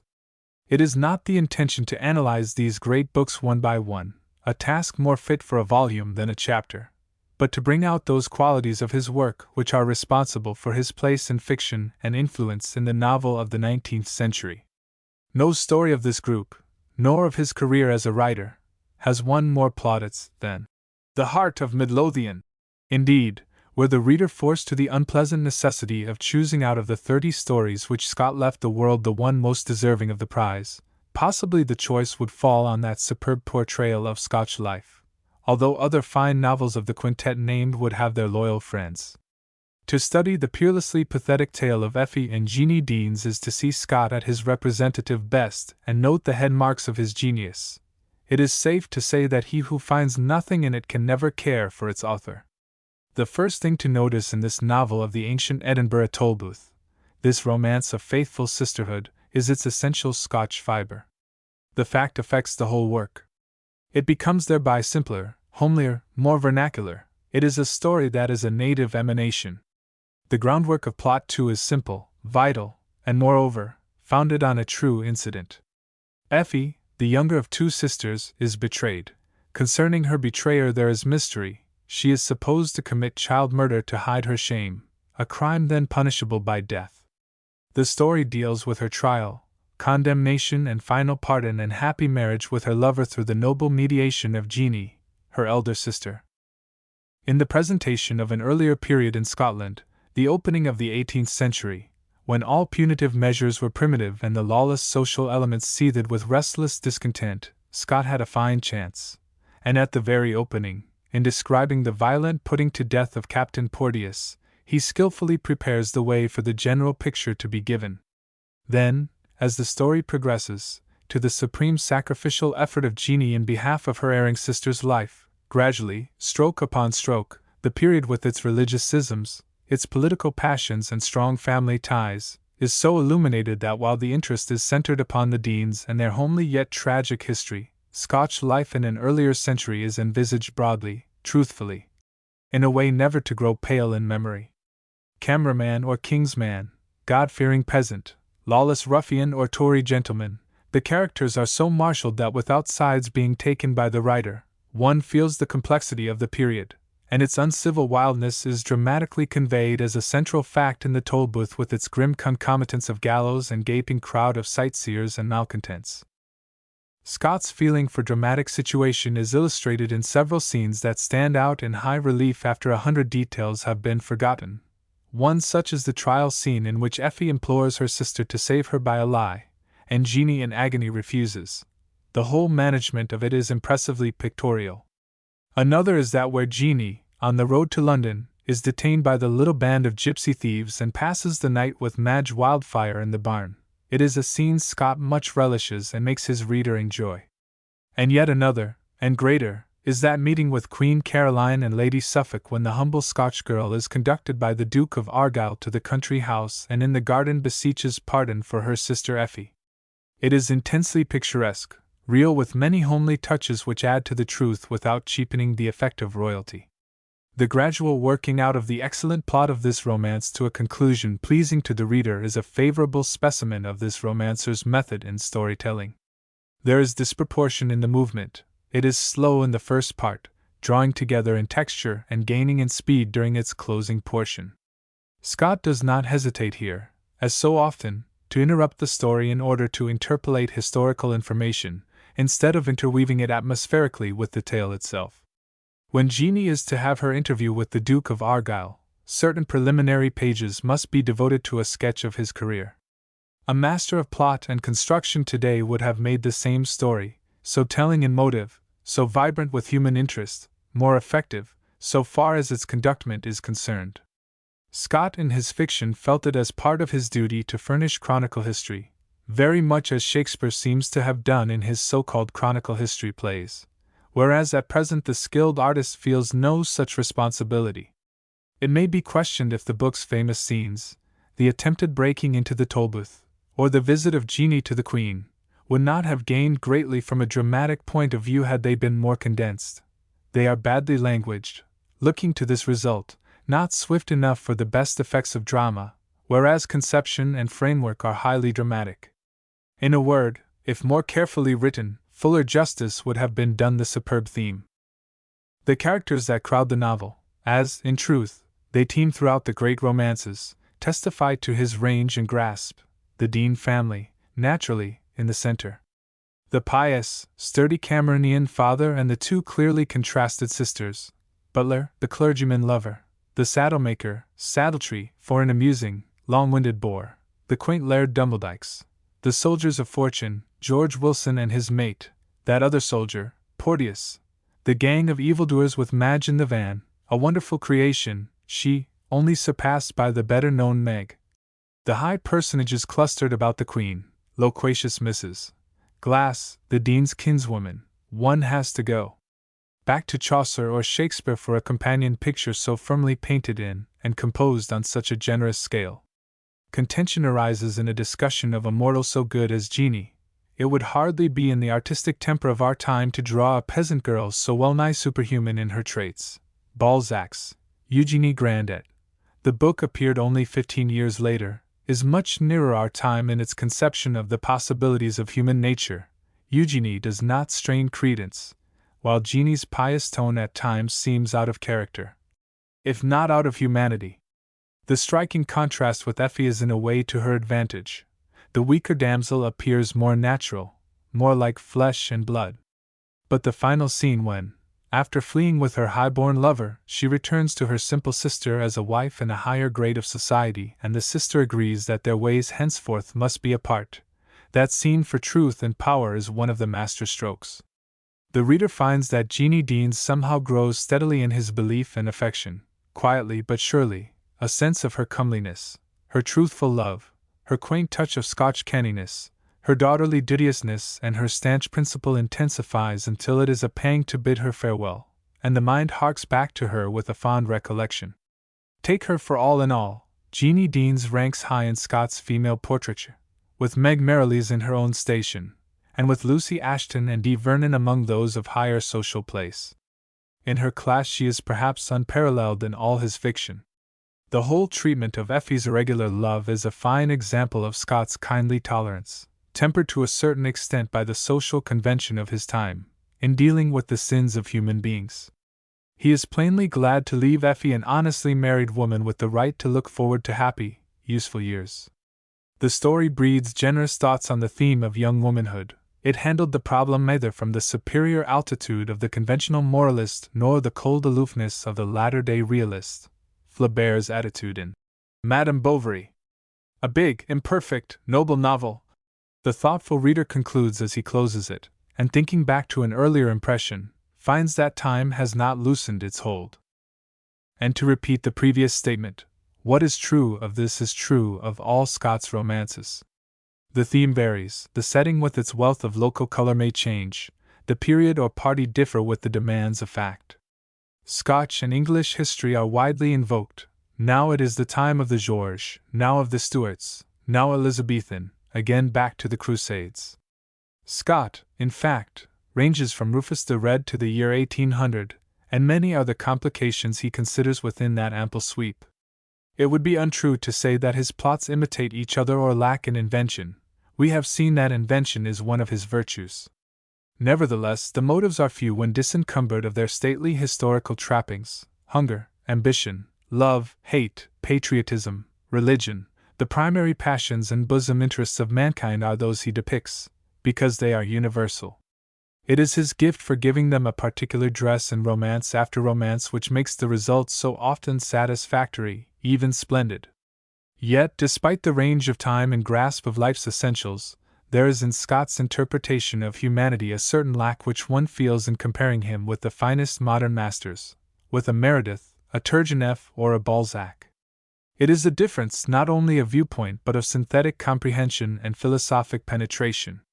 It means that he mirrored a day less complex, less subtle and thoughtful. This may be dwelt upon and illustrated a little in some further considerations on his main qualities. Scott, like the earlier novelists in general, was content to depict character from without rather than from within, to display it through act and scene instead of by the probing analysis so characteristically modern. This meant inevitable limitations in dealing with an historical character or time. A High Church Tory himself, a frank Jacobite in his leanings, Taine declared he had a feudal mind. He naturally so composed a picture as to reflect this predilection, making effects of picturesqueness accordingly. The idea given of Mary Queen of Scots from The Abbot is one example of what is meant, that of Prince Charlie in Waverley is another. In a sense, however, the stories are all the better for this obvious bias. Where a masculine imagination moved by warm affection seizes on an historic figure, the result is sure to be vivid, at least, and let it be repeated that Scott has in this way recreated history for the many. He shows a sound artistic instinct in his handling of historic personages relative to those imaginary, rarely letting them occupy the center of interest, but giving that place to the creatures of his fancy, thereby avoiding the hampering restriction of a too close following of fact. The manipulation of Richard Coeur de Lion in Ivanhoe is instructive with this in mind.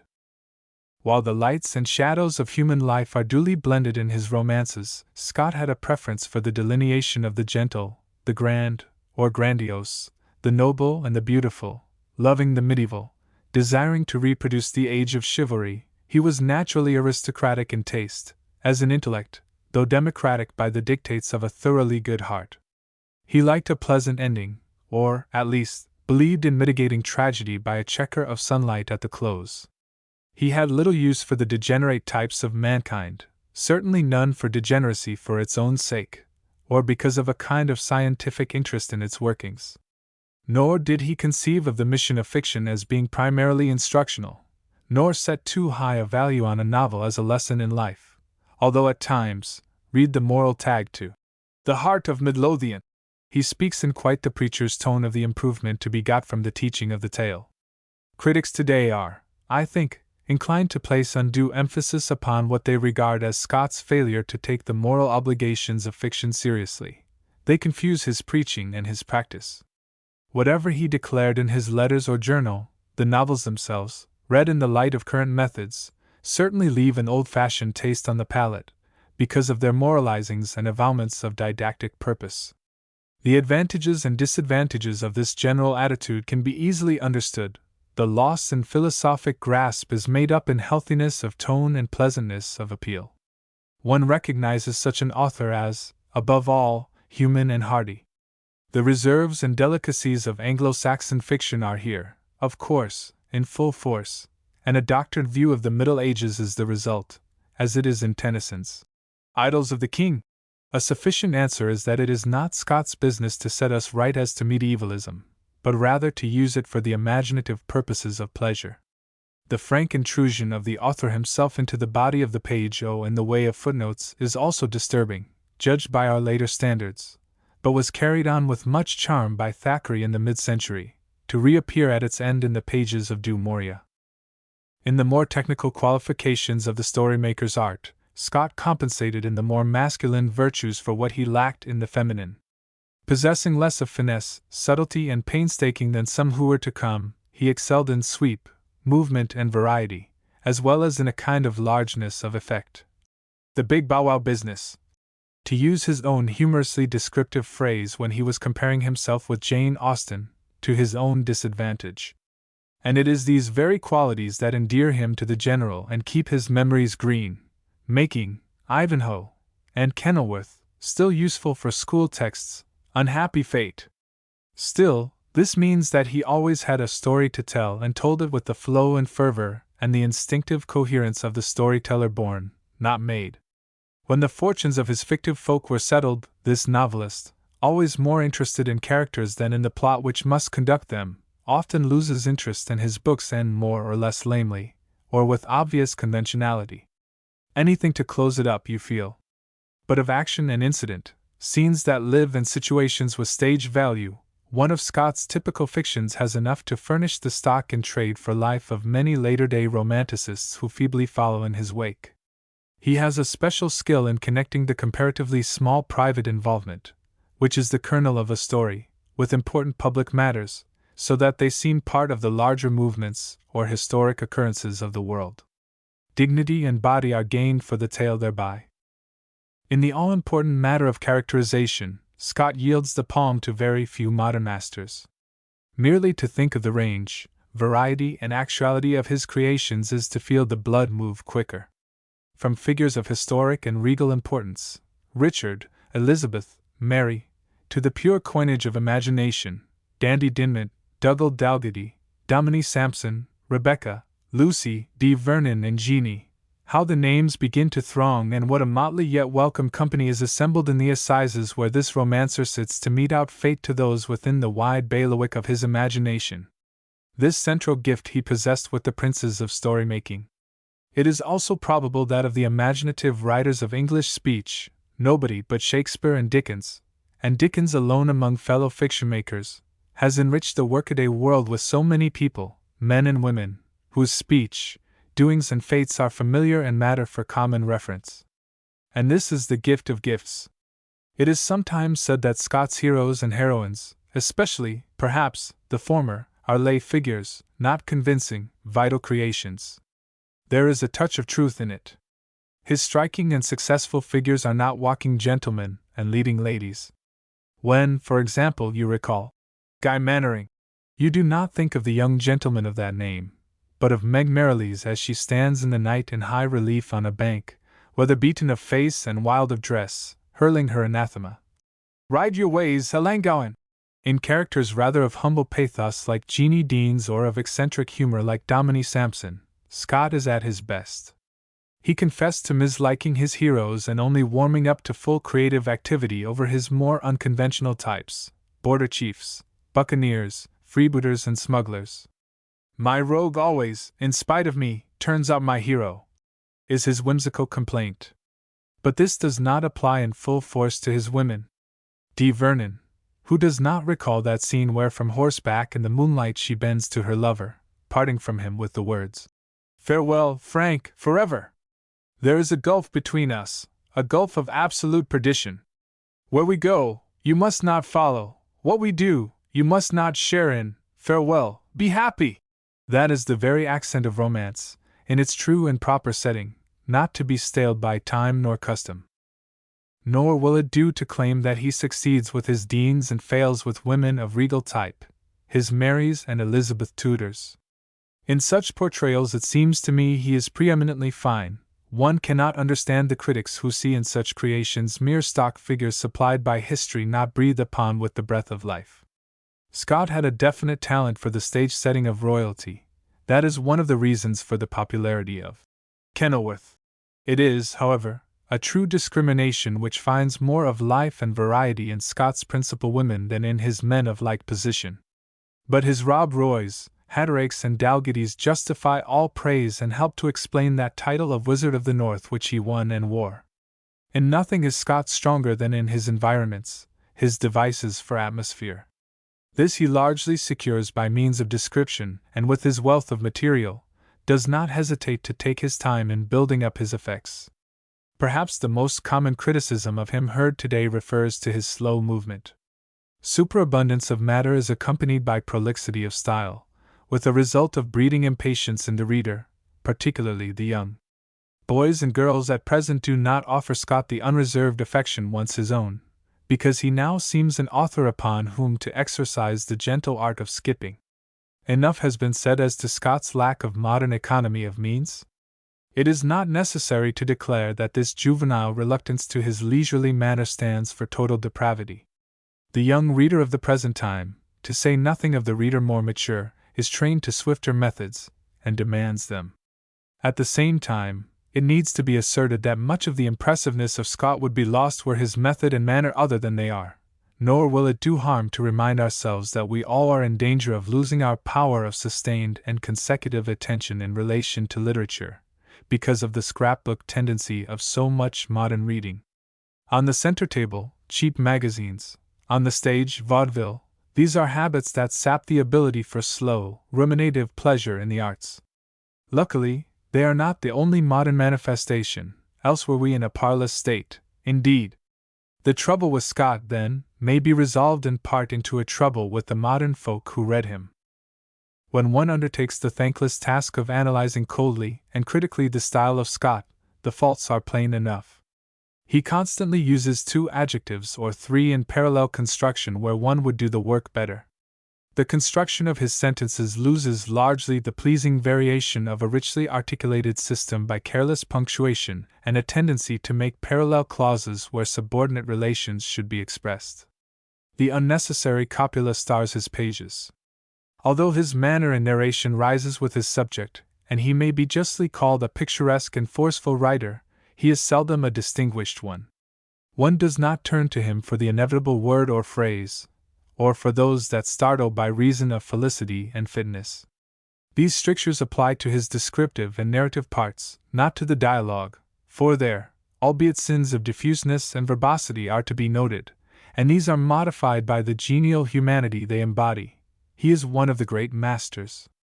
His use of the Scotch dialect adds indefinitely to his attraction, and native smack, racy humor, sly wit, canny logic, heartful sympathy, all are conveyed by the folk medium. All subsequent users of the people's speech pay toll to Walter Scott. Small courtesy should be extended to those who complain that these idioms make hard reading. Never does Scott give us dialect for its own sake, but always for the sake of a closer revelation of the human heart. Dialect's one justification. At its worst, Scott's style may fairly be called ponderous, loose, monotonous. At its finest, the adequate instrument of a natural storyteller who is most at home when, emerging from his languor, he writes of grand things in the grand manner.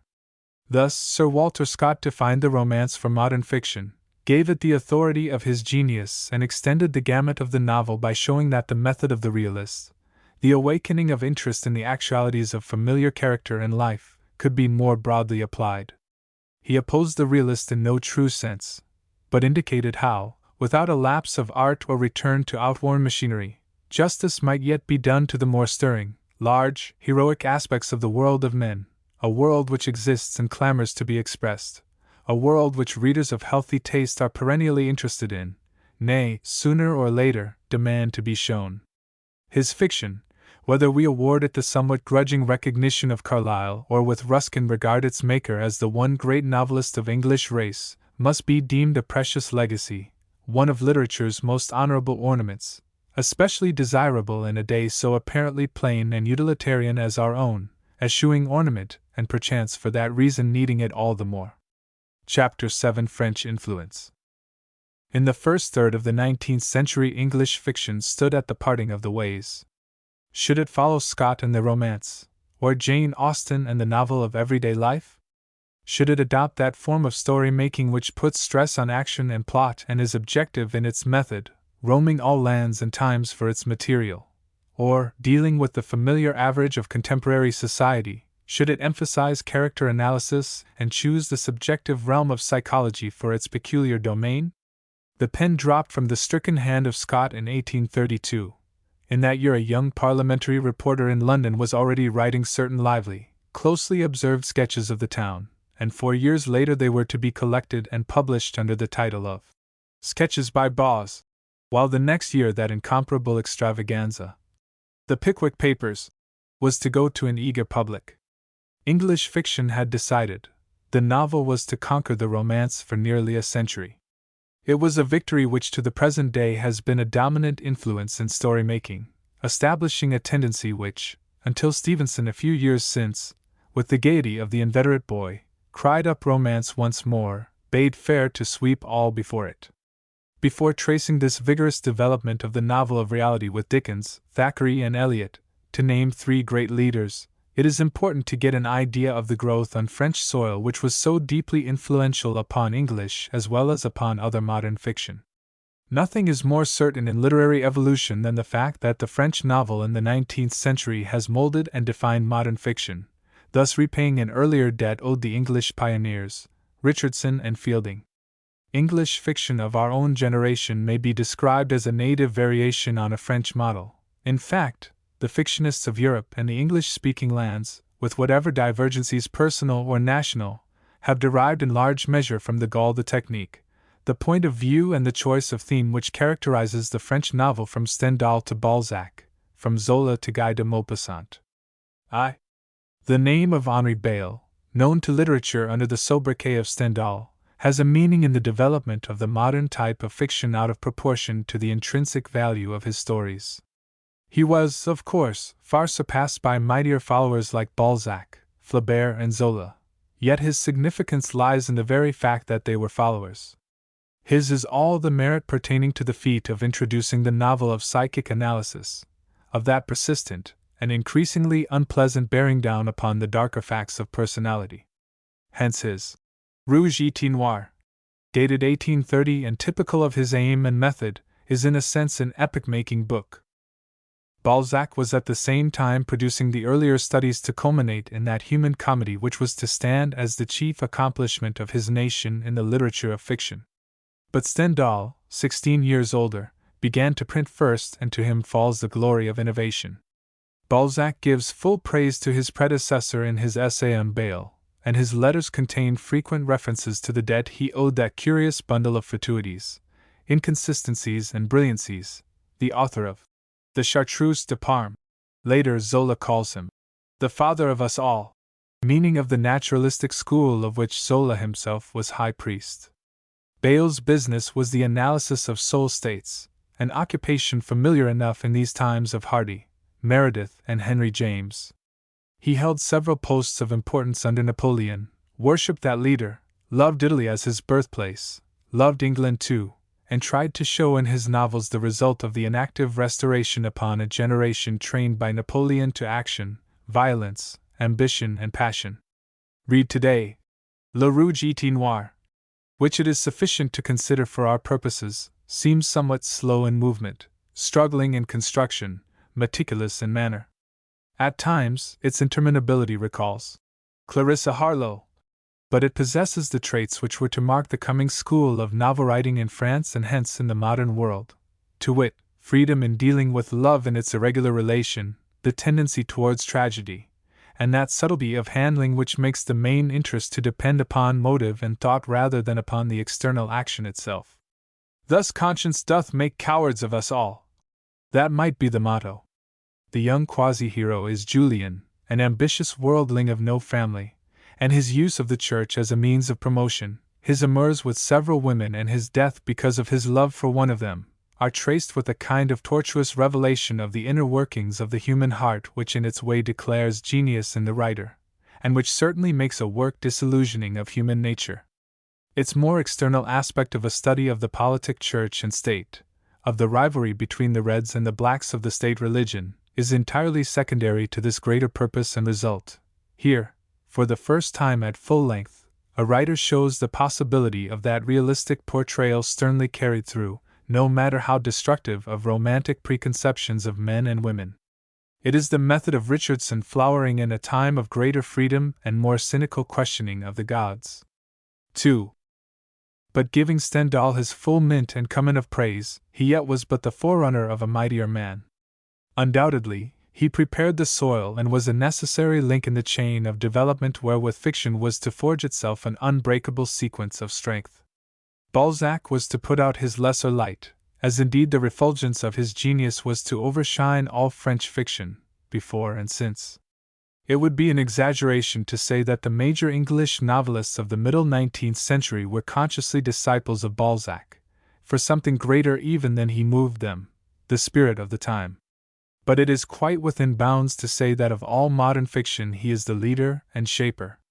Without him, his greatest native follower, Zola, is inconceivable. He gathers up into himself and expresses at its fullest all that was latent in the striking modern growth whose banner cry was truth, and whose method was that of the social scientist. Here was a man who, early in his career, for the first time in the history of the novel, deliberately planned to constitute himself the social historian of his epoch and race, and who, in upwards of 100 remarkable pieces of fiction in novel form, executed that plan in such fullness that his completed work stands not only as a monument of industry, but as perhaps the most inspiring example of literary synthesis in the history of letters. In bigness of conception and of construction, let alone the way in which the work was performed, the human comedy is all-begetting. It drives one to Shakespeare for like largeness of scale. Such a performance, ordered and directed to a foreseen end, is unique in literature. As Balzac thus gave birth, with a fiery fecundity of invention, to book after book of the long list of novels that make up his story of life, there took shape in his mind a definite intention, to become the secretary of an age of which he declared society to be the historian. He wished to exhibit man and his species as he was to be seen in the France of the novelist's era, just as a naturalist aims to study beast kind, segregating them into classes for zoological investigation. Later, Balzac's great successor, as we shall see, applied this analogy with more rigid insistence upon the scientific method which should obtain in all literary study. The survey proposed covered a period of about half a century and included the Republic, the Empire, and the Restoration. It ranged through all classes and conditions of men with no appearance of prejudice, preference, or parti pris. This is one of the marvels of Balzac, thus gaining the immense advantage of an apparently complete and catholic comprehension of the human show. Of all modern novelists, Balzac is the one whose work seems like life instead of an opinion of life. He has the objectivity of Shakespeare. Even a Tolstoy set beside him seems limited. This idea of a plan was not crystallized into the famous title given to his collective works, La Comédie Humaine, until 1842, when but 8 years of life remained to him. But 4 years earlier it had been mentioned in a letter, and when Balzac was only a little over 30, at a time when his better-known books were just beginning to appear, he had signified his sense of an inclusive scheme by giving such a running title to a group of his stories as the familiar Scenes from Private Life, to which, in due course, were added other designations for the various parts of the great plan.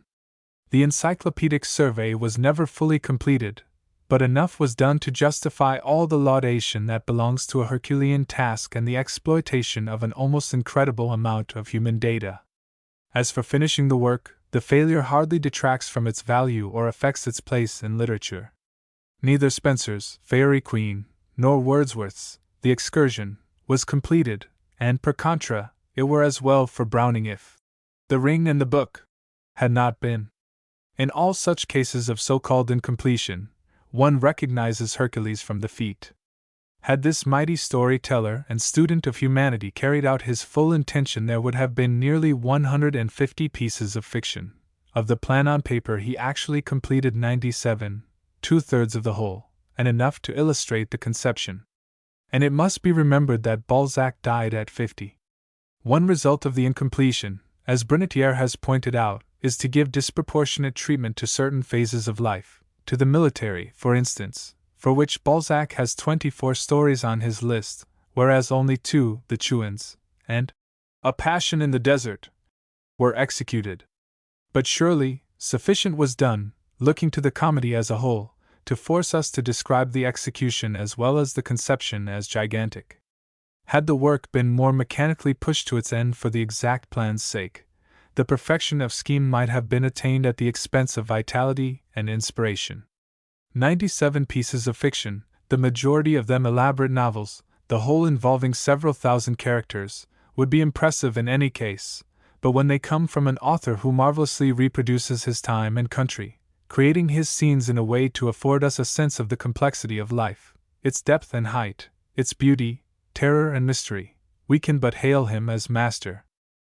And in spite of the range and variety in Balzac's unique product, it has an effect of unity based upon a sense of social solidarity.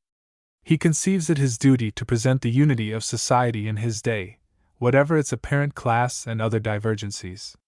He would show that men and women are members of the one body social, interacting upon each other in manifold relations and so producing the dramas of earth. Each story plays its part in this general aim, illustrating the social laws and reactions, even as the human beings themselves play their parts in the world. In this way Balzac's human comedy is an organism, however much it may fall short of symmetry and completion. In the outline of the plan we find him separating his studies into 3 groups or classes: the studies of manners, the philosophical studies, and the analytic studies. In the first division were placed the related groups of scenes of private life, provincial life, Parisian life, political life, military life, and country life. It was his desire, as he says in a letter to Madame Hanska, to have the group of studies of manners represent all social effects. In the philosophic studies the causes of those effects, the one exhibits individualities typified, the other, types individualized, and in the analytic studies he searches for the principles. Manners are the performance, the causes are the wings and the machinery. The principles, they are the author. Thus man, society, and humanity will be described, judged, analyzed without repetition, and in a work which will be, as it were, the 1001 Nights of the West. The scheme thus categorically laid down sounds rather dry and formal, nor is it too easy to understand. But all trouble vanishes when once the human comedy itself, in any example of it, is taken up. You launch upon the great swollen tide of life and are carried irresistibly along. It is plain that with an author of Balzac's productive powers, Any attempt to convey an idea of his quality must perforce confine itself to a few representative specimens. A few of them, rightly chosen, give a fair notion of his general interpretation. What then are some illustrative creations? In the case of most novelists, although of first rank, it is not as a rule difficult to define their class and name their tendency. Their temperaments and beliefs are so and so, and they readily fall under the designation of realist or romanticist, pessimist or optimist, student of character or maker of plots. This is, in a sense, impossible with Balzac. The more he be read, the harder to detect his bias. He seems, one is almost tempted to say, more like a natural force than a human mind. Persons read 2 or 3, perhaps half a dozen of his books, and then prate glibly of his dark view, his predilection for the base in mankind. When 50 fictions have been assimilated, it will be realized that but a phase of Balzac had been seen. When the passion of creation, the birth throes of a novel were on him, he became so immersed in the aspect of life he was depicting that he saw, felt, knew naught else. Externally, this obsession was expressed by his way of life and work while the story was growing under his hand, his recluse habits, his monkish abstention from worldly indulgences, the abnormal night hours of activity, the loss of flesh. So that the robust man who went into the guarded chamber came out at the end of 6 weeks the shadow of himself. As a consequence of the consecration to the particular task, as if it embraced the one view of existence, the reader perhaps experiences a shock of surprise in passing from The Country Doctor to Pere Goriot, but the former is just as truly part of his interpretation as the latter. A dozen fictions can be drawn from the body of his production which portray humanity in its more beautiful, idealistic manifestations. Books like The Country Doctor and Eugenic Grandet are not alone in the list. And how beautiful both are! The Country Doctor has all the idyllic charm of setting which a poetic interpretation of life in a rural community can give. Not alone nature, but human nature is hymned. The kindly old physician, whose model is the great physician himself, is like Chaucer's good parson, an unforgettable vision of the higher potentialities of the race. Such a novel deserves to be called quite as truly romance and prose poem, save that Balzac's vraisemblance, his gift for photographic detail and the contemporaneousness of the setting, make it modern. And thus with Eugenie Grandet the same method applied in The Country Doctor to the study of a noble profession in a rural atmosphere is here used for the portrait of a good woman whose entourage is again that of simple, natural conditions. There is more of light and shade in the revelation of character because Eugenie's father, the miser, a masterly sketch, furnishes a dark background for her radiant personality. But the same effect is produced, that of throwing into bold relief the sweet, noble, high and pure in our common humanity. And in this case it is a girl of humble station far removed from the shams and shameful passions of the town. The conventional contrast would be to present in another novel some woman of the city as foul as this daughter of Grandet is fair. Not so Balzac. He is too broad an observer of humanity, and as artist too much the master for such cheap effects of chiaroscuro. In The Duchess de Langeais, he sets his central character amidst the frivolities of fashion and behold, yet another beautiful type of the sex. As Richardson drew his Pamela and Clarissa, so Balzac his Eugenie and the Duchess, and let us not refrain from carrying out the comparison, and add, how feeble seems the Englishman in creation when one thinks of the 100 other female figures, good and bad, high and low, distinctly etched upon the memory by the mordant pen of the Frenchman. Then if we turn to that great tragedy of family, Pere Goriot, the change is complete. Now are we plunged into an atmosphere of greed, jealousy, uncleanliness and hate, all steeped in the bourgeois street air of Paris. In this tale of thankless daughters and their piteous old father, all the hideousness possible to the ties of kin is uncovered to our frightened yet fascinated eye. The plot holds us in a vice. To recall Madame Vautrin's boarding house is to shudder at the sights and smells. Compare it with Dickens' Mrs. Todgers, and once and for all you have the difference between the Anglo-Saxon and Celtic genius. Suppose, now, the purpose be to reveal not a group or community, but one human soul, a woman's this time, read.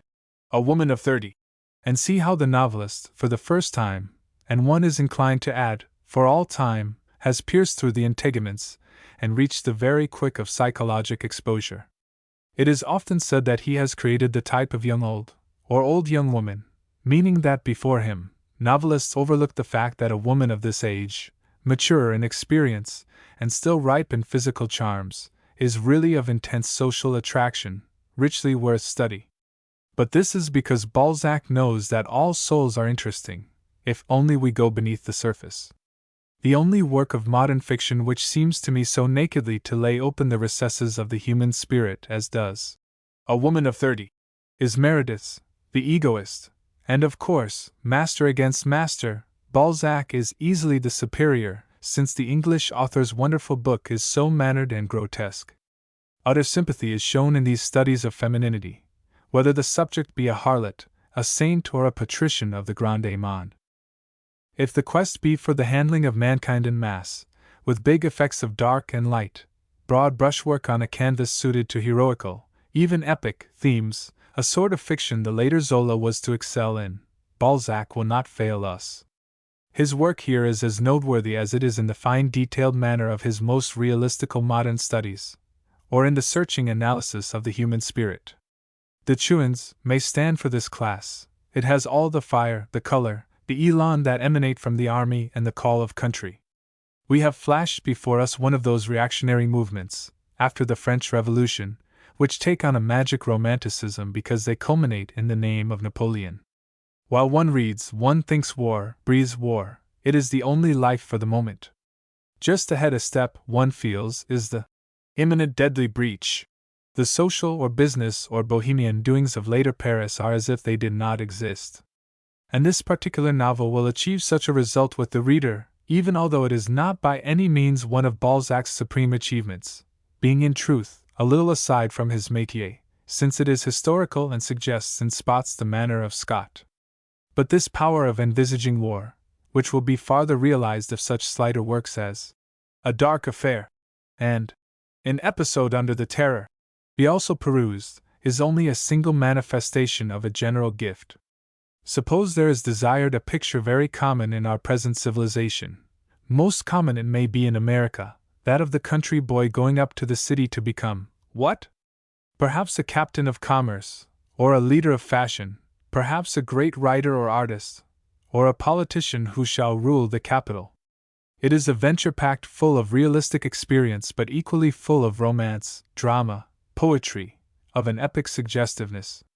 In two such volumes as A Great Provincial Man in Paris and Lost Illusions, all this, with its dire chances of evil as well as its roseate promise of success, has been wonderfully expressed. So cogently modern a motive had never been so used before. Sometimes in a brace of books Balzac shows us the front and back side of some certain section of life, as in Cousin Pons and Cousine Bette. The corner of Paris where artists, courtesans and poor students most do congregate, where art capitalized is a sacred word, and the odd estrays of humanity, picturesque, humorous, and tragic, display all the chances of mankind, this he paints so that we do not so much look on as move amidst the throng. In the first named novel, assuredly a very great book, the figure of the quaint old connoisseur is one of fiction's superlative successes. To know him is to love him in all his weakness. In the second book, Bette is a female vampire, and the story around her as terrible as the other is heart-warming and sweet. And you know that both are true as they would not have been apart.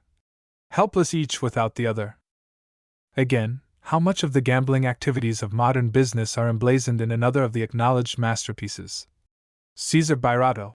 We can see in it the prototype of much that comes later in French fiction, Daudet's Risler Ein et Fromage Jeune, and Zola's L'Argent, to name but two. Such a story sums up the practical, material side of a reign or an epic. Nor should it be forgotten that this close student of human nature, whose work appears so often severely mundane, and most strong when its roots go down into the earth, sometimes seeming to prefer the rankness and slime of human growths, can on occasions soar into the empyrean, into the mystic region of dreams and ideals and all manner of subtle imaginings. Witness such fiction as The Magic Skin, Seraphita, and The Quest of the Absolute. It is hard to believe that the author of such creations is he of Père Goriot, or Cousin Bet. But it is Balzac's wisdom to see that such pictures are quite as truly part of the human comedy, because they represent man giving play to his soul, exercising his highest faculties. Nor does the realistic novelist in such efforts have the air of one who has left his true business in order to disport himself for once in an alien element. On the contrary, he seems absolutely at home. For the time, this is his only affair, his natural interest. And so with illustrations practically inexhaustible, which the long list prodigally offers. But the scope and variety have been already suggested. The best rule with Balzac is, each one to his taste, always remembering that in a writer so catholic, there is a peculiar advantage in an extended study.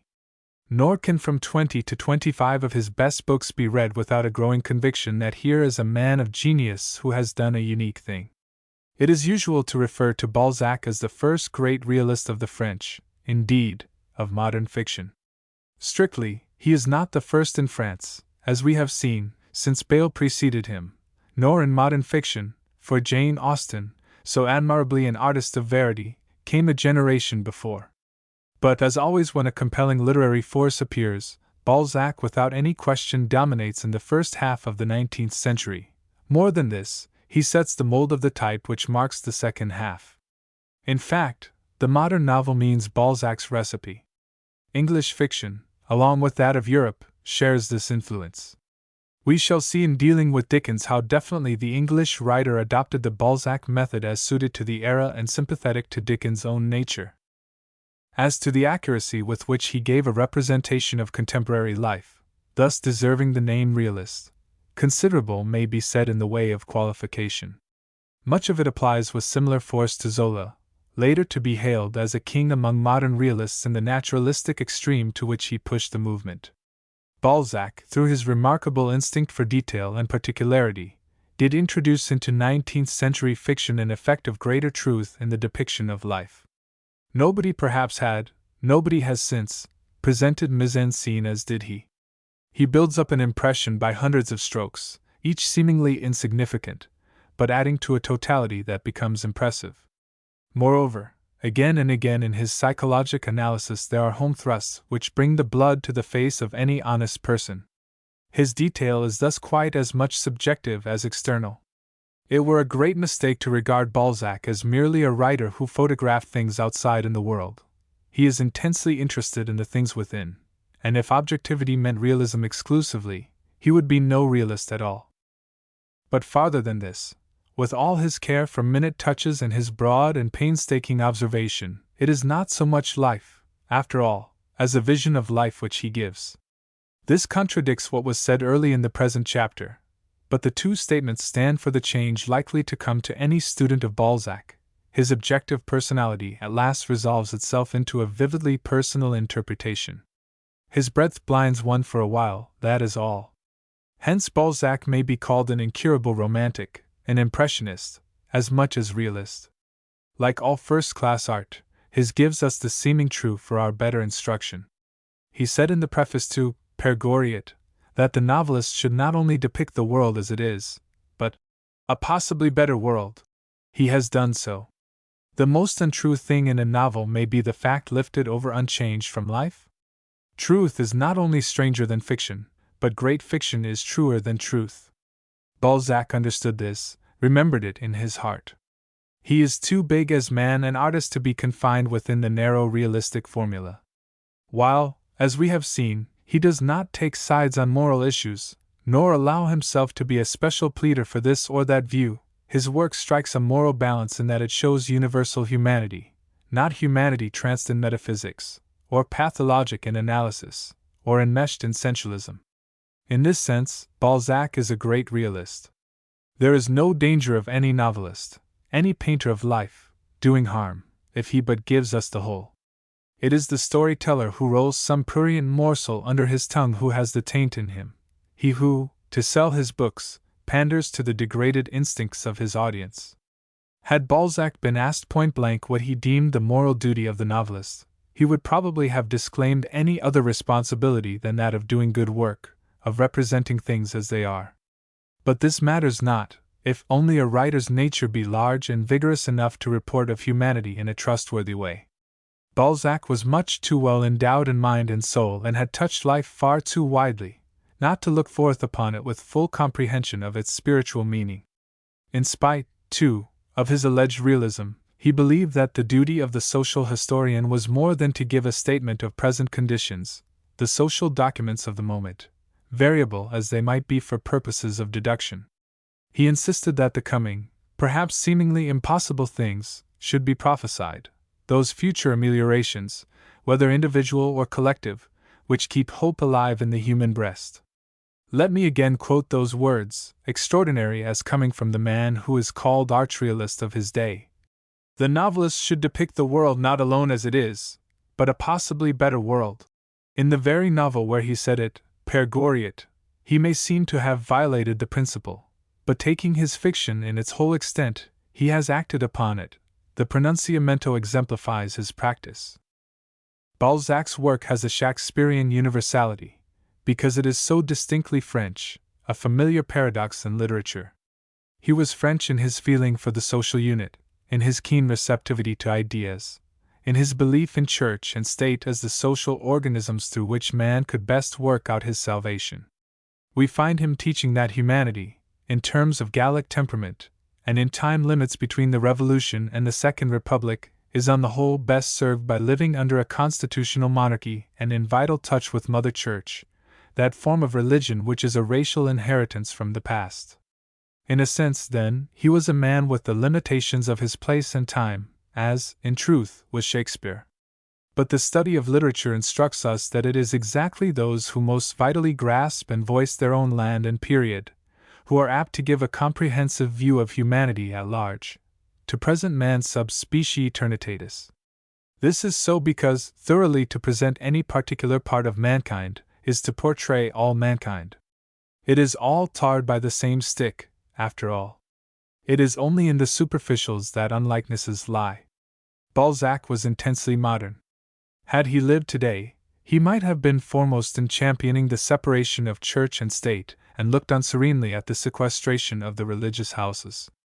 But writing his main fiction from 1830 to 1850, his attitude was an enlightened one, that of a thoughtful patriot.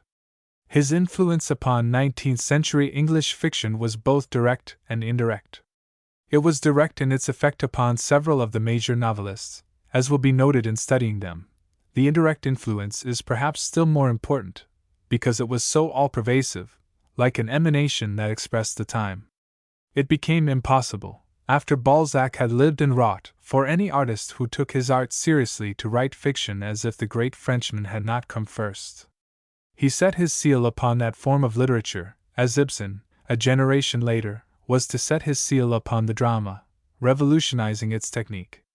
To the student, therefore, he is a factor of potent power in explaining the modern fictional development. Nor should he be a negligible quantity to the cultivated reader seeking to come genially into acquaintance with the best that European letters has accomplished. While upon the lover of the novel as a form of literature, which means the mass of all readers today, Balzac cannot fail to exercise a personal fascination. Life widens before us at his touch, and that glamour which is the imperishable gift of great art returns again as one turns the pages of the little library of yellow books which contain the human comedy. Balzac died in 1850, when in the prime of his powers. 7 years later was published the Madame Bovary of Flaubert, one of the most remarkable novels of the 19th century, and the most unrelenting depiction of the devolution of a woman's soul in all fiction. Certainly it deserved that description up to the hour of its appearance, if not now, when so much has been done in the realm of female pathology. Flaubert is the most noteworthy intermediate figure between Balzac and Zola.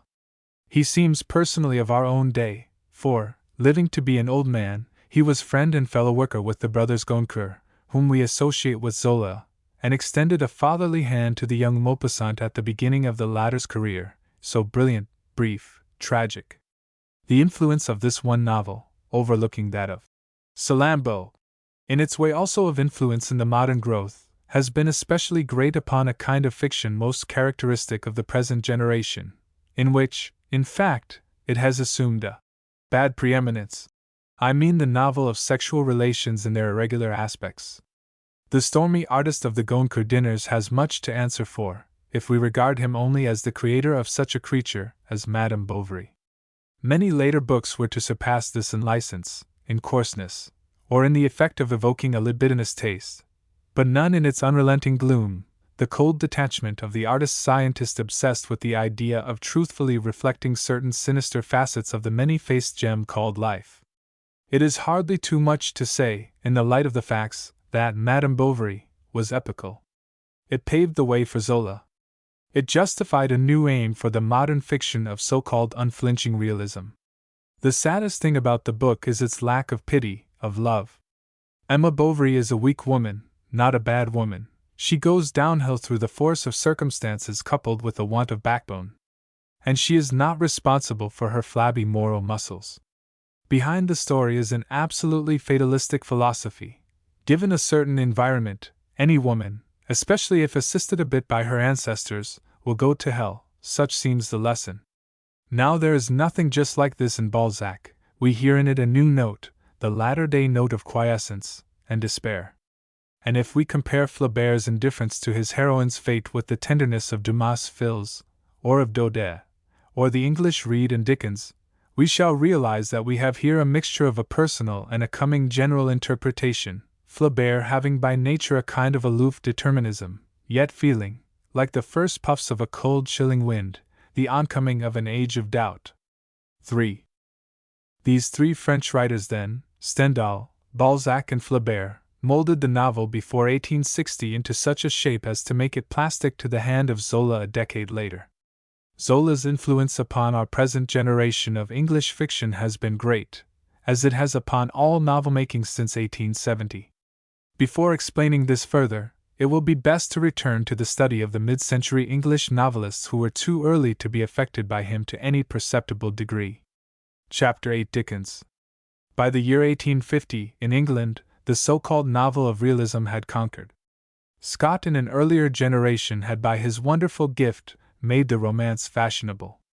But, as we said, it was the romance with a difference, the romance with its feet firmly planted on Mother Earth, not ballooning in cloudland, the romance depicting men and women of the past but yet men and women, not creatures existing only in the fancy of the romance maker. In short, Scott, romancer though he was, helped modern realism along, because he handled his material more truthfully than it had been handled before.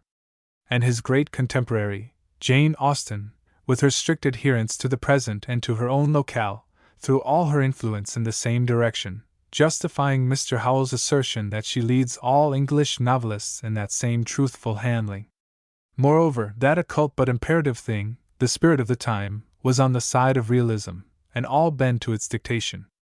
Then, in the mid-century, Dickens and Thackeray, with George Eliot a little later on their heels, and Trollope too, came to give a deeper set to the current which was to flow in similar channels for the remainder of the period. In brief, this is the story, whatever modifications of the main current are to be noted, the work of Bulwer and Disraeli, of Reed, Kingsley and Collins. A decade before Thackeray got a general hearing, Dickens had fame and mighty influence. It was in the 1830s that the self-made son of an impecunious navy clerk, who did not live in vain since he sat for a portrait of Micawber and the father of the Marshalsea, turned from journalism to that higher reporting which means the fiction of manners and humors. All the gods had prepared him for his destiny. Sympathy he had for the poor, the oppressed, the physically and morally unfit, for he had suffered in his own person, or in his imagination, for them all. His gift of observation had been sharpened in the grim school of necessity. He had learned to write by writing under the pressure of newspaper needs. And he had in his blood, while still hardly more than a lad, a feeling for idiomatic English which, so far as it was not a boon straight from heaven, had been fostered when the very young Charles had battened, as we saw, upon the 18th-century worthies. It is now generally acknowledged that Dickens is not a temporary phenomenon in Victorian letters, but a very solid major fact in the native literature, too large a creative force to be circumscribed by a generation. Looked back upon across the gap of time, he looms up all the more impressively because the years have removed the clutter about the base of the statue. The temporary loss of critical regard, a loss affecting his hold on the general reading public little, if any, has given way to an almost violent critical reaction in his favor. We are widening the aesthetic canvas to admit of the test of life, and are coming to realize that, obsessed for a time by the attraction of that lower truth which makes so much of external realities, realism lost sight of the larger demands of art which include selection, adaptation, and that enlargement of effect marking the distinction between art and so-called reality. No critic is now timid about saying a good word for the author of Pickwick and Copperfield. A few years ago it was otherwise. Present-day critics such as Henley, Lang, and Chesterton have assured the lukewarm that there is room in English literature for both Thackeray and Dickens. That Dickens began to write fiction as a very young journalist was in some ways in his favor, in other ways, to the detriment of his work. It meant an early start on a career of over 30 years. It meant writing under pressure with the spontaneity and reality which usually result. It also meant the bold grappling with the technique of a great art, learning to make novels by making them. Again, one truly inspired to fiction is lucky to have a novitiate in youth. So far the advantages. On the other hand, the faults due to inexperience, lack of education, uncertainty of aim, haste and carelessness, and other foes of perfection, will probably be in evidence when a writer who has scarcely attained to man's estate essays fiction. Dickens' early work has thus the merits and demerits of his personal history. A popular and able parliamentary reporter, with sympathetic knowledge of London and the smaller towns where his duties took him, possessed of a marvelous memory which photographed for him the boyish impressions of places like Chatham and Rochester, he began with sketches of that life interspersed with more fanciful tales which drew upon his imagination and at times passed the melodramatic borderline.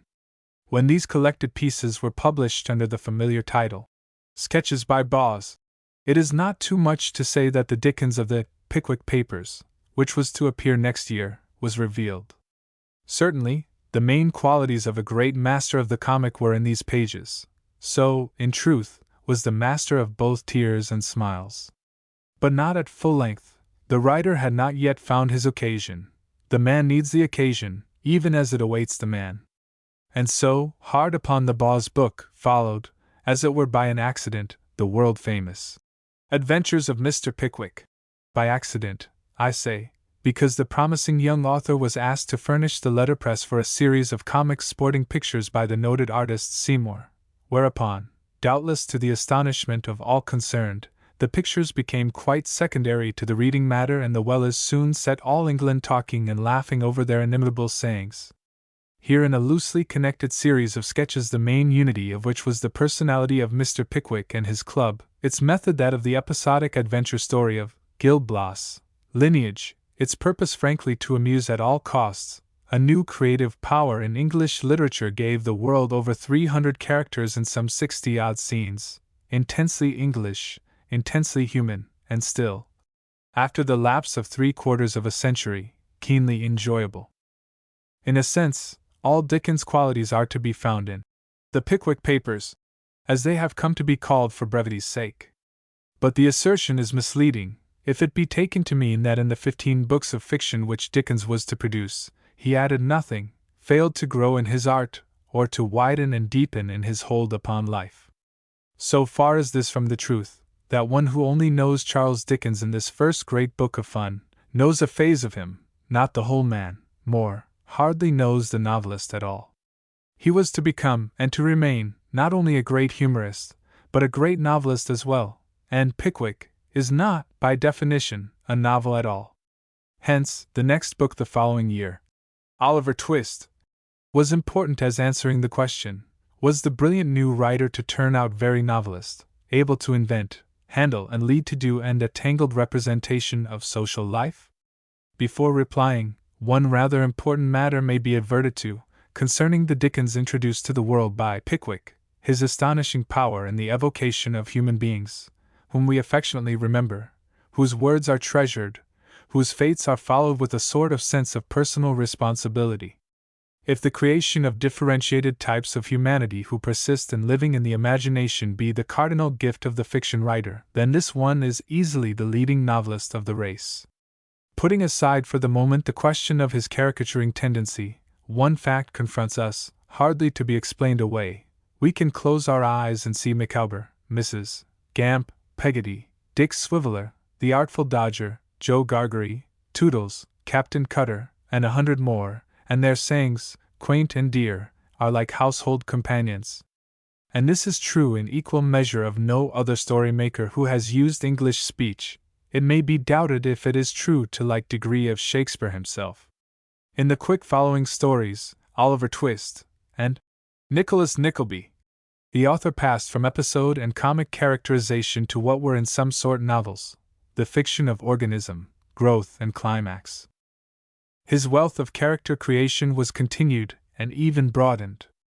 But there was more here, an attempt to play the game of novel-making.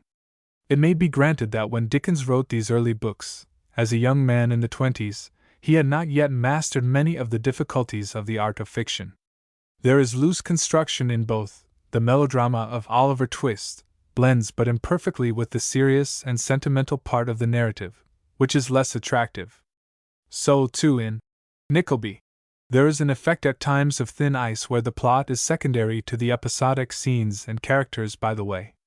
Yet in both novels there is a story and a good one.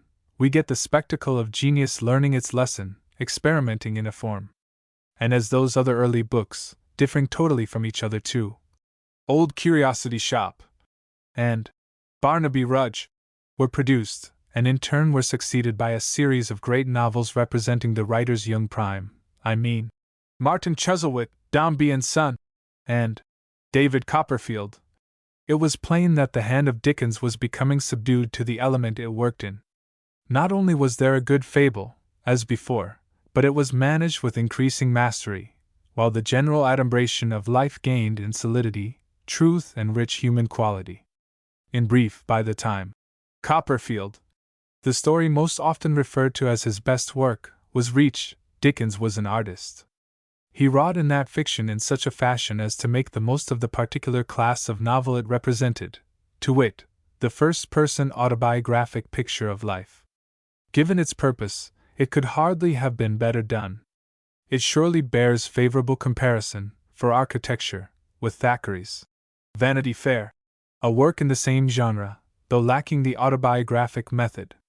This is quite aside from its remarkable range of character portrayal, its humor, pathos, and vraisemblance, its feeling for situation, its sonorous eloquence and massed effects.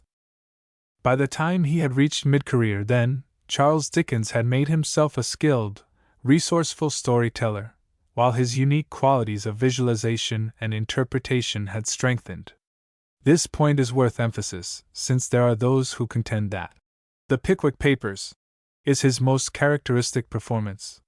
Such a judgment is absurd. It overlooks the grave beauty of the picture of Chesney Wold in Bleak House, the splendid harmony of the Yarmouth Storm in Copperfield, the fine melodrama of the chapter in Chuzzlewit, where the guilty Jonas takes his haggard life, the magnificent portraiture of the father of the Marshalsea in Little Dorrit, the spiritual exaltation in vivid stage terms of Carton's death, the exquisite April day blend of tenderness and fun in limning the young life of a Marchioness, a little Dombey and a tiny Tim. To call Dickens a comic writer and stop there is to try to pour a river into a pint pot. For a sort of ebullient boy-like spirit of fun, the high jinks of literature, we go to Pickwick. For the light and shade of life to Copperfield. For the structural excellencies of fiction to later masterpieces like The Tale of Two Cities and Great Expectations. Just here a serious objection often brought against Dickens may be considered: his alleged tendency to caricature. Does Dickens make his characters other than what life itself shows, and if so, is he wrong in so doing? His severest critics assume the second if the first be but granted. Life, meaning the exact reproduction of reality, is their fetish. Now, it must be granted that Dickens does make his creatures talk as their prototypes do not in life. Nobody would for a moment assert that Mrs. Gamp, Pecksniff, and Micawber could be literally duplicated from the actual world. But is not Dickens within his rights as artist in so changing the features of life as to increase our pleasure? That is the nub of the whole matter. The artist of fiction should not aim at exact photography, for it is impossible. No fiction maker since time began has placed on the printed pages half the irrelevance and foolishness, or one-fifth the filth which are in life itself. Reasons of art and ethics forbid. The aim, therefore, should rather be at an effective life through selection and reshaping. And I believe Dickens is true to this requirement. We hear less now than formerly of his crazy exaggerations. We are beginning to realize that perhaps he saw types that were there, which we would overlook if they were under our very eyes. We feel the wisdom of Chesterton's remarks that Dickens' characters will live forever because they never lived at all. We suffered from the myopia of realism. Zola desired above all things to tell the truth by representing humanity as porcine, since he saw it that way. He failed in his own purpose, because decency checked him. His art is not photographic, according to his proud boast, but has an almost Japanese convention of restraint in its suppression of facts. Had Sarah Gamp been allowed by Dickens to speak as she would speak in life, she would have been unspeakably repugnant, never cherished as a permanently laughable, even lovable figure of fiction. Dickens was a master of omissions as well as of those enlargements which made him carry over the footlights. Mrs. Gamp is a monumental study of the coarse woman rogue. Her creator makes us hate the sin and tolerate the sinner.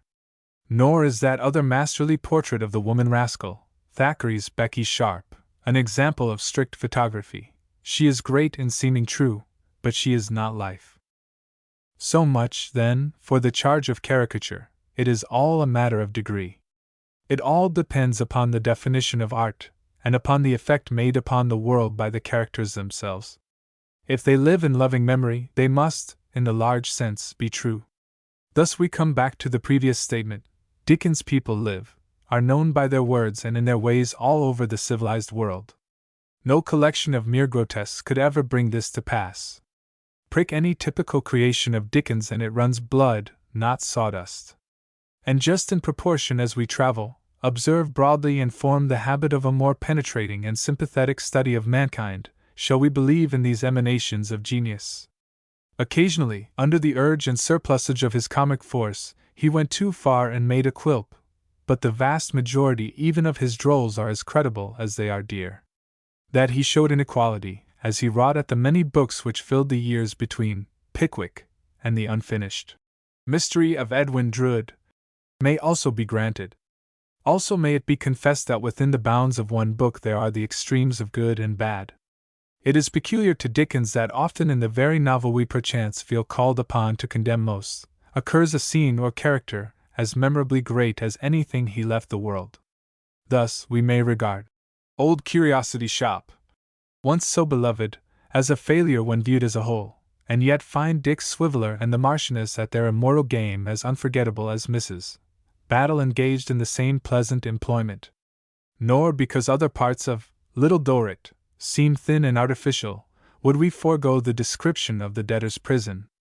And our belief that the presentation of the labor capital problem in Hard Times is hasty and shallow does not prevent a recognition of the opening sketch of the circus troupe as displaying its author at his happiest of humorous observation. There are thus always redeeming things in the stories of this most unequal man of genius. 7 books there are, novels in form, which are indubitable masterpieces. Martin Chuzzlewit, Dombey and Son, David Copperfield, Bleak House, A Tale of Two Cities, Great Expectations, and Our Mutual Friend. These, were all the others withdrawn, would give ample evidence of creative power. They have the largeness, variety, and inventive verve which only are to be found in the major novelists. Has indeed the same number of equal weight and quality been given forth by any other English writer? Another proof that the power of Dickens was not dependent exclusively upon the comic is his production of A Tale of Two Cities. It is sometimes referred to as uncharacteristic because it lacks almost entirely his usual gallery of comics, but it is triumphantly a success in a different field. The author says he wished for the nonce to make a straight adventure tale with characters secondary. He did it in a manner which has always made the romance a favorite, and compels us to include this dramatic study of the French Revolution among the choicest of his creations. Its period and scene have never, save by Carlyle, been so brilliantly illuminated. Dickens was brooding on this story at a time when, wretchedly unhappy, he was approaching the crisis of a separation from his wife.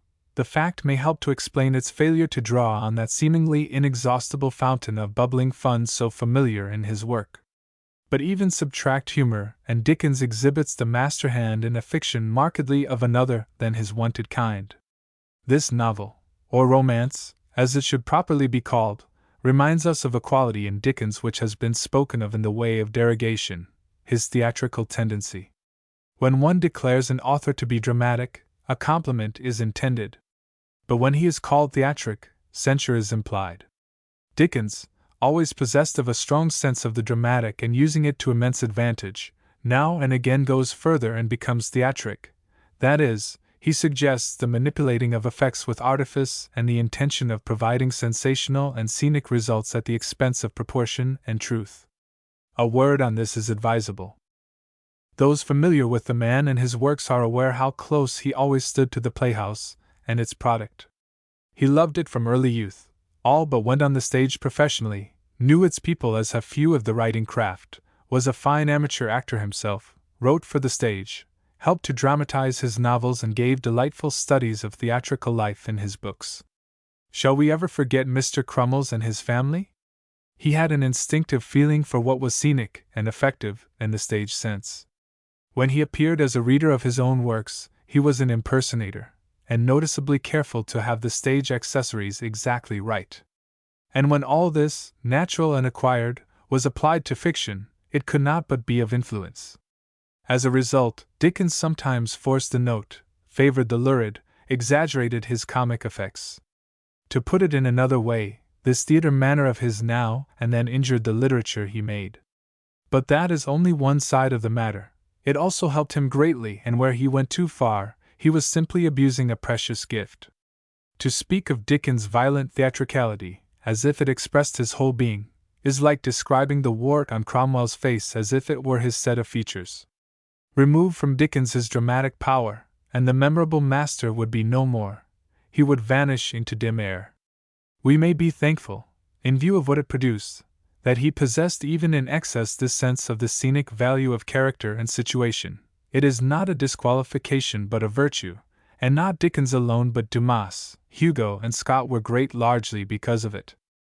In the praise naturally enough bestowed upon a great autobiographical novel like David Copperfield, the fine art of a late work like Great Expectations has been overlooked or at least minimized. If we are to consider skillful construction along with the other desirable qualities of the novelist, this noble work has hardly had justice done it. Moreover, everything considered, story value, construction, characters, atmosphere, adequacy of style, climactic interest, and impressive lesson, I should name Great Expectations, published when the author was 50, as his most perfect book, if not the greatest of Charles Dickens' novels. The opinion is unconventional, but as Dickens is studied more as artist progressively skillful in his craft, I cannot but believe this particular story will receive increasing recognition. In the matter of sheer manipulation of material, it is much superior to the book that followed it 2 years later, the last complete novel, Our Mutual Friend.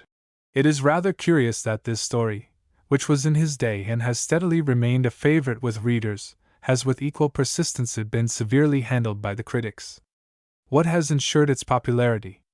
Probably its vigor and variety of characterization, its melodramatic tinge, the teeming world of dramatic contrasts it opens, its bait to our sense of mystery. It has a power very typical of the author, and one of the reasons for Dickens' hold upon his audience. It is a power also exhibited markedly in such other fictions as Dombey and Son, Martin Chuzzlewit, and Bleak House.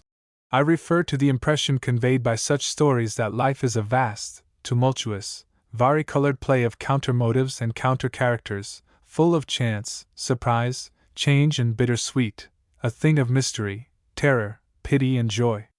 It has its masks of respectability, its frauds of place, its beauty blossoming in the mud, its high and low of luck, its infinite possibilities betwixt heaven and hell.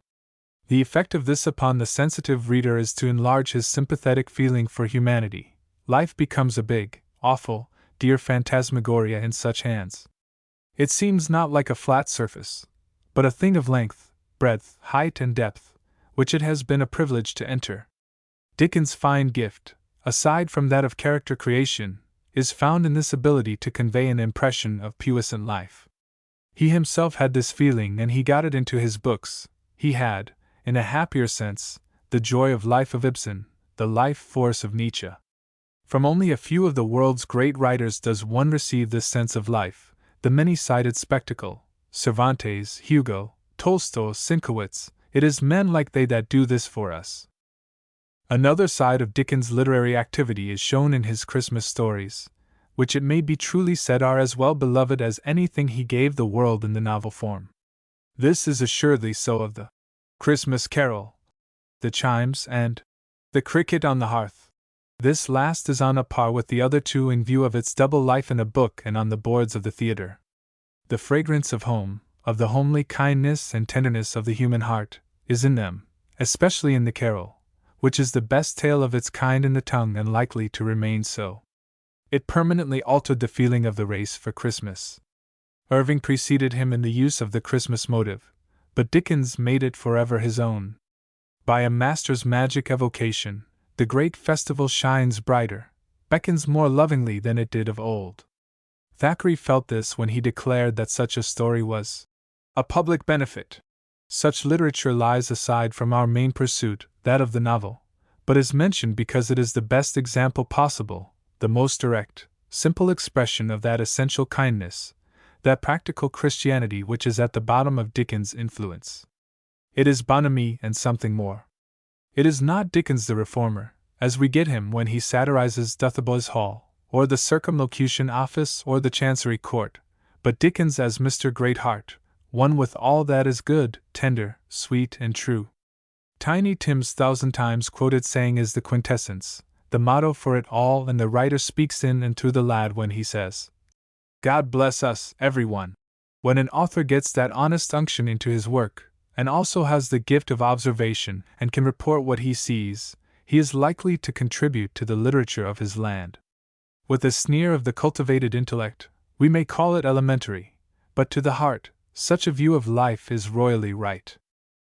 This thought of Dickens' moral obligation in his work and his instinctive attitude towards his audience leads to one more point. A main reason for this Victorian novelist's strong hold on the affections of mankind is to be found in the warm personal relation he establishes with the reader. The relationship implies obligation on the part of the author, a vital bond between the two, a recognition of a steady, not a chance, association. There goes with it, too, an assumption that the author believes in and cares much for his characters, and asks the reader for the same faith. This personal relation of author to reader and of both to the imagined characters has gone out of fashion in fiction making. In this respect, Dickens, and most of his contemporaries, seem now old-fashioned. The present realist creed would keep the novelist away and out of sight both of his fictive creations and his audience, it being his business to pull the strings to make his puppets dance, up to heaven or down to hell. Whatever does it matter to the scientist novelist? Tolstoy's novel, Resurrection, is as a subject much more disagreeable than Flaubert's, Madame Bovary, but it is beautiful where the other is horrible, because it palpitates with the Christ-like sympathy for an erring woman, while the French author cares not a button whether his character is lost or not. The healthy-minded public, which can be trusted in heart, if not in head, will instinctively choose that treatment of life in a piece of fiction which shows the author kindly cooperative with fate and brotherly in his position towards his host of readers. That is the reason Dickens holds his own and is extremely likely to gain in the future, while spectacular reputations based on all the virtues save love continue to die the death. What Anatole France once said of Zola applies to the whole school of the aloof and unloving. There is in man an infinite need of loving which renders him divine. Zola does not know it. The holiness of tears is at the bottom of all religions. Misfortune would suffice to render man august to man. Zola does not know it. Charles Dickens does know these truths, and they get into his work, and that work, therefore, gets not so much into the minds as into the souls of his fellow men. When we recite the sayings which identify his classic creations, when we express ourselves in a Pickwickian sense, wait for something to turn up with Mr. Micawber, drop into poetry with Silas Wegg, move on with Little Joe, feel humble after the manner of Uriah Heep, are willing with Burkiss, make a note of, in company with Captain Cuttle, or conclude with Mr. Weller, Sr., that it is the part of wisdom to beware of witters, we may observe that what binds us to this motley crowd of creatures is not their grotesquerie but their common humanity, their likeness to ourselves, the mighty flood tide of tolerant human sympathy on which they are floated into the safe haven of our hearts. With delightful understanding, Charles Dudley Warner writes, "After all, there is something about a boy I like." Dickens, using the phrasing for a wider application, might have said, "After all, there is something about men and women I like." It was thus no accident that he elected to write of the lower middle classes, choosing to depict the misery of the poor, their unfair treatment in institutions, to depict also the unease of criminals, the crushed state of all underlings, whether the child in education or that grown-up evil child, the malefactor in prison. He was a spokesman of the people, a democratic pleader for justice and sympathy. He drew the proletariat preferably, not because he was a proletariat but because he was a brother man and the fact had been overlooked. He drew thousands of these suppressed humans, and they were of varied types and fortunes, but he loved them as though they were one, and made the world love them too, and love their maker. The deep significance of Dickens, perhaps his deepest, is in the social note that swells loud and insistent through his fiction. He was a pioneer in the democratic sympathy which was to become so marked feature in the novel in the late 19th century, and which, as we have already seen, is from the first a distinctive trait of the modern fiction, one of the explanations of its existence. Chapter 9 Thackeray. The habit of those who appraise the relative worth of Dickens and Thackeray to fall into hostile camps, swearing by one, and at the other, has its amusing side but is to be deprecated as irrational. Why should it be necessary to miss appreciation of the creator of Vanity Fair, because one happens to like David Copperfield? Surely, our literary tastes or standards should be broad enough to admit into pleasurable companionship both those great early Victorian novelists.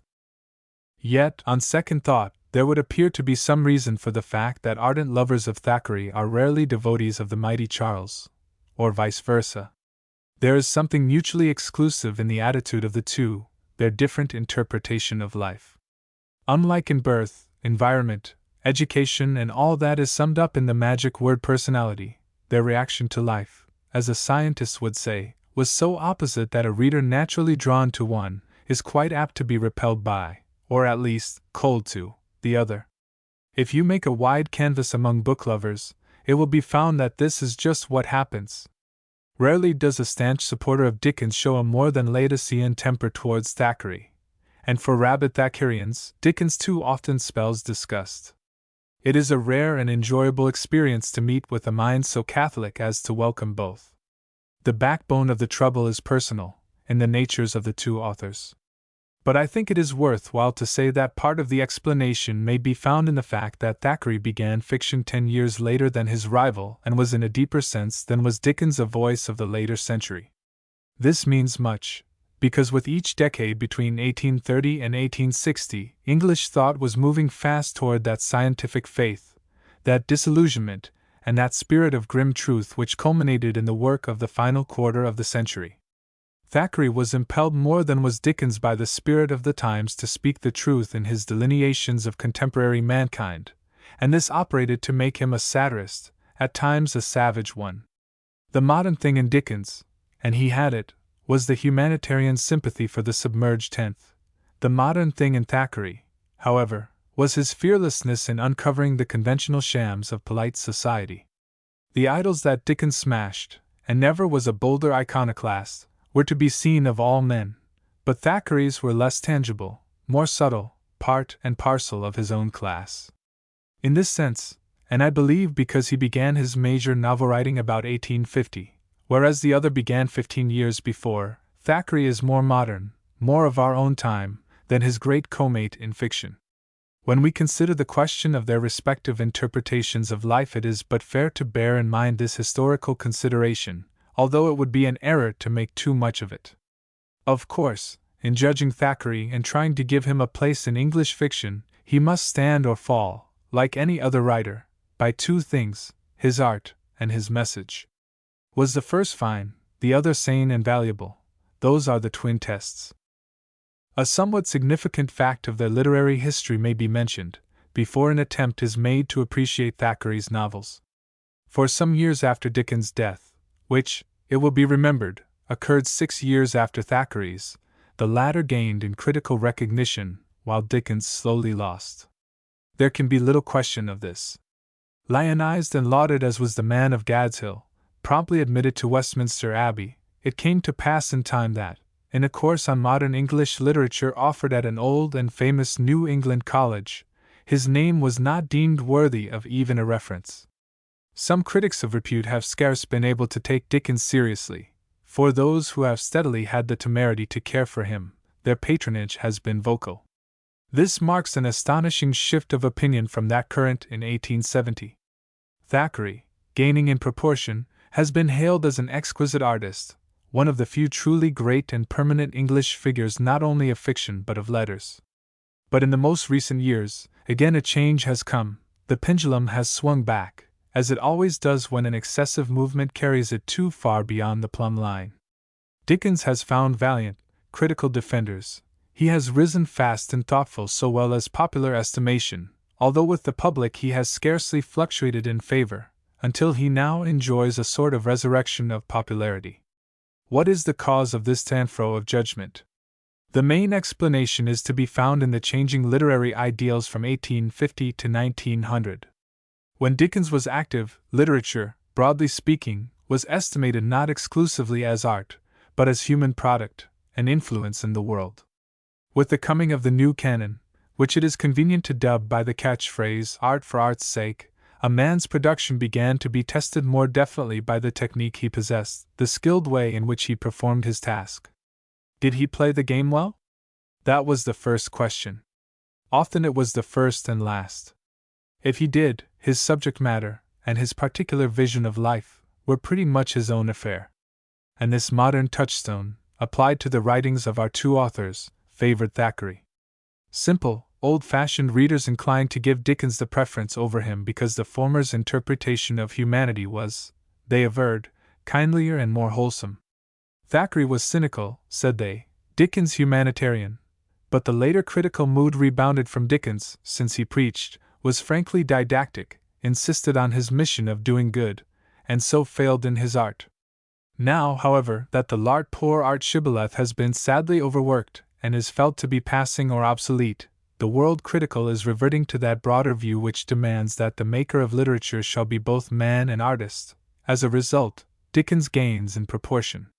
This explanation makes it likely that, looking to the future, while Thackeray may not lose, Dickens is sure to be more and more appreciated. A return to a saner and truer criterion will be general and the confines of a too narrow aestheticism be understood, or, better yet, the aesthetic will be so defined as to admit of wider application. The Gissings and Chestertons of the time to come will insist even more strenuously than those of ours that while we may have improved upon Dickens' technique, and every schoolboy can tinker his faults, we shall do exceedingly well if we duplicate his genius once in a generation.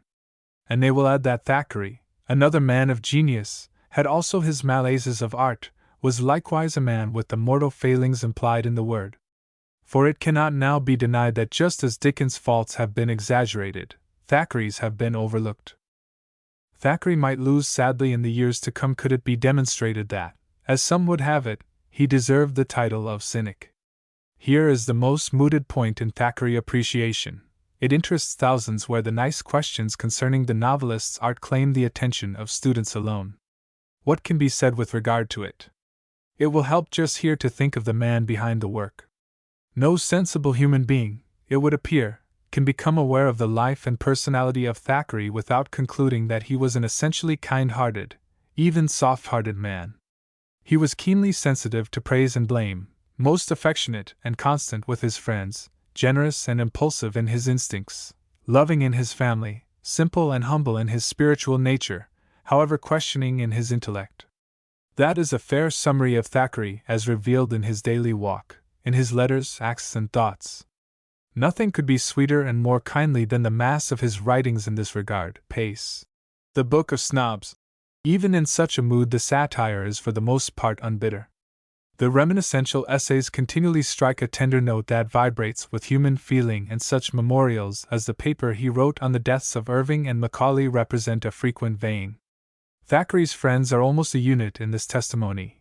Edward Fitzgerald, indeed, dear old Fitz, as Tennyson loved to call him, declares in a letter to somebody that he hears Thackeray is spoiled, meaning that his social success was too much for him.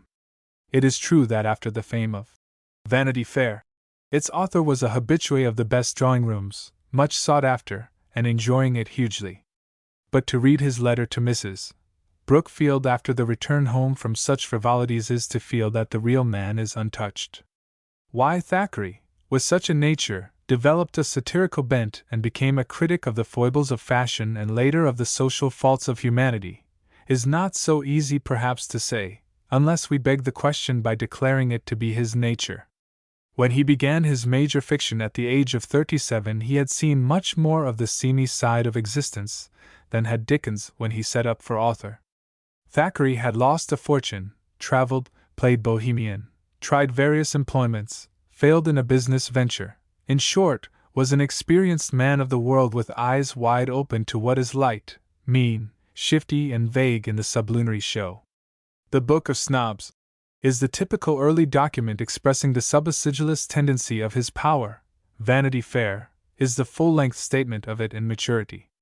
Yet, judging his life by and large, in contrast with his work, up to the day of his sudden death, putting in evidence all the testimony from many sources, it may be asserted with considerable confidence that William Makepeace Thackeray, whatever we find him to be in his works, gave the general impression personally of being a genial, kind, and thoroughly sound-hearted man. We may, therefore, look at the work itself to extract from it such evidence as it offers, remembering that, when all is said, the deepest part of a man, his true quality, is always to be discovered in his writings. First, a word on the books secondary to the four great novels. It is necessary at the start in studying him to realize that Thackeray for years before he wrote novels was an essayist, who, when he came to make fiction, introduced into it the essay touch and point of view. The essay manner makes his larger fiction delightful, is one of its chief charms and characteristics. And contrariwise, the looseness of construction, the lack of careful architecture in Thackeray's stories, look to the same fact. It cannot justly be said of these earlier and minor writings that, taken as a whole, they reveal a cynic. They contain many thrusts at the foolishness and knavery of society, especially that genteel portion of it with which the writer, by birth, education, and experience, was familiar. When Thackeray, in the 30s, turned to newspaper writing, he did so for practical reasons. He needed money, and he used such talents as were his as a writer, knowing that the chances were better than in art, which he had before pursued. It was natural that he should have turned to account his social experiences, which gave him a power not possessed by the run of literary hacks, and which had been to some extent disillusioning, but had by no means soured him. Broadly viewed, the tone of these first writings was genial, the light and shade of human nature, in its average, as it is seen in the world, was properly represented. In fact, often, as in The Great Hoggarty Diamond, the style is almost that of burlesque, at moments of horseplay, and there are two touches of beautiful young man pathos. Such a work is anything rather than tart or worldly. There are scenes in that enjoyable story that read more like Dickens than the Thackeray of Vanity Fair. The same remark applies, though in a different way, to the Yellow Plush Papers, an early work like Barry Lyndon, unique among the productions of the young writer, expresses the deeper aspect of his tendency to depict the unpleasant with satiric force, to make clear-cut pictures of rascals, male and female. Yet, in this historical study, the 18th century setting relieves the effect, and one does not feel that the author is speaking with that direct earnestness one encounters in Pendennis and The Newcomes. The many essays, of which the Roundabout Papers are a type, exhibit almost exclusively the sunnier and more attractive side of Thackeray's genius. Here and there, in the minor fiction of this experimental period, there are premonitions of his more drastic treatment of later years, but the dominant mood is quite other. One who read the essays alone, with no knowledge of the fiction, would be astonished at a charge of cynicism brought against the author. And so we come to the major fiction. Vanity Fair, Pendennis, The Newcomes, and Esmond, of The Adventures of Philip, a later word may be said. The Virginians is a comparatively unimportant pendant to that great historical picture. Henry Esmond. The quartet practically composes the fundamental contribution of Thackeray to the world of fiction, containing as it does all his characteristic traits. Some of them have been pointed out, time out of mind, others, often claimed, are either wanting or their virtue has been much exaggerated. Of the merits incontestable, first and foremost may be mentioned the color and motion of life which spread like an atmosphere over this fiction. By his inimitable idiom, his knowledge of the polite world, and his equal knowledge of the average human being irrespective of class or condition, Thackeray was able to make his chronicle appear the very truth. Moreover, for a second great merit, he was able, quite without meretricious appeals, to make that truth interesting. You follow the fortunes of the folk in a typical Thackeray novel as you would follow a similar group in actual life. They interest because they are real, or seem to be, which, for the purposes of art, is the same thing. To read is not so much to look from an outside place at a fictive representation of existence as to be participant in such a piece of life, to feel as if you were living the story. Only masters accomplish this, and it is, it may be added, the specialty of modern masters. For another shining merit, much of wisdom assimilated by the author in the course of his days is given forth with pungent power and in piquant garb in the pages of these books. The reader relishes the happy statements of an experience profounder than his own, yet tallying in essentials. Thackeray's remarks seem to gather up into final shape the scattered oracles of the years. Gratitude goes out to an author who can thus condense and refine one's own inarticulate conclusions. The mental palate is tickled by this, while the taste is titillated by the grace and fitness of the style. Yet in connection with this quality is a habit which already makes Thackeray seem of an older time, a trifle archaic in technique. I refer to the intrusion of the author into the story in first personal comment and criticism. This is tabooed by the present-day realist canons. It weakens the illusion, say the artists of our own day, this entrance of an actual personality upon the stage of the imagined scene. Thackeray is guilty of this lovable sin to a greater degree than is Dickens, and it may be added here that, while the latter has so often been called preacher in contrast with Thackeray the artist, as a matter of fact, Thackeray moralizes in the fashion described fully as much, the difference being that he does it with lighter touch and with less strenuosity and obvious seriousness. Is more consistently amusing in the act of instruction. Thackeray again has less story to tell than his greatest contemporary, and never gained a sure hand in construction, with the possible exception of his one success in plot. Henry Esmond. Nothing is more apparent than the loose texture of Vanity Fair, where two stories centering in the antithetic women, Becky and Amelia, are held together chronicle fashion, not in the nexus of an organism of close weave. But this very looseness, where there is such superlative power of characterization with plenty of invention in incident, adds to the verisimilitude and attraction of the book. The impression of life is all the more vivid, because of the lack of proportioned progress to a climax. The story conducts itself and ends much as does life. People come in and out, and when finesse is written, we feel we may see them again, as indeed often happens, for Thackeray used the pleasant device of reintroducing favorite characters such as Pendennis, Warrington, and the descendants thereof, and it adds distinctly to the reality of the ensemble. Vanity Fair has most often been given precedence over the other novels of contemporary life, but for individual scenes and strength of character drawing both Pendennis and The Newcomes set up vigorous claims. If there be no single triumph in female portraiture like Becky Sharp, Ethel Newcome, on the side of virtue, is a far finer woman than the somewhat insipid Amelia, and no personage in the Mayfair book is more successful and beloved than Major Pendennis or Colonel Newcome. Also, the atmosphere of these two pictures seems mellower, less sharp, while as organic structures they are both superior to Vanity Fair. Perhaps the supremacy of the last named is due most of all to the fact that a wonderfully drawn evil character has more fascination than a noble one of workmanship as fine. Or is it that such a type calls forth the novelist's powers to the full? If so, it were, in a manner, a reproach. But it is more important to say that all three books are delightfully authentic studies of upper-class society in England as Thackeray knew it. The social range is comparatively restricted, for even the rascals are shabby genteel. But the exposure of human nature, which depends upon keen observation within a prescribed boundary, is wide and deep. A storyteller can penetrate just as far into the arcana of the human spirit if he confine himself to a class as if he surveyed all mankind. But mental limitations result. The point of view is that of the gentleman class. The ideas of the personal relation to one's self, one's fellow men and one's maker are those natural to a person of that station. The charming poem which the author said as finest to Dr. Birch and his young friends, with its concluding lines, is an unconscious expression of the form in which he conceived human duty. "And so, please God, a gentleman," was the cardinal clause in his creed, and all his work proves it. It is wiser to be thankful that a man of genius was at hand to voice the view, than to cavil at its narrow outlook. In literature, inlook is quite as important. Thackeray drew what he felt and saw, and like Jane Austen, is to be understood within his limitations.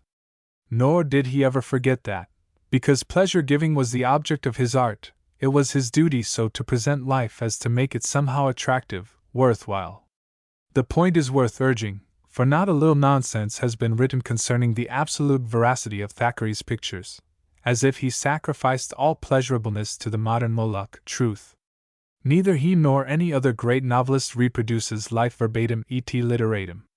Trollope, in his somewhat unsatisfactory biography of his fellow fictionist, very rightly puts his finger on a certain scene in Vanity Fair, in which Sir Pitt Crawley figures, which departs widely from reality.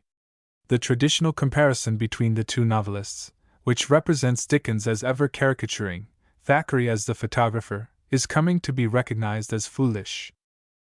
It is all merely a question of degree, as has been said. It being the artist's business to show a few of the symbols of life out of the vast amount of raw material offered, he differs in the main from his brother artists in the symbols he selects. No one of them presents everything. If he did, he were no artist. Thackeray approaches nearer than Dickens, it is true, to the average appearances of life, but is no more a literal copyist than the creator of Mrs. Gamp. He was rather one of art's most capable exemplars in the arduous employment of seeming true. It must be added that his technique was more careless than an artist of anything like his caliber would have permitted himself today. The audience was less critical. Not only has the art of fiction been evolved into a finer finish, but gradually the court of judgment, made up of a select reading public, has come to decide with much more of professional knowledge.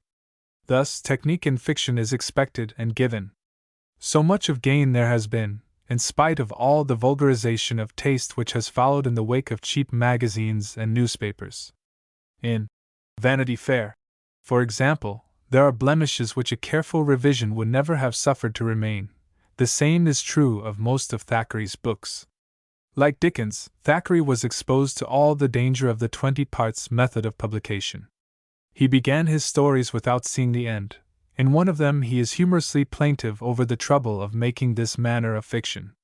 While Vanity Fair is, of course, written in the impersonal third person, at least one passage is put into the mouth of a character in the book, an extraordinary slip for such a novelist. But peccadilloes such as these, which it is well to realize in view of the absurd claims to artistic impeccability for Thackeray made by rash admirers, melt away into nothing when one recalls Rawdon Crawley's horsewhipping of the Marquis, George Osborne's departure for battle, Colonel Newcome's death, or the incomparable scene where Lady Castlewood welcomes home the wandering Esmond, that rapture of reconciliation. It is by such things that great novelists live, and it may be doubted if their errors are ever counted against them, if only they can create in this fashion. In speaking of Thackeray's unskillful construction, the reference is to architectonics. In the power of particular scenes it is hard to name his superior. He has both the pictorial and the dramatic sense. The care with which Esmond, was planned and executed suggests too that, had he taken his art more seriously and given needed time to each of the great books, he might have become one of the masters in that prime excellence of the craft, the excellence of proportion, progress, and climax. He never quite brought himself to adopt the regular modern method of scenario. Philip, his last full-length fiction, may be cited as proof. Yet it may be that he would have given increased attention to construction had he lived a long life. It is worth noting that when the unfinished Denis Duval dropped from a hand made inert by death, the general plan, wherefrom an idea of its architecture could be got, was among his effects. To say a word now of Thackeray's style. There is practical unanimity of opinion as to this. Thackeray had the effect of writing like a cultivated gentleman, not self-consciously making literature. He was tolerant of colloquial concessions that never lapsed into vulgarity. Even his slips and slovenlinesses are those of the well-bred. To pass from him back to Richardson is to realize how stiffly correct is the latter. Thackeray has flexibility, music, vernacular felicity, and a deceptive ease. He had, too, the flashing strokes, the inspirational sallies which characterized the style of writers like Lamb, Stevenson, and Meredith. Fitness, balance, breeding, and harmony are his chief qualities. To say that he never sinned or nodded would be to deny that he was human. He cut his cloth to fit the desired garment, and is a modern English master of prose designed to reproduce the habit and accent of the polite society of his age. In his hortatory asides and didactic moralizings with their these and thous and yeas, he is still the fine essayist, like Fielding in his 18th-century prefatory exordiums. And here is undoubtedly one of his strongest appeals to the world of readers, whether or no it makes him less perfect a fictionist. The diction of a Thackeray is one of the honorable national assets of his race. Thackeray's men and women talk as they might be expected to talk in life, each in his own idiom, class, and idiosyncrasy. And in the descriptions which furnish atmosphere, in which his creatures may live and breathe and have their being, the hand of the artist of words is equally revealed. Both for dialogue and narration the gift is valid, at times superb. It would be going too far to say that if Thackeray had exercised the care and revision bestowed by later reputable authors, his style might not have been improved. Beyond question it would have been, in the narrow sense. But the correction of trifling mistakes is one thing, a change in pattern another. The retouching, although satisfying grammar here and there, might have dimmed the vernacular value of his speech. But what of Thackeray's view, his vision of things? Does he bear down unduly upon poor imperfect humanity? And what was his purpose in satire? If he is unfair in the representation, his place among the great should suffer, since the truly great observer of life does general justice to humankind in his harmonious portrayal. We have already spoken of Thackeray's sensitive nature as revealed through all available means. He conveys the impression of a suppressed sentimentalist, even in his satire. And this establishes a presumption that the same man is to be discovered in the novels, the work being an unconscious revelation of the worker. The characteristic books are of satirical bent, that must be granted. Thackeray's purpose, avowed and implicit in the stories, is that of a juvenile castigating with a smiling mouth the evils of society. With keen eye he sees the weaknesses incident to place and power, to the affectations of fashion or the corruptions of the world, the flesh and the devil. Nobody of common sense will deny that here is a welcome service if performed with skill and fair-mindedness in the interests of truth. The only query would be, is the picture undistorted?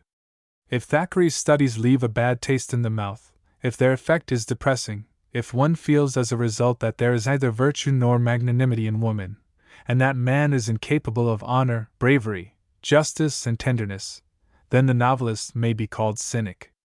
He is not a wholesome writer, however acceptable for art or admirable for genius. Nor will the mass of mankind believe in and love him. Naturally, we are here on ground where the personal equation influences judgment. There can never be complete agreement. Some readers, and excellent people they are, will always be offended by what they never tire of calling the worldly tone of Thackeray. To others, he will be as lovable in his view of life as he is amusing. Speaking, then, merely for myself, it seems to me that for mature folk who have had some experience with humanity, Thackeray is a charming companion whose heart is as sound as his pen is incisive. The very young as a rule are not ready for him and, so far as my observation goes, do not much care for him. That his intention was to help the cause of kindness, truth, and justice in the world is apparent. It is late in the day to defend his way of crying up the good by a frank exhibition of the evil. Good and bad are never confused by him, and Taine was right in calling him above all a moralist. But being by instinct a realist too, he gave vent to his passion for truth-telling so far as he dared, in a day when it was far less fashionable to do this than it now is. A remark in the preface to Pendennis is full of suggestion. Since the author of Tom Jones was buried, no writer of fiction among us has been permitted to depict to his utmost power a man. We must drape him and give him a certain conventional simper. Society will not tolerate the natural in our art. It will not do to say, as is often said, that Thackeray could not draw an admirable or perfect woman. If he did not leave us a perfect one, it was perhaps for the reason alleged to have been given by Mr. Howells when he was charged with the same misdemeanor. He was waiting for the Lord to do it first. But Thackeray does no injustice to the sex. If Amelia be stupid, which is matter of debate, Helen Warrington is not, but rather a very noble creature built on a large plan. Whatever the small blemishes of Lady Castlewood, she is indelible in memory for character and charm. And so with others not a few. Becky and Beatrix are merely the reverse of the picture. And there is a similar balance in the delineation of men, Colonel Newcome over against Captain Costigan, and many a couple more. Thackeray does not fall into the mistake of making his spotted characters all black. Who does not find something likable in the Fotheringay and in the Campaigner? Even a Barry Lyndon has the redeeming quality of courage. And surely we adore Beatrix, with all her faults. Major Pendennis is a thoroughgoing old worldling, but it is impossible not to feel a species of fondness for him. Jos. Sedley is very much an ass, but one's smile at him is full of tolerance. Yes, the worst of them all, the immortal Becky, who was so plainly liked by her maker, awakens sympathy in the reader when routed in her fortunes, blackleg though she be. She cared for her husband, after her fashion, and she plays the game of bad luck in a way far from despicable. Nor is that easygoing, commonplace scoundrel, Rawdon, with his dog-like devotion to the same Becky, denied his touch of higher humanity. Behind all these is a large tolerance, an intellectual breadth, a spiritual comprehension that is merciful to the sinner, while never condoning the sin. Thackeray is therefore more than storyteller or fine writer, a sane observer of the human comedy, a satirist in the broad sense, devoting himself to revealing society to itself and for its instruction. It is easy to use negations, to say he did not know nor sympathize with the middle class nor the lower and outcast classes as did Dickens, that his interest was in peccadilloes and sins, not in courageous virtues, and that he judged the world from a club window. But this gets us nowhere and is aside from the critic's chief business, which is that of an appreciative explanation of his abiding power and charm. This has now been essayed. Thackeray was too great as man and artist not to know that it was his function to present life in such wise that while a pleasure of recognition should follow the delineation, another and higher pleasure should also result, the surprising pleasure of beauty. Fiction, he declared, has no business to exist, unless it be more beautiful than reality. And again, the first quality of an artist is to have a large heart, with which revelatory utterances may be placed part of the noble sentence closing the Book of Snobs: if fun is good, truth is better still, and love best of all. To read him with open mind is to feel assured that his works, taken in their entirety, reflect these humane sentiments.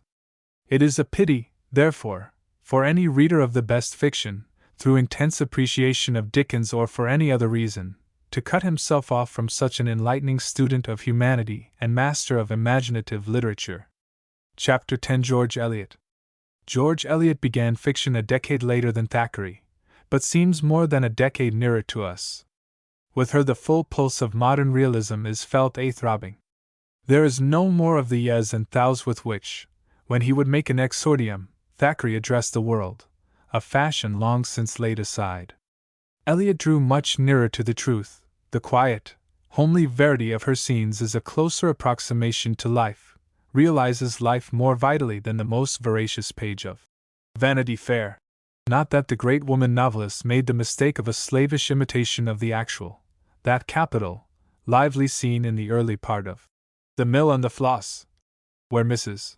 Tulliver's connections make known to us their delightsome personalities, is not a mere transcript from life, and all the better for that. Nevertheless, the critic can easily discover a difference between Thackeray and Eliot in this regard, and the 10 years between them, as we saw in the case of Dickens and Thackeray, are partly responsible. Technique and ideal in literary art were changing fast. George Eliot was a truer realist. She took more seriously her aim of interpreting life, and had a higher conception of her artistic mission. Dickens, in his beautiful tribute to Thackeray on the latter's death, speaks of the failure of the author of Pendennis to take his mission, his genius, seriously. There was justice in the remark. Yet we heard from the preface to Pendennis that Thackeray had the desire to depict a typical man of society with the faithful frankness of a Fielding, and since him, Thackeray states, never again used. But the novelist's hearers were not prepared, the time was not yet ripe, and the novelist himself lacked the courage, though he had the clear vision. With Eliot, we reach the psychologic moment, that deepest truth, the truth of character, exhibited in its mainsprings of impulse and thought, came with her into English fiction as it had never before appeared. It would hardly be overstatement to say that modern psychology in the complete sense as method and interest begins in the novel with Eliot. For there is a radical difference, not only between the novel which exploits plot and that which exploits character, but also between that which sees character in terms of life and that which sees it in terms of soul. Eliot's fiction does the latter. Life to her means character building, and has its meaning only as an arena for spiritual struggle. Success or failure means but this: have I grown in my higher nature, has my existence shown on the whole an upward tendency? If so, well and good. If not, whatever of place or power may be mine, I am among the world's failures, having missed the goal. This view, steadily to be encountered in all her fiction, gives it the grave quality, the deep undertone and, be it confessed, at times the almost methodistic manner, which mark this woman's worth in its weakness and its notable strength. In her early days, long before she made fiction, she was morbidly religious. She became in the fullness of time one of the intellectually emancipated. Yet, emotionally, spiritually, she remained to the end an intensely religious person. Conduct, aspiration, communion of souls, these were to her always the realities. If Thackeray's motto was be good, and Dickens, do good, Eliot's might be expressed as, make me good. Consider for a moment, and you will see that these phrases stand successively for a convention, an action, and an aspiration. The life of Marian Evans falls for critical purposes into 3 well-defined divisions: the early days of country life with home and family and school, her career as a savant, and the later years, when she performed her service as storyteller. Unquestionably, the first period was most important in influencing her genius. It was in the home days at Griff, the school days at Nuneaton nearby, that those deepest, most permanent impressions were absorbed which are given out in the finest of her fictions. Hence came the primal inspiration which produced her best. And it is because she drew most generously upon her younger life and her earlier works that it is they which are most likely to survive the shocks of time. The experiences of Eliot's childhood, youth and young womanhood were those which taught her the bottom facts about middle-class country life in the mid-century, and in a mid-county of England, Shakespeare's county of Warwick. Those experiences gave her such sympathetic comprehension of the human case in that environment that she became its chronicler, as Dickens had become the chronicler of the lower middle class of the cities. Unerringly, she generalized from the microcosm of Warwickshire to the life of the world and guessed the universal human heart. With utmost sympathy, joined with a nice power of scrutiny, she saw and understood the character types of the village, when there was a village life which has since passed away: the yeoman, the small farmer, the operative in the mill, the peasant, the squire and the parson, the petty tradesman, the man of the professions, the worker with his hands at many crafts. She matured through travel, books, and social contact. Her knowledge was greatly extended. She came to be, in a sense, a cultured woman of the world, a learned person. Her later books reflected this. They depict the so-called higher strata of English society as in Middlemarch, or as in Romola, give an historical picture of another time in a foreign land. The woman who was gracious hostess at those famous Sunday afternoons at the Priory seems to have little likeness to the frail, shy, country girl in Griff, seems, too, far more important. Yet it may be doubted whether all this later work reveals such mastery of the human heart or comes from such an imperative source of expression as do the earlier novels, Adam Bede, and The Mill on the Floss. For human nature is one and the same in Griff or London or Florence, as all the amplitude of the sky is mirrored in the dewdrop. And although Eliot became in later life a more accurate reporter of the intellectual unrest of her day, and had probed deeper into the mystery and the burden of this unintelligible world, great novels are not necessarily made in that way, and the majority of those who love her cleave to the less burdened, more unforced expression of her power. In those early days, moreover, her attitude towards life was established. It meant a wish to improve the complaining millions of men. Love went hand in hand with understanding. It may well be that the somberly grave view of humanity and of the universe at large which came to be hers, although strengthened by the positivistic trend of her mature studies, was generated in her sickly youth and a reaction from the narrow theologic thought with which she was then surrounded. Always frail, subject through life to distressing illness, it would not be fair to ask of this woman an optimism of the Mark Tapley stripe. In part, the grave outlook was physical, temperamental, but also it was an expression of a swiftly approaching mood of the late 19th century.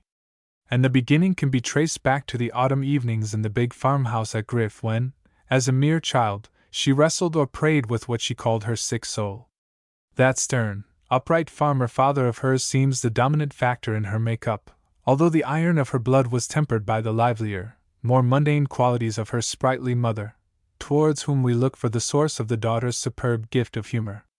Whatever the component parts of father and mother in her, and however large that personal variation which is genius, of this we may be comfortably sure, the deepest in the books, whether regarded as presentation of life or as interpretation, came from the early Warwickshire years.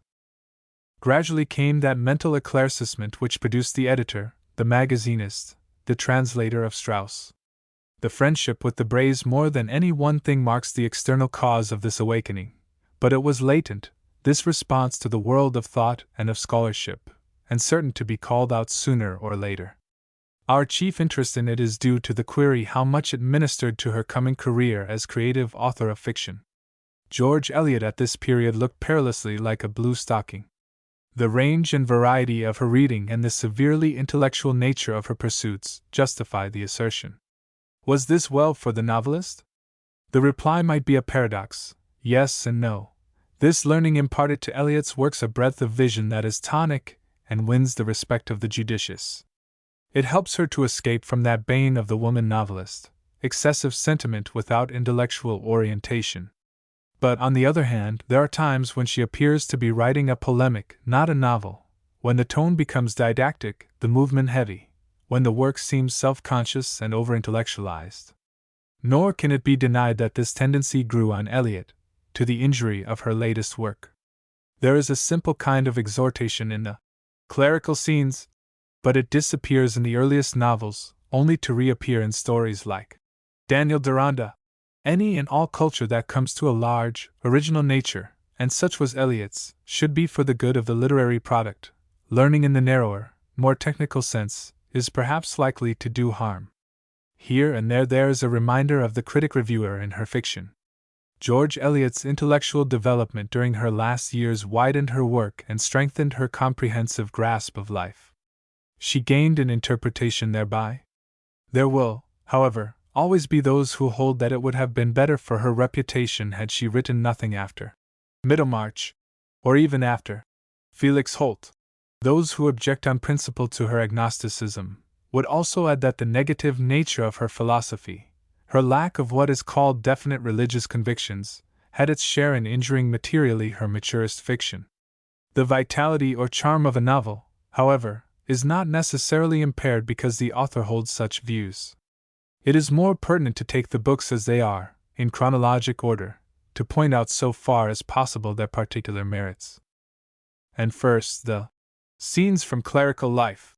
It is interesting to the student of this novelist that her writing of fiction was suggested to her by Lewis, and that she tried her hand at a tale when she was not far from 40 years old. The question will intrude: would a genuine fiction maker need to be thus prodded by a friend, and refrain from any independent attempt up to a period so late? Yet it will not do to answer glibly in the negative. Too many examples of late beginning and fine fiction as a consequence are furnished by English literature to make denial safe. We have seen Defoe and Richardson and a number of later novelists breaking the rules, if any such exist. No one can now read the clerical scenes without discovering in them qualities of head and heart which, when allowed an enlarged canvas and backed by a sure technique, could be counted on to make worthy fiction. The quiet village life glows softly under the sympathetic touch of a true painter. A recent reading of this first book showed more clearly than ever the unequalness of merit in the three stories, their strong didactic bent, and the charmingly faithful observation which for the present-day reader is their greatest attraction. The first and simplest, The Sad Fortunes of the Rev. Amos Barton, is by far the best.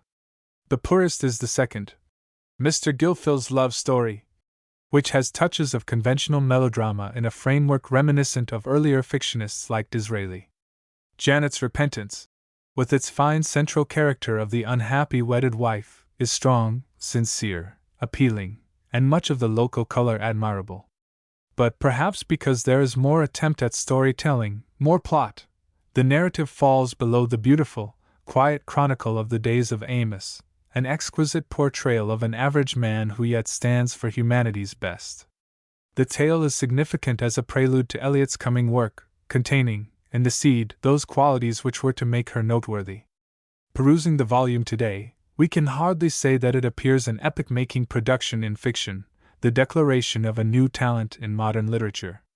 But much has happened in fiction during the half-century since 1857, and we are not in a position to judge the feeling of those who then began to follow the fortunes of the Reverend Amos. But it is not difficult for the 20th century reader, even if blasé, to understand that Adam Bede, published when its author was 40, aroused a furor of admiration. It still holds general attention, and many whose opinion is worth having regard it with respect, affection, even enthusiasm.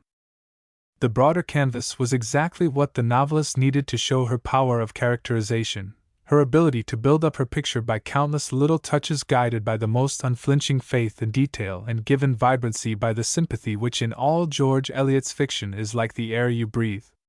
Then, too, as an appeal to the general, there is more of story interest, although neither here nor in any story to follow does plot come first with a writer whose chief interest is always character and its development.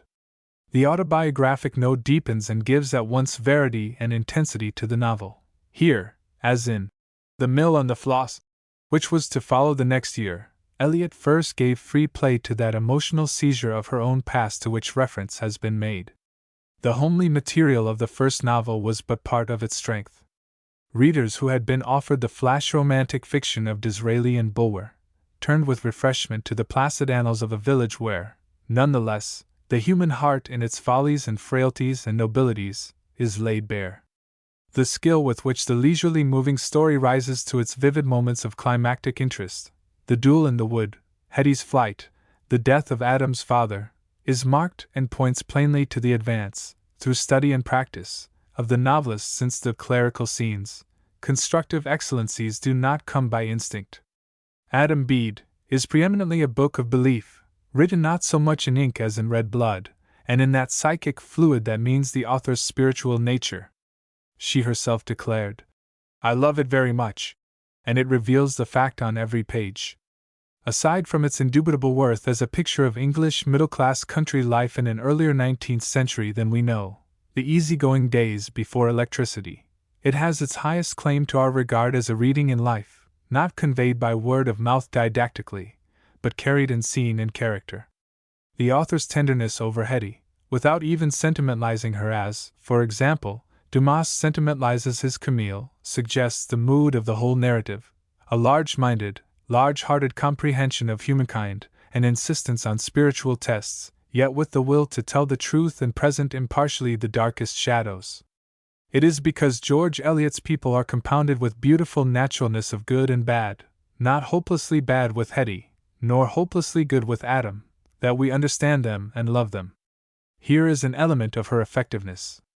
Even her Dinah walks with her feet firmly planted upon the earth, though her mystic vision may be skyward. With Adam Bede she came into her own. The clerical scenes had one critical plaudits. Dickens, in 1857, long settled in his seat of public idolatry, wrote the unknown author a letter of appreciation, so warm-hearted, so generous, that it is hard to resist the pleasure of quoting it. It is interesting to remark that despite the masculine pen name, he attributed the work to a woman. But the public had not responded. With Adam Bede, this was changed. The book gained speedy popularity, the author even meeting with that mixed compliment, a bogus claimant to its authorship. And so, greatly encouraged, and stimulated to do her best, she produced The Mill on the Floss, a novel which, if not her finest, will always be placed high on her list of representative fiction. This time the story as such was stronger, there was more substance and variety because of the greater number of characters and their freer interplay upon each other. Most important of all, when we look beyond the immediate reception by the public to its more permanent position, the work is decidedly more thoroughgoing in its psychology. It goes to the very core of personality, where the earlier book was in some instances satisfied with sketchwork. In Adam Bede, the freshness comes from the treatment rather than the theme. The framework, a seduction story, is old enough, old as human nature and pre-literary storytelling. But in The Mill on the Floss, we have the history of two intertwined lives, contrasted types from within the confines of family life, bound by kin love yet separated by temperament. It is the deepest, truest of tragedy, and we see that just this particular study of humanity had not been accomplished so exhaustively before in all the annals of fiction. As it happened, everything conspired to make the author at her best when she was writing this novel. As her letters show, her health was, for her, good. We have noted the stimulus derived from the reception of Adam Bede, which was as wine to her soul. Then, a fact which should never be forgotten, the tale is carried through logically and expresses, with neither paltering nor evasion, George Eliot's sense of life's tragedy. In the other book, on the contrary, a touch of the fictitious was introduced by Lewis. Dinah and Adam were united to make at the end a mitigation of the painfulness of Hetty's downfall. Lewis may have been right in looking to the contemporary audience, but never again did Eliot yield to that form of the literary lie, the pleasant ending. She certainly did not in The Mill on the Floss. An element of its strength is its truth. The book, broadly considered, moves slow, with dramatic accelerando at cumulative moments. It is the kind of narrative where this method is allowable without artistic sin. Another great excellence is this superb insight into the nature of childhood, boy and girl. If Maggie is drawn with the more penetrating sympathy, Tom is finely observed. If the author never rebukes his limitations, she states them and, as it were, lifts hands to heaven to cry like a Greek chorus. See these mortals love yet clash! Behold, how havoc comes! Eheu! This mortal case! With humanity still pulling at her heartstrings, and conceiving fiction which offered more value of plot than before, George Eliot wrote the charming romance. Silas Marner. Novelette in form, modern romance in its just mingling of truth and idealization, a work published the next year. She interrupted Romola to do it, which is suggestive as indicating absorption by the theme. This story offers a delightful blend of homely realism with poetic symbolism. The miser is wooed from his sordid love of gold by the golden glint of a little girl's hair. As love creeps into his starved heart, heartless greed goes out forever. Before a soulless machine, he becomes a man. It is the world-old, still potent thought that the good can drive out the bad, a spiritual allegory in a series of vivid pictures carrying the wholesomest and highest of lessons. The artistic and didactic are here in happy union. And as nowhere else in her work, unless exception be made in the case of Romola, she sees a truth in terms of drama. To read the story is to feel its stage value. It is no surprise to know that several dramatizations of the book have been made.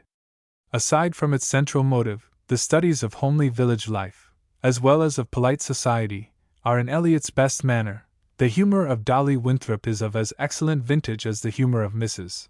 Poyser in Adam Bede, yet with the necessary differentiation. The typical deep sympathy for common humanity, just average folks, permeates the handling.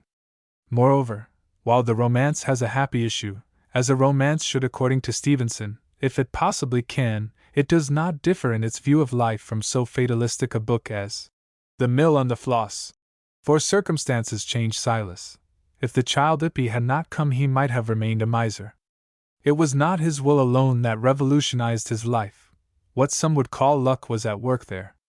In Silas Marner, the teaching is of a piece with that of all her representative work. But when we reach Romola, there is a change. Debatable ground is entered upon at once. Hitherto, the storyteller has mastered the preacher, although an ever more earnest soul has been expressing itself about life.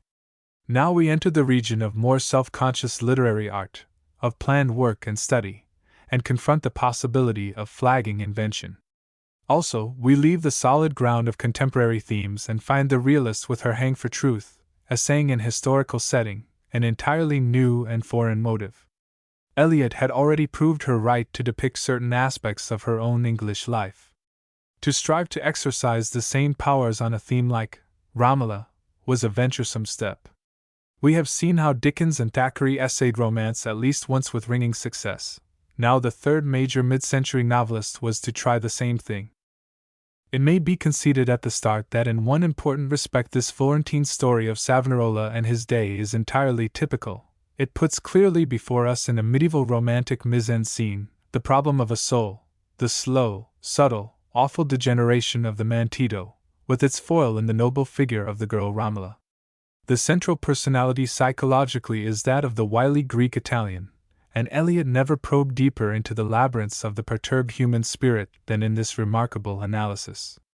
The reader, too, remembers gratefully, with a catch of the breath, the great scenes, two of which are the execution of Savonarola and the final confrontation of Tito by his adoptive father, with its Greek-like sense of tragic doom. The same reader stands aghast before the labor which must lie behind such a work, and often comes to him a sudden, vital sense of 15th-century Florence, then, as never since, the lily of the Arno. So cunningly and with such felicity are innumerable details individualized, massed and blended. And yet somehow it all seems a splendid experiment, a worthy performance rather than a spontaneous and successful creative endeavor. This, in comparison with the fiction that came before. The author seems a little overburdened by the tremendousness of her material. Whether it is because the Savonarola episode is not thoroughly synthetized with the Tito Romola part, or that the central theme is of itself fundamentally unpleasant, or again, that from the nature of the romance, headwork had largely to supplant that genial draught upon the springs of childhood which gave us Adam Bede and The Mill on the Floss, or once more, whether the crowded canvas injures the unity of the design, be these as they may, Romola strikes one as great in spots and as conveying a noble though somber truth, but does not carry us off our feet. That is the blunt truth about it, major work as it is, with only half a dozen of its kind to equal it in all English literature. It falls distinctly behind both A Tale of Two Cities and Esmond. It is a book to admire, to praise in many particulars, to be impressed by, but not quite to treasure as one treasures the story of the Tullivers. It was written by George Eliot, famous novelist, who with that anxious, morbid conscience of hers, had to live up to her reputation, and who received $50,000 for the work, even today a large sum for a piece of fiction. It was not written by a woman irresistibly impelled to self-expression, seized with the passionate desire to paint life. It is, in a sense, her first professional feat and performance. Meanwhile, she was getting on in life. We saw that she was 37 when she wrote the Clerical Scenes. It was almost a decade later when Felix Holt, Radical, appeared, and she was nearing 50. I believe it to be helpful to draw a line between all her fiction before and after Felix Holt, placing that book somewhat uncertainly on the dividing line. The 4 earlier novels stand for a period when there is a strong, or at least sufficient story interest, the proper amount of objectification. To the second division belong Middlemarch and Daniel Deronda, where we feel that problem comes first and story second. In the intermediate novel, Felix Holt, its excellent story places it with the first books, but its increased didactic tendency with the latest stories. Why has Felix Holt been treated by the critics, as a rule, as of comparatively minor value? It is very interesting, contains true characterization, much of picturesque and dramatic worth. It abounds in enjoyable first-hand observation of a period bygone yet near enough to have been cognizant to the writer. Her favorite types, too, are in it. Holt, a study of the advanced workman of his day, is another Bede, mutatis mutandis, and quite as truly realized. Both Mr. Lyon and his daughter are capitally drawn in the motive of the novel, to teach Felix that he can be quite as true to his cause if he be less rough and eccentric in dress and deportment, is a good one handled with success. To which may be added that the encircling theme of Mrs. Transome's mystery grips the attention from the start, and there is pleasure when it is seen to involve Esther, leading her to make a choice which reveals that she has awakened to a truer valuation of life and of Felix. With all these things in its favor, why has appreciation been so scant?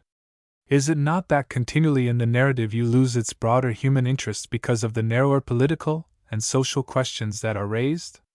They are vital questions, but still more specific, technical of the time. Nor is their weaving into the more permanent theme altogether skillful. You feel like exclaiming to the novelist, "Oh, let Kingsley handle Chartism, but do you stick to your last? Love and its criss-cross, family sin and its outcome, character changed as life comes to be more vitally realized." George Eliot in this fine story falls into this mistake, as does Mrs. Humphrey Ward in her well-remembered Robert Elsmere, and as she has again in the novel which happens to be her latest as these words are written. Marriage à la mode.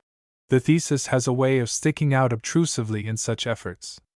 Many readers may not feel this in Felix Holt, which, whatever its shortcomings, remains an extremely able and interesting novel, often underestimated. Still, I imagine a genuine distinction has been made with regard to it. The difference is more definitely felt in Middlemarch, not infrequently called Eliot's masterpiece. It appeared 5 years later, and the author was over 50 when the book was published serially during 1871 and 1872. Nearly 4 years were spent in the work of composition. For it the sum of $60,000 was paid. Middlemarch, which resembles Thackeray's Vanity Fair, in telling two stories not closely related, seems less a novel than a chronicle history of two families. It is important to remember that its two parts were conceived as independent. Their welding, to call it such, was an afterthought. The tempo, again, suiting the style of fiction, is leisurely. Character study, character contrast, is the principal aim. More definitely, the marriage problem, illustrated by Dorothea's experience with Casaubon, and that of Lydgate with Rosamond, is what the writer places before us. Marriage is chosen simply because it is the modern spiritual battleground, a condition for the trying out of souls. The greatness of the work lies in its breadth, subjective more than objective, its panoramic view of English country life of the refined type, its rich garner of wisdom concerning human motive and action. We have seen in earlier studies that its type, the chronicle of events as they affect character, is a legitimate one, a successful genus in English-speaking fiction in hands like those of Thackeray, Eliot, and Howells. It is one accepted kind, a distinct, often able, sympathetic kind of fiction of our race. Its worth as a social document, to use the convenient term once more, is likely to be high. It lacks the close-knit plot, the feeling for stage effect, the swift progression, and the sense of completed action which another and more favored sort of novel exhibits. Yet it may have as much chance of permanence in the hands of a master. The proper question, then, seems to be whether it most fitly expresses the genius of an author. Perhaps there will never be general agreement as to this in the case of Middlemarch. The book is drawn from wells of experience not so deep in Eliot's nature as those which went to the making of Adam Bede and The Mill on the Floss. It is life with which the author became familiar in London and about the world during her later literary days. She knows it well, and paints it with her usual noble insistence upon truth. But she knows it with her brain, whereas she knows the mill on the floss with her blood. There is surely that difference. Hence, the latter work has, it would seem, a better chance for long life, for, without losing the author's characteristic interpretation, it has more story value, is richer in humor, that alleviating ingredient of all fiction, and is a better work of art. It shows George Eliot absorbed in storytelling. Middlemarch is George Eliot using a slight framework of story for the sake of talking about life and illustrating by character. Those who call it her masterpiece are not judging it primarily as artwork, any more than those who call Whitman the greatest American poet are judging him as artist. While it seems necessary to make this distinction, it is quite as necessary to bear down on the attraction of the character drawing. That is a truly wonderful portrait of the unconsciously selfish scholar in Casaubon. Dorothea's noble naturalness, Will Ladislaw's fiery truth, the verity of Rosamond's bovine mediocrity, the fine reality of Lydgate's situation, so portentous in its demand upon the moral nature, all this, and more than this, is admirable and authoritative. The predominant thought in closing such a study is that of the tremendous complexity of human fate, influenced as it is by heredity, environment, and the personal equation, and not without melioristic hope, if we but live up to our best. The tone is grave, but not hopeless. The quiet, hesitant movement helps the sense of this slow sureness in the working of the social law. Though the mills of God grind slowly, yet they grind exceeding small. In her final novel, Daniel Deronda, between which and Middlemarch there were 6 years, so that it was published when the author was nearly 60 years old, we have another large canvas upon which, in great detail and with admirable variety, is displayed a composition that does not aim at complete unity, or at any rate, does not accomplish it, for the motive is double, to present the Jews so that Judenhetze may be diminished, and to exhibit the spiritual evolution through a succession of emotional experiences of the girl Gwendolen. This phase of the story offers an instructive parallel with Meredith's Diana of the Crossways. If the Jew theme had been made secondary artistically to the Gwendolen study, the novel would have secured a greater degree of constructive success. But there's the rub. Now it seems the main issue. Again, Gwendolen holds the center of the stage. The result is a suspicion of patchwork, nor is this changed by the fact that both parts are brilliantly done, to which consideration may be added the well-known antipathy of many Gentile readers to any treatment of the Jew in fiction, if an explanation be sought of the relative slighting of a very noble book. For it has virtues many and large. Its spirit is broad, tolerant, wide, and loving. In no previous Eliot fiction are there finer single effects. No one is likely to forget the scene in which Gwendolen and Harcourt come to a rupture, or the scene of Deronda's dismissal. And in the way of character portrayal, nothing is keener and truer than the heroine of this book, whose unawakened, seemingly light, nature is chastened and deepened as she slowly learns the meaning of life. The lesson is sound and salutary. It is set forth so vividly as to be immensely impressive. Mordecai, against the background necessary to show him, is sketched with splendid power. And the percentage of quotable sayings, sword thrusts, many of them, into the vitals of life, is as high perhaps as in any other of the novels, unless it be Middlemarch. Nevertheless, those who point to Deronda as illustrating the novelist's decadence, although they use too harsh a word, have some right on their side. For, viewed as story, it is not so successful as the books of the first half of George Eliot's career. It all depends whether a vital problem novel is given preference over a novel which does not obtrude message, if it have any at all. And if fiction be a fine art, it must be confessed that this latter sort is superior. But we have perfect liberty to admire the elevation, earnestness, and skill and detail that denote such a work. Nay, we may go further and say that the woman who wrote it is greater than she who wrote The Mill on the Floss. With a backward glance now at the list, it may be said in summary that the earlier fiction constitutes George Eliot's most authoritative contribution to English novel-making, since the thinking about life so characteristic of her is kept within the bounds of good storytelling. And the compensation for this artistic loss in her later fiction is found in its wider intellectual outlook, its deeper sympathy, the more profound humanity of the message. But what of her philosophy? She was not a pessimist, since the pessimist is one who despairs of human virtue and regards the world as paralyzing the will nobly to achieve. She was, rather, a meliorist who hoped for better things, though tardy to come, who believed, in her own pungent phrase, in the slow contagion of good. Of human happiness she did in one of her latest moods despair, going so far in a dark moment as to declare that the only ideal left her was duty. In a way, she grew sadder as she grew older. By intellect she was a positivist who has given up any definite hope of personal immortality, save that which by a metaphor is applied to one's influence upon the life of the world here upon earth. And in her own career, by her unconventional union with Lewis, she made a questionable choice of action, though from the highest motives. A choice which I believe rasped her sensitive soul because of the way it was regarded by many whom she respected and whose good opinion she coveted. But she remained splendidly wholesome and inspiring in her fiction, because she clung to her faith in spiritual self-development, tested all life by the test of duty, felt the pathos and the preciousness of inconspicuous lives, and devoted herself through a most exceptional career to loving service for others.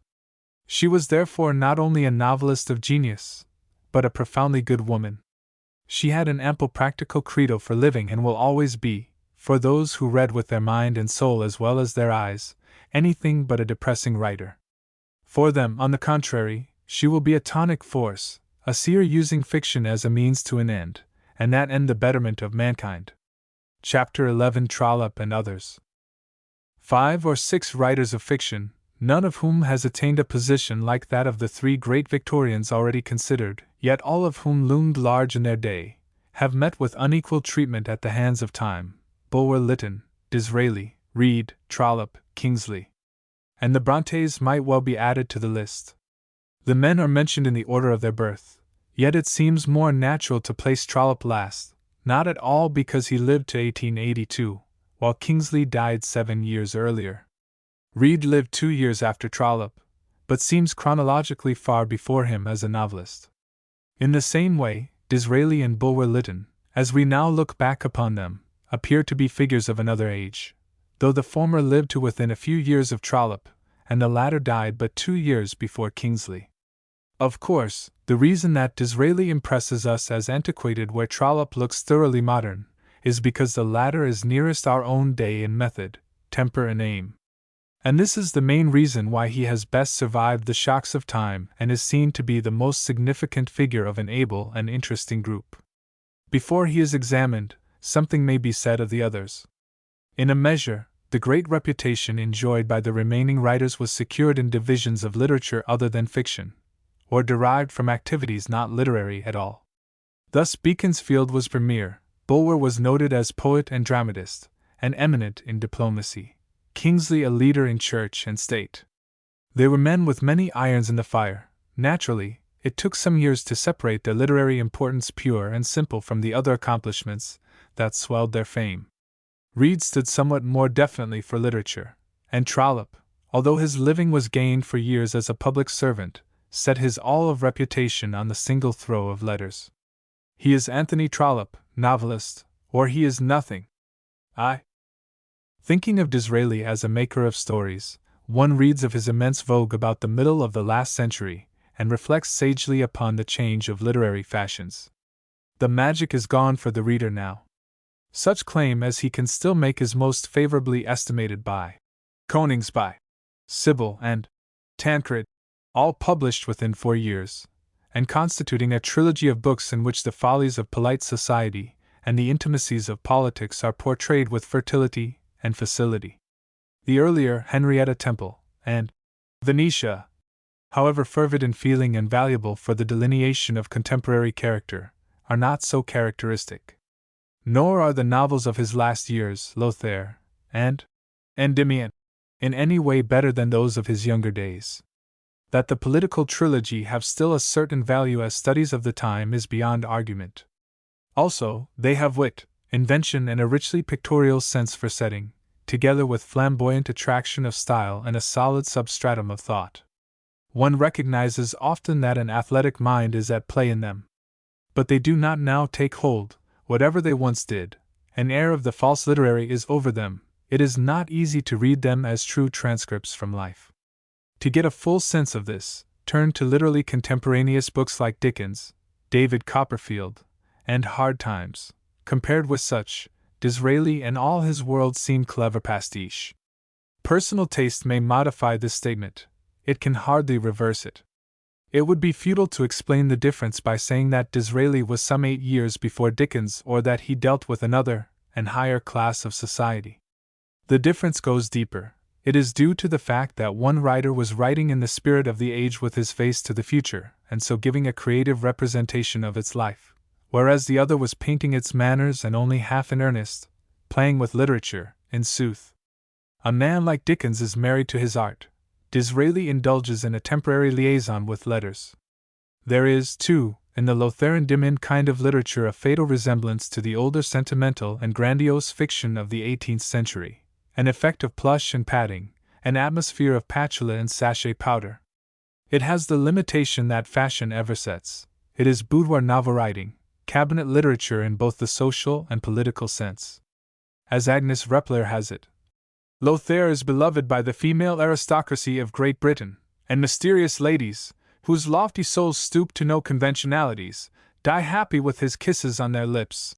It would be going too far perhaps to say that this type never existed in life, for Richardson seems to have had a model in mind in drawing Grandison, but it hardly survives in letters, unless we include St. Elmo and Under Two Flags in that denomination.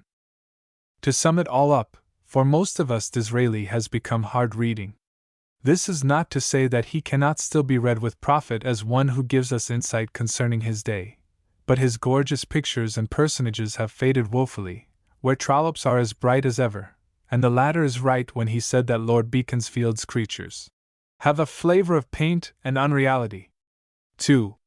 Bulwer Lytton has likewise lost ground greatly, but read today he has much more to offer. In him, too, may be seen an imperfectly blent mixture of bygone sentimentality and modern truth, yet whether in the romance of historic setting, The Last Days of Pompeii, or in the satiric study of realism, like my novel, Bulwer is much nearer to us, and holds out vital literature for our appreciation. It is easy to name faults both in romance and realism of his making, but the important thing to acknowledge is that he still appeals, can be read with a certain pleasure. His most mature work, moreover, bears testimony to the coming creed of fiction, as Disraeli's never does. There are moments with Bulwer when he almost seems a fellow of Meredith's. I recall with amusement the classroom remark of a college professor to the effect that my novel was the greatest fiction in English literature. While the freshmen to whom this was addressed did not appreciate the generous erraticism of the judgment, even now one of them sees that, coming as it did from a clergyman of genial culture, a true lover of literature and one to inspire that love in others, even in freshmen, it could hardly have been spoken concerning a mere man-milliner of letters. Bulwer produced too much and in too many kinds to do his best in all, or in any one. But most of us sooner or later have been enthralled to Kenelm chillingly, or thrilled to that masterly horror story, The House and the Brain. There is Pinchbeck with the gold, but the shining true metal is there. 3. To pass to Kingsley is like turning from the world to the kingdom of God. All is religious fervor, humanitarian purpose. Here again the activity is multiple, but the dominant spirit is that of militant Christianity. Outside of the novel, Kingsley has left in Water Babies, a book deserving the name of modern classic, unless the phrase be a contradiction in terms. Alton Locke, read today, is felt to be too much the tract to bear favorable comparison with Eliot's Felix Holt, but it has literary power and noble sincerity. Kingsley is one of the first to feel the groundswell of social democracy which was to sweep later fiction on its mighty tide. Westward Ho! Is a sterling historical romance, one of the more successful books in a select list which embraces The Cloister and the Hearth, Lorna Doone, and John Inglesant. Hypatia, examined dispassionately, may be described as an historical romance with elements of greatness rather than a great historical romance. But it shed its glamour over our youth, and there is affectionate dread in the thought of a more critical rereading. In truth, Kingsley, viewed in all his literary work, stands out as an athlete of the intellect and the emotions, doing much and doing it remarkably well, a power for righteousness in his day and generation, but for this very reason less a professional novelist of assured standing. His gifted, erratic brother Henry, in the striking series of stories dealing prevailingly with the Australian life he so well knew, makes a stronger impression of singleness of power and may last longer, one suspects, than the better known, more successful Charles, whose significance for the later generation is, as we have hinted, in his sensitiveness to the new spirit of social revolt. An isolated voice where there is now full chorus. 4. An even more virile figure, and one to whom the attribution of genius need not be grudged, is the strong, pugnacious, eminently picturesque Charles Reade. It is a temptation to say that but for his use of a method and a technique hopelessly old-fashioned, he might claim close fellowship for gift and influence with Dickens. But he lacked art as it is now understood, balance, restraint, the impersonal view were not his. He is a glorious but imperfect phenomenon, back there in the middle century. He worked in a way deserving of the descriptive phrase once applied to Macaulay. A steam engine in breeches. He put enough belief and heart into his fiction to float any literary vessel upon the treacherous waters of fame. He had, of the more specific qualities of a novelist, racy idiom, power in creating character, and a remarkable gift for plot and dramatic scene. His frankly melodramatic novels, like A Terrible Temptation, are among the best of their kind, and in The Cloister and the Hearth, he performed the major literary feat of reconstructing, with the large imagination and humanity which obliterate any effect of archaeology and worked-up background, a period long past. And what reader of English fiction does not harbor more than kindly sentiments for those very different yet equally lovable women, Christie Johnstone and Peg Woffington? To run over his contributions thus is to feel the heart grow warm towards the sturdy storyteller. Reade also played a part, as did Kingsley, in the movement for recognition of the socially unfit and those unfairly treated. Put yourself in his place, with its early word on the readjustment of labor troubles, is typical of much that he strove to do. Superb partisan that he was, it is probable that had he cared less for polemics and more for his art, he would have secured a safer position in the annals of fiction. He can always be taken up and enjoyed for his earnest conviction or his story for the story's sake, even if on more critical evaluations he comes out not so well as men of lesser caliber.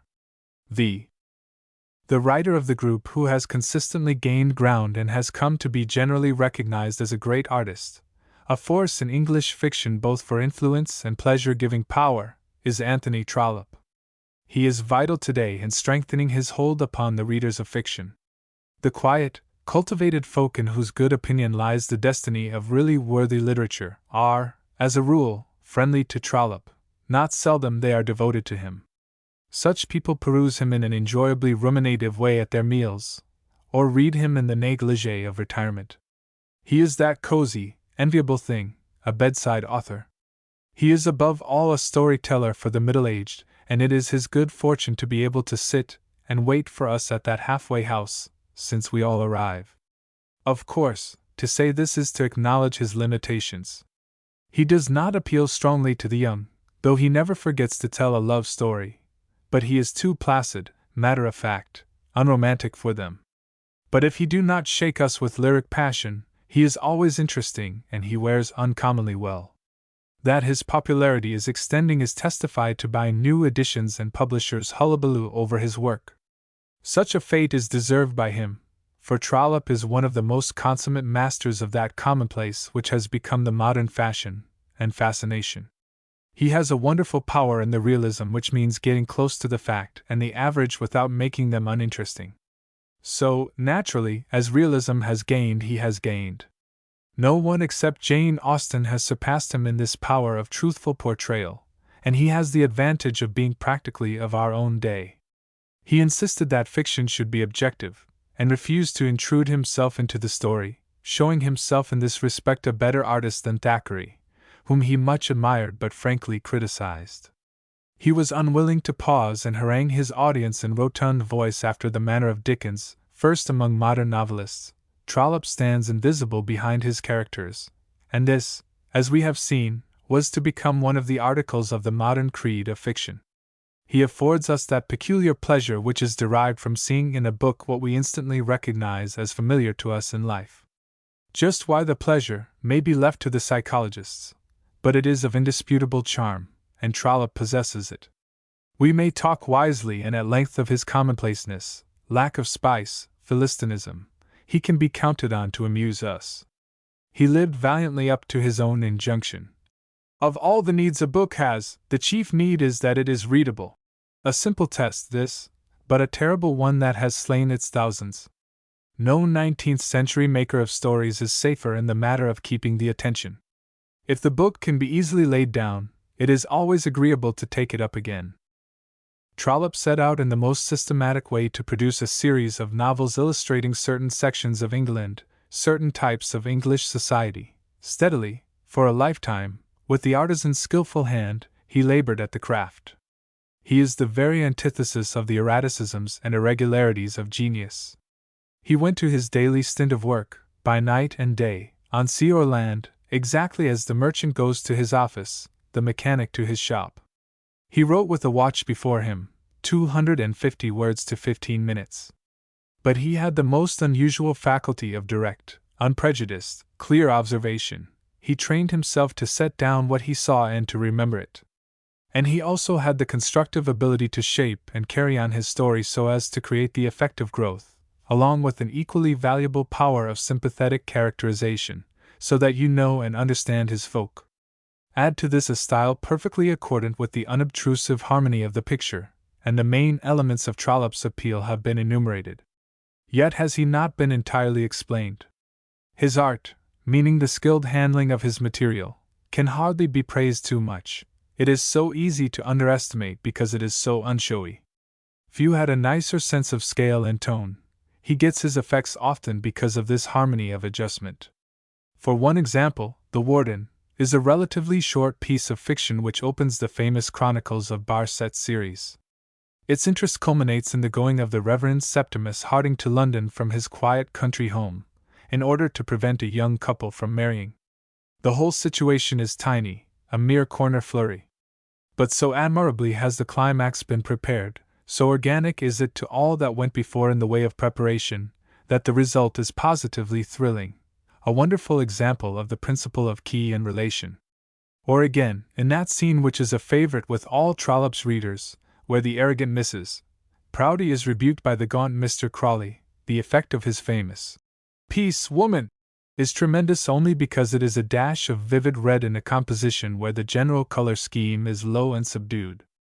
In view of this faculty, it will not do to regard Trollope as a kind of mechanic who began one novel the day he finished another and often carried on 2 or 3 at the same time, like a juggler with his balls, with no conception of them as artistic wholes. He says himself that he began a piece of fiction with no full plan. But with his very obvious skill prodigally proved from his work, we may beg leave to take all such statements in a qualified sense. For the kind of fiction he aimed at he surely developed a technique not only adequate but of very unusual excellence. Trollope was a voluminous writer. He gives in his delightful autobiography the list of his own works, and it numbers upwards of 60 titles, of which over 40 are fiction. His capacity for writing, judged by mere bulk, appears to have been inherited, for his mother, turning authoress at 50 years of age, produced no less than 114 volumes. There is inferior work, and plenty of it, among the sum total of his activity, but 2 series, amounting to about 20 books, include the fiction upon which his fame so solidly rests, the Cathedral series and the Parliamentary series. In the former, choosing the southern-western counties of Wiltshire and Hants as Hardy chose Wessex for his peculiar venue, he described the clerical life of his land as it had never been described before, showing the type as made up of men like unto other men, unromantic, often this worldly and smug, yet varying the type, making room for such an idealist as Crawley as well as for sleek bishops and ecclesiastical wire-pullers. Neither his young women nor his holy men are overdrawn a jot. They have the countenance of nature. But they are not cynically presented. You like them and take pleasure in their society. They are so beautifully true. The inspiration of these studies came to him as he walked under the shadow of Salisbury Cathedral, and one is never far away from the influence of the cathedral class. The life is the worldly godly life of that microcosm, a small, genteel, conventional urban society, in sharp contrast with the life depicted by Hardy in the same part of the land, but like another world, because his portraiture finds its subjects among peasant folk and yeomen, the true primitive types whose speech is slow and their roots deep down in the soil. The realism of Trollope was not confined to the mere reproduction of externals. He gave the illusion of character, without departing from what can be verified by what men know. His photographs were largely imaginary, as all artistic work must be. He constructed his stories out of his own mind. But all is based on what may be called a splendidly reasoned and reasonable experience with life. His especial service was thus to instruct us about English society, without tedium, within a domain which was voluntarily selected for his own. In this he was also a pioneer in that local fiction which is a geographical effect of realism. And to help him in the setting down of what he believed to be true of humanity, was a style so lucid and simple as perfectly to serve his purpose. For unobtrusive ease, idiomatic naturalness, and that familiarity which escapes vulgarity, and retains a quiet distinction, no one has excelled him. It is one reason why we feel an intimate knowledge of his characters. Mr. Howells declares it is Trollope who is most like Austen, in simple honesty and instinctive truth, as unphilosophized as the light of common day, though he goes on to deplore that he too often preferred to be like the caricaturist Thackeray, a somewhat hard saying. It is a particular comfort to read such a writer when intensely personal psychology is the order of the day and neither style nor interpretation in fiction is simple. If Trollope can be said to be derivative at all, it is Thackeray who most influenced him. He avows his admiration, wrote the other's life, and deemed him one who advanced truth-telling in the novel. Yet, as was stated, he did not altogether approve of the master, thinking his satire too steady a view instead of an occasional weapon. Indeed, his strictures in the biography have at times a cool, almost hostile sound. He may or may not have taken a hint from Thackeray on the reintroduction of characters in other books, a pleasant device long antedating the 19th century, since one finds it in Lilly's Euphues. Trollope also disliked Dickens' habit of exaggeration, as he thought it, even when it was used in the interests of reform, and satirized the tendency in the person of Mr. Popular Sentiment in The Warden. The more one studies Trollope and the farther he recedes into the past, the firmer grows the conviction that he is a very distinctive figure of Victorian fiction, a pioneer who led the way and was to be followed by a horde of secondary realistic novelists who could imitate his methods but not reproduce his pleasant effect. 6. The Brontes, coming when they did, before 1850, are a curious study. Realism was growing daily and destined to be the fashion of the literary tomorrow. But Jane Eyre is the product of Charlotte Bronte's isolation, her morbidly introspective nature, her painful sense of personal duty, the inextinguishable romance that was hers as the leal descendant of a race of Irish storytellers. She looked up to and worshipped Thackeray, but produced fiction that was like something from another world. She and her sisters, especially Emily, whose vivid, Wuthering Heights has all the effect of a visitant from a remote planet, are strangely unrelated to the general course of the 19th century. They seem born out of time. They would have left a more lasting impress upon English fiction had they come before, or after. There are unquestionable qualities of realism in Jane Eyre, but it is romantic to the core, sentimental, melodramatic. Rochester is an elder St. Elmo, hardly truer as a human being. Jane's sacrificial worship goes back to the 18th century, and that famous madwoman's shriek in the night is a moment to be boasted of on the Bowery. And this was her most typical book, that which gave her fame. The others, Villette, and the rest, are more truly representative of the realistic trend of the day, but withal, though interesting, less characteristic, less liked. In proportion as she is romantic is she remembered. The streak of genius in these gifted women must not blind us to the isolation, the unrelated nature of their work to the main course of the novel. They are exceptions to the rule. 7. This group then of novelists, sinking all individual differences, marks the progress of the method of realism over the romance. Scarcely one is conspicuous for achievement in the latter, while almost all of them did yeoman's service in the former. In some cases, those of Disraeli and Bulwer, the transition is seen where their earlier and later work is contrasted. With a writer like Trollope, the newer method completely triumphs. Even in so confirmed a romance-maker as Wilkie Collins, to whom plot was everything and whose cunning of hand in this is notorious, there is a concession to the new ideal of truth. He was touched by his time in the matter of naturalness of dialogue, though not of event. Wildly improbable and wooden as his themes may now seem, their manner is realistic, realism of speech, in fact, being an element in his effectivism. Even the author of The Moonstone is scotched by the spirit of the age, and in the preface to Armsdale, declares for a greater freedom of theme, one of the first announcements of that desire for an extension of the subject matter which was in the next generation to bring such a change. It seems just to represent all these secondary novelists as subsidiary to Dickens, Thackeray, and Eliot. Fascinating isolated figures like Barrow, who will always be cherished by the few, are perforce passed by. We are trying to keep both quality and influence in mind, with the desire to show the writers not by themselves alone but as part of a stream of tendency which has made the English novel the distinct form it is today. Even a resounding genius, in this view, may have less meaning than an apparent plotter like Trollope, who, as time goes by, is seen more clearly to be one of the shaping forces in the development of a literary form. Chapter 12 Hardy and Meredith.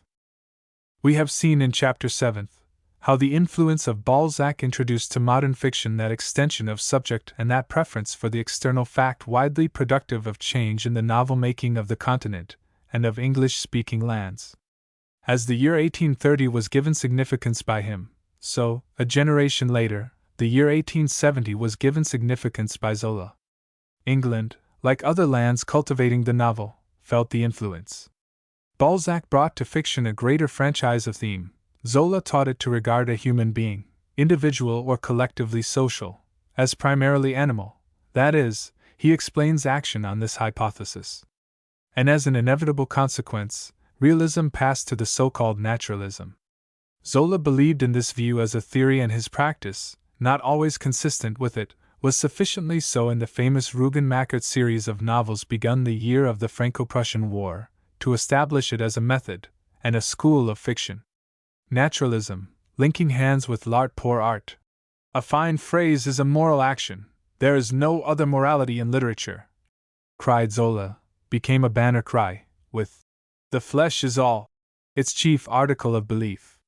No study of the growth of English fiction can ignore this typical modern movement, however unpleasant it may be to follow it.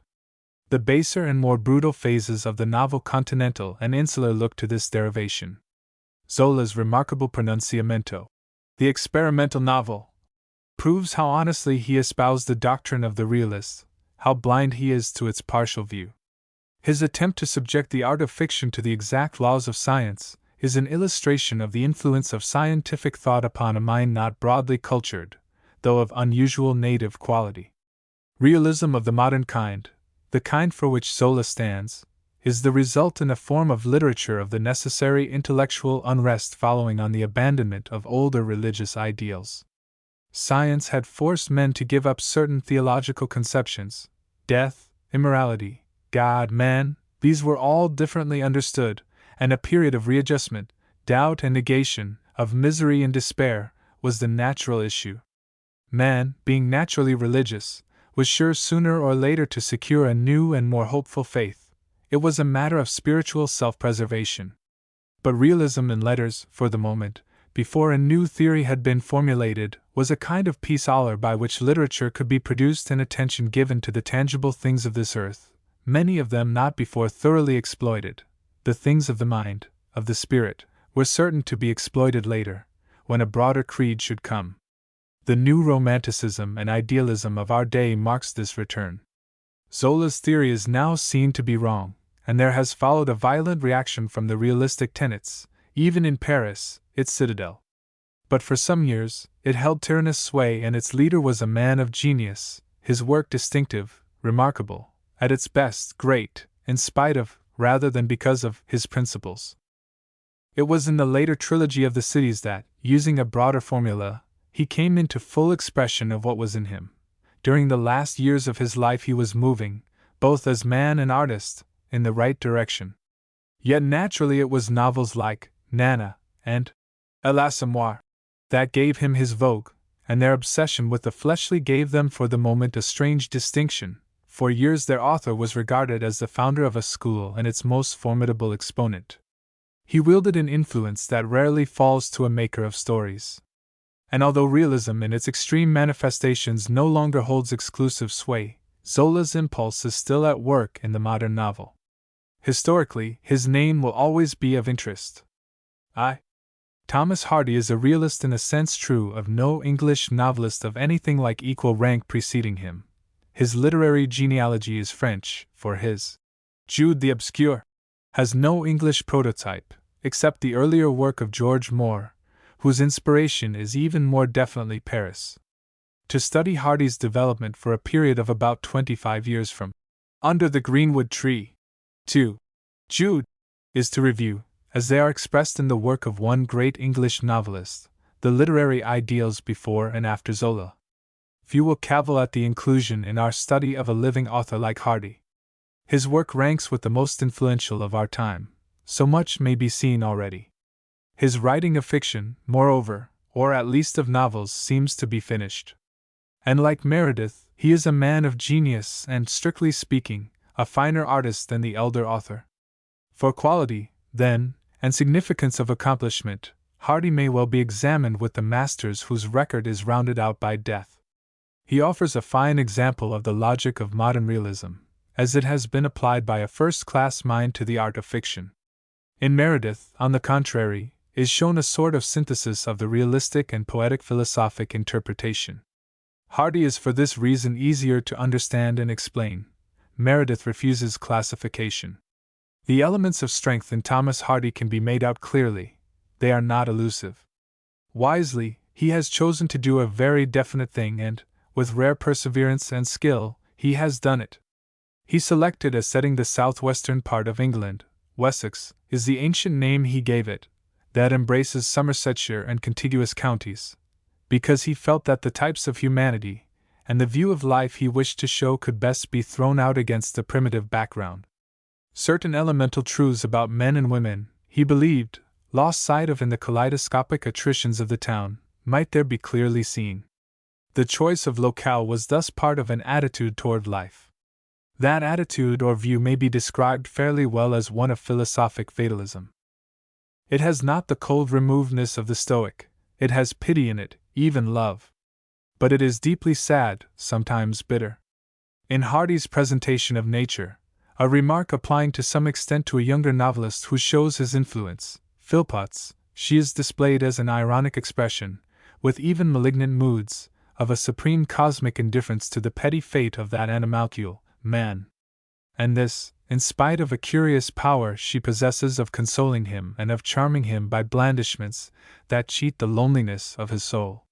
There is no purer example of tragedy in modern literature than Mr. Hardy's strongest, most mature stories. A mind deeply serious and honest interprets the human case in this wise and conceives that the underlying pitilessness can most graphically be conveyed in a setting like that of Egdon Heath, where the great silent forces of nature somberly interblend with the forces set in motion by the human will, both futile to produce happiness. Even the attempt to be virtuous fails in Jude, as the attempt to be happy does in Tess. That sardonic, final thought in the last named book will not out of our ears.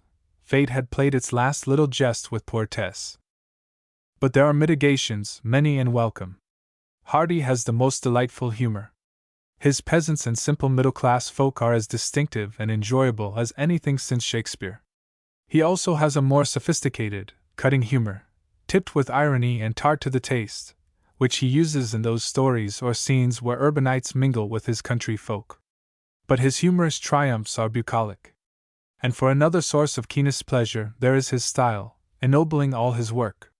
Whether for the plastic manipulation of dialogue or the eloquencies and exactitudes of description, he is emphatically a master. His mind, pagan in its bent, is splendidly broad in its comprehension of the arcana of nature and that of a poet sensitive to all the witchery of a world which at core is inscrutably dark and mysterious. He knows, none better, of the comfort to be got even from the sad when its beauty is made palpitating. No one before him, not Meredith himself, has so interfused nature with man as to bring out the thought of man's ancient origin in the earth, his birth ties, and her claims on his allegiance. This gives a rare savor to his handling of what with most novelists is often mere background. Egdon Heath was mentioned. The setting in The Return of the Native is not background in the usual sense. That mighty stretch of moorland is almost like the central actor of the drama, so potent is its influence upon the fate of the other characters. So with The Woodlanders, and still other stories. Take away this subtle and vital relation of man to nature, and the whole organism collapses. Environment with Hardy is atmosphere, influence, often fate itself. Being a scientist in the cast of his intellect, although by temperament a poet, he believes in environment as the shaping power conceived of by Taine and Zola. It is this use of nature as a power upon people of deep, strong, simple character, showing the sweep of forces far more potent than the conventions of the polite world, which distinguishes Hardy's fiction. Fate with him being so largely that impersonal thing, environment, allied with temperament, for which he is not responsible, and with opportunity, another element of luck, it follows logically that man is the sport of the gods. Hardy is unable, like other determinists, to escape the dilemma of free will versus predestination, and that other crux, the imputation of personality to the workings of so-called natural laws. Indeed, curiously, in his gigantic poem cycle, The Dynast, the culmination of his life work, he seems to hint at a plan of the universe which may be beneficial. To name another quality that gives distinction to Hardy's work, his fiction is notably well built, and he is a resourceful technician. Often, the way he seizes a plot and gives it proportionate progress to an end that is inevitable, exhibits a well-nigh perfect art. Hardy's novels, for architectural excellence, are really wonderful and will richly repay careful study in this respect. It has been suggested that because his original profession was that of an architect, his constructive ability may have been carried over to another craft. This may be fantastic, but the fact remains that for the handling of material in such a manner as to eliminate the unnecessary, and move steadily toward the climax, while ever imitating though not reproducing, the unartificial gait of life, Hardy has no superior in English fiction and very few beyond it. These ameliorations of humor and pity, these virtues of style and architectural handling make the reading of Thomas Hardy a literary experience, and very far from an undiluted course in pessimism. A sane, vigorous, masculine mind is at work in all his fiction up to its very latest. Yet it were idle to deny the main trend of his teaching. It will be well to trace with some care the change which has crept gradually over his view of the world. As his development of thought is studied in the successive novels he produced between 1871 and 1898, it may appear that there is little fundamental change in outlook. The tragic note, and the dark theory of existence, explicit in Tess and Jude, is more or less implicit in Desperate Remedies. But change there is, to be found in the deepening of the feeling, the pushing of a theory to its logical extreme. This opening tale, read in the light of what he was to do, strikes one as unhardy-like in its rather complex plot, with its melodramatic tinge of incident. The second book, Under the Greenwood Tree, is a blithe, bright woodland comedy, and it would have been convenient for a cut-and-dried theory of Hardy's growth from lightness to gravity, had it come first. It is, rather, a happy interlude, hardly representative of his main interest, save for its clear-cut characterizations of country life and its idyllic flavor. The novel that trod on its heels, A Pair of Blue Eyes, maugre its innocently Delia Cruscan title, it sounds like a typical effort of The Duchess, has the tragic end which light-minded readers have come to dread in this author. He showed his hand thus comparatively early and henceforth was to have the courage of his convictions in depicting human fate as he saw it, not as the reader wished it.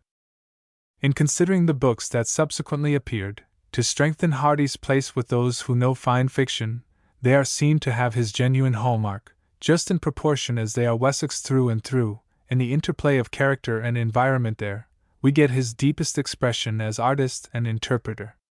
The really great novels are Far from the Madding Crowd, The Return of the Native, The Mayor of Casterbridge, and Tess of the D'Urberville, when he shifts the scene to London, as in The Hand of Ethelberta, or introduces sophisticated types as in the dull Laodicean.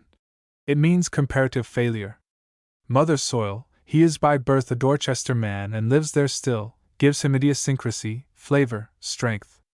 That the best, most representative work of Hardy is to be seen in two novels of his middle career, Far from the Madding Crowd, and The Return of the Native, rather than in the later stories Tess and Jude, can be established, I think, purely on the ground of art, without dragging cheap charges of immorality into the discussion.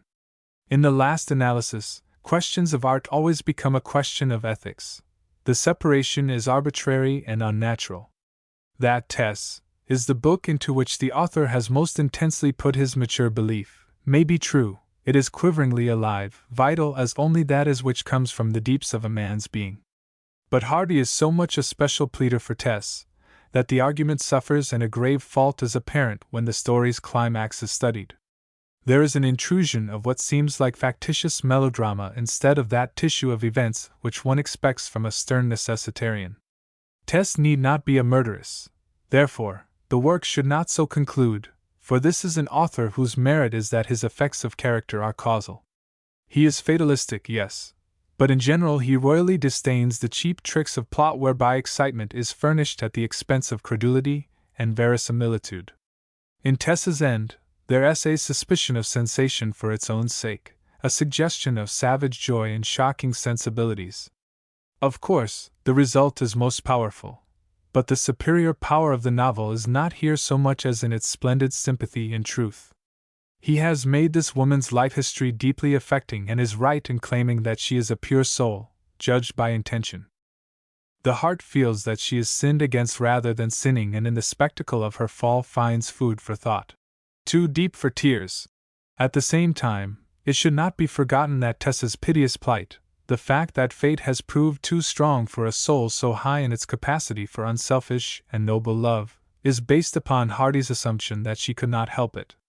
Here, as elsewhere in his philosophy, you must accept his premise, or call Tess, whom you may still love, morally weak. It is this reservation which will lead many to place the book, as a work of art, and notwithstanding its noble proportions and compelling power, below such a masterpiece as The Return of the Native. That it is on the whole a sane and wholesome work, however, may be affirmed by one who finds Hardy's last novel, Jude the Obscure, Mather. For there is a profound difference between two such creations. In the former, there is a piquant sense of the pathos and the awesomeness of life, but not of its unrelieved ugliness and disgust, an impression which is received from the latter. Not only is Jude a tragedy of unfulfilled aim, as the author calls it, so is Tess, but it fills the reader with a kind of sullen rage to be an eyewitness of the foul and brutal. He is asked to see a drama develop beside a pigsty. It is therefore intensely an aesthetic which, if true, is a word of condemnation for any work of art. It is deficient in poetry in the broad sense, that, rather than frankness of treatment, is the trouble with it. And intellectually it would seem to be the result of a bad quarter of an hour of the author, a megrim of the soul. Elements of greatness it has, a fine motive, too, to display the impossibilities for evolution on the part of an aspiring soul hampered by circumstances and weak where most humanity is weak, in the exercise of sex passion. A not dissimilar theme as it is worked out by Daudet in Le Petit Chose is beautiful in its pathos. In Jude, there is something shuddering about the arbitrary piling up of horror. The modesty of nature is overstepped. It is not a truly proportioned view of life, one feels. If life were really so bad as that, no one would be willing to live it, much less exhibit the cheerfulness which is characteristic of the majority of human beings. It is a fair guess that in the end it will be called the artistic mistake of a novelist of genius. Its harsh reception by critics in England and America was referred to by the author privately as an example of the crass philistinism of criticism in those lands. Mr. Hardy felt that on the continent alone was the book understood, appreciated. I imagine, however, that whatever the limitations of the Anglo-Saxon view, it comes close to the ultimate decision to be passed upon this work. One of the striking things about these novels is the sense that they convey of the largeness of life. The action moves on a narrow stage set with the austere simplicity of the Elizabethans. The personages are extremely commonplace, the incidents in the main small and unexciting. Yet the tremendousness of human fate is constantly implied and brought home in the most impressive way. This is because all have spiritual value. If the survey be not wide, it sinks deep to the psychic center, and what matters vision that circles the globe, if it lacks grasp, penetration, uplift? These Hardy has. When one calls his peasants Shakespearean, one is trying to express the strength and savor, the rich earthy quality like fresh loam that pertains to these quaint figures, so evidently observed on the ground, and lovingly lifted over into literature. Their speech berates them and is an index of their slow, shrewd minds. Nor is his serious characterization less fine and representative than his humorous, especially his women. It is puzzling to say whether Hardy's comic men, or his subtly drawn, sympathetically visualized women are to be named first in his praise, for power in both, and for the handling of nature, he will be long remembered. Bathsheba, Eustacia, Tess and the rest, they take hold on the very heartstrings and are known as we know our very own. It is not that they are good or bad, generally they are both, it is that they are beautifully, terribly human. They mostly lack the pettiness that so often fatally limits their sex, and quite as much, they lack the veneer that obscures the broad lines of character. And it is natural to add, while thinking of Hardy's women, that, unlike almost all the Victorian novelists, he has insisted frankly, but in the main without offense, on woman's involvement with sex passion. He finds that love, in a Wessex setting, has wider range than has been awarded it in previous study of sex relations. And he has not hesitated to depict its rootage in the flesh, not overlooking its rise in the spirit to noblest heights. And it is this un-Anglo-Saxon-like comprehension of feminine humanity that makes him so fair to the sinning woman who trusts to her ruin or proves what is called weak because of the generous movement of her blood. No one can despise faithful-hearted Fanny Robin, dragging herself to the poorhouse along Casterbridge Highway. That scene, which bites itself upon the memory, is fairly bathed in an immense, understanding pity. Although Hardy has thus used the freedom of France in treatment, he has, unlike so much of the Gallic realism, remained an idealist in never denying the soul of love while speaking more truthfully concerning its body than the fiction makers before him. There is no finer handling of sex love with due regard to its dual nature, love that grows in earth yet flowers until it looks into heaven, than Marty's oft-quoted beautiful speech at her lover's grave. And Hardy's belief rings again in the defense of that good fellowship, that camaraderie, which can grow into the only love which is as strong as death, beside which the passion usually so called by the name is evanescent as steam. A glimpse like that of Hardy's mind separates him at once from Maupassant's view of the world. The traditions of English fiction, which he has insisted on disturbing, have, after all, been strong to direct his work, as they have that of all the writers born into the speech and nourished on its racial ideals. Another reason for giving the stories of the middle period, such as The Return of the Native, preference over those that are later, lies in the fact that the former have no definite, aggressive theme, whereas Tess announces an intention on the title page. Jude, in a foreword. Whatever view of life may be expressed in The Mayor of Casterbridge, for example, is embedded, as it should be, in the course of the story. This tendency towards didacticism is a common thing in the cases of modern writers of fiction. It spoiled a great novelist in the case of Tolstoy, with compensatory gains in another direction. Of those of English stock, one thinks of Eliot, Howells, Mrs. Ward, and many another. But however natural this may be in an age like ours, the art of the literary product is, as a rule, injured by the habit of using fiction as a jumping board for theory. In some instances, dullness has resulted. Eliot has not escaped scot-free. With Hardy he is, to my taste, never dull. Repellent as Jude may be, it is never that. But a hardness of manner and an unpleasant bias are more than likely to follow this aim, to the fiction's detriment. It is a great temptation to deflect from the purpose of this work in order to discuss Hardy's short stories, for a master in this kind he is. A sketch like The Three Strangers is as truly a masterpiece as Stevenson's A Lodging for the Night. It must suffice to say of his work in the tale that it enables the author to give further assurance of his power of atmospheric handling, his stippling in of a character by a few strokes, his skill in dramatic scene, his knowledge of Wessex types, and especially, his subdued but permeating pessimism. There is nothing in his writings more quietly, deeply hopeless than most of the tales in the collection.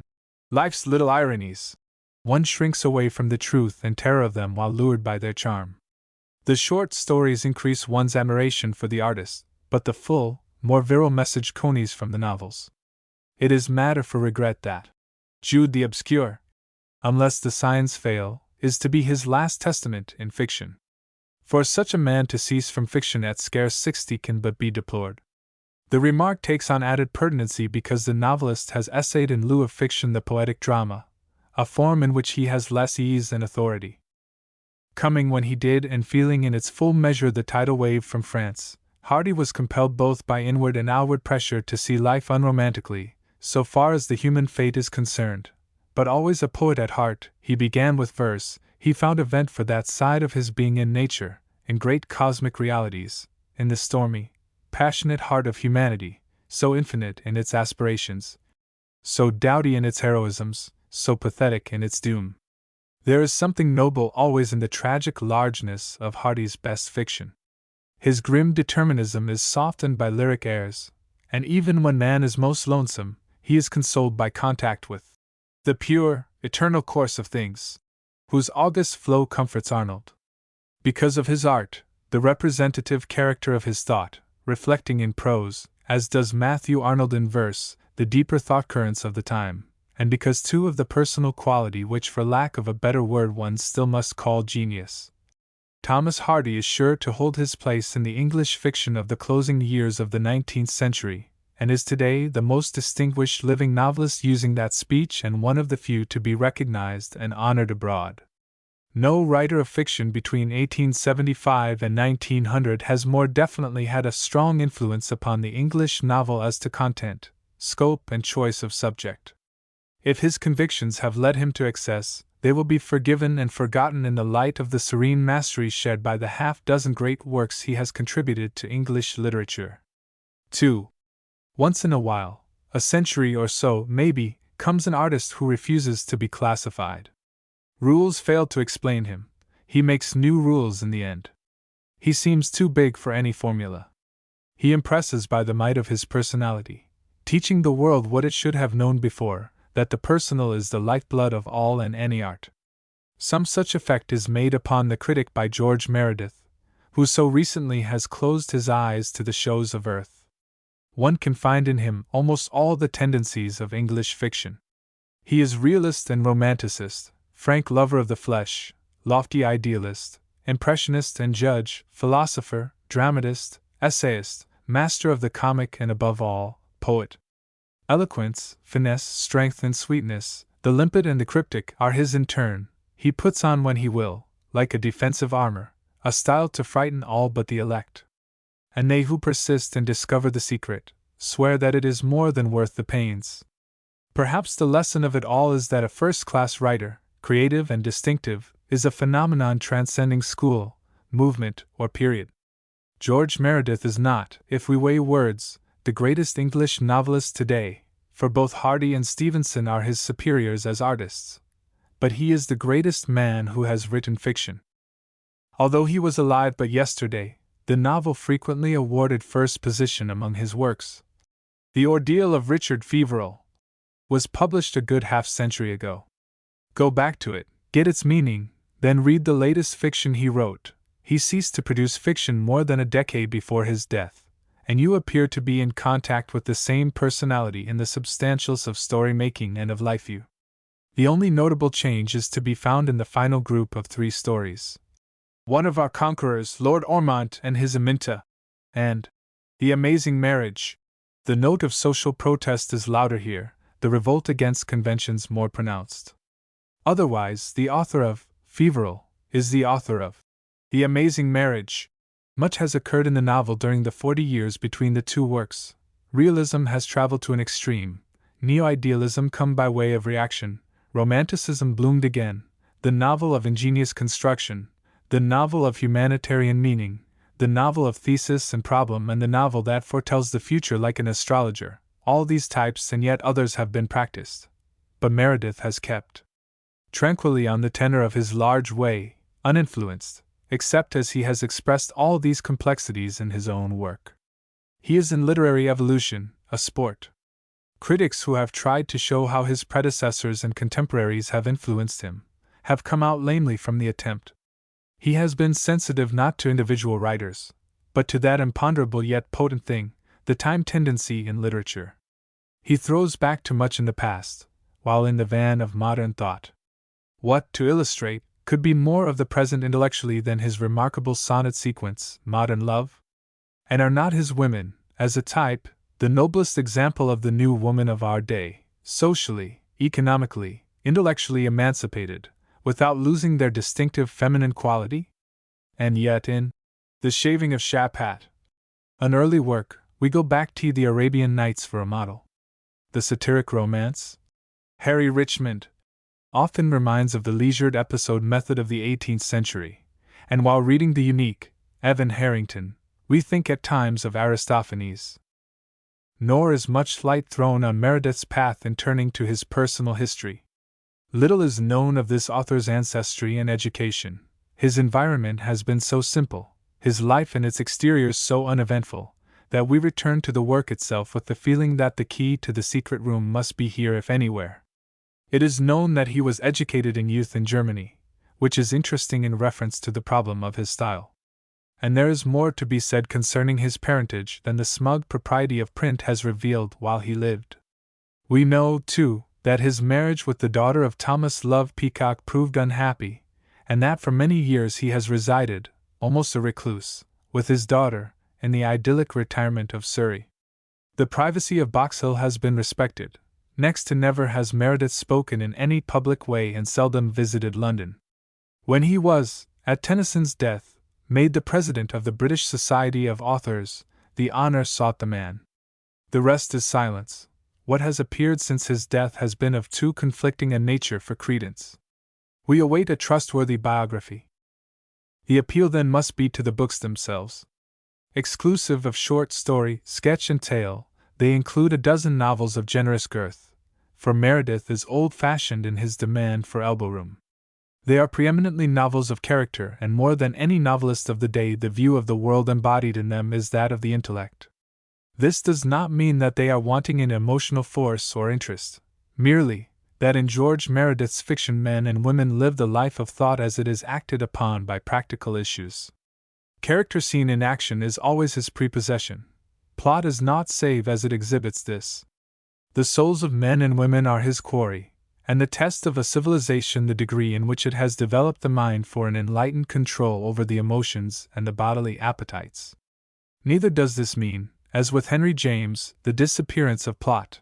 A healthy objectivity of narrative framework is preserved. If anything, the earlier books, Feverel, Evan Harrington, Rhoda Fleming, and the duo, Sandra Belloni, and Vittoria, have more of story interest than the later novels.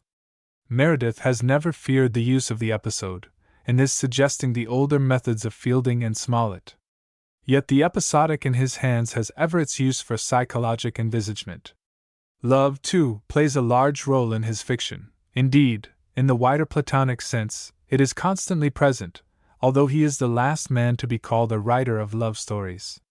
And no man has permitted himself greater freedom in stepping outside the story in order to explain his meaning, comment upon character and scene, rhapsodize upon life, or directly harangue the reader.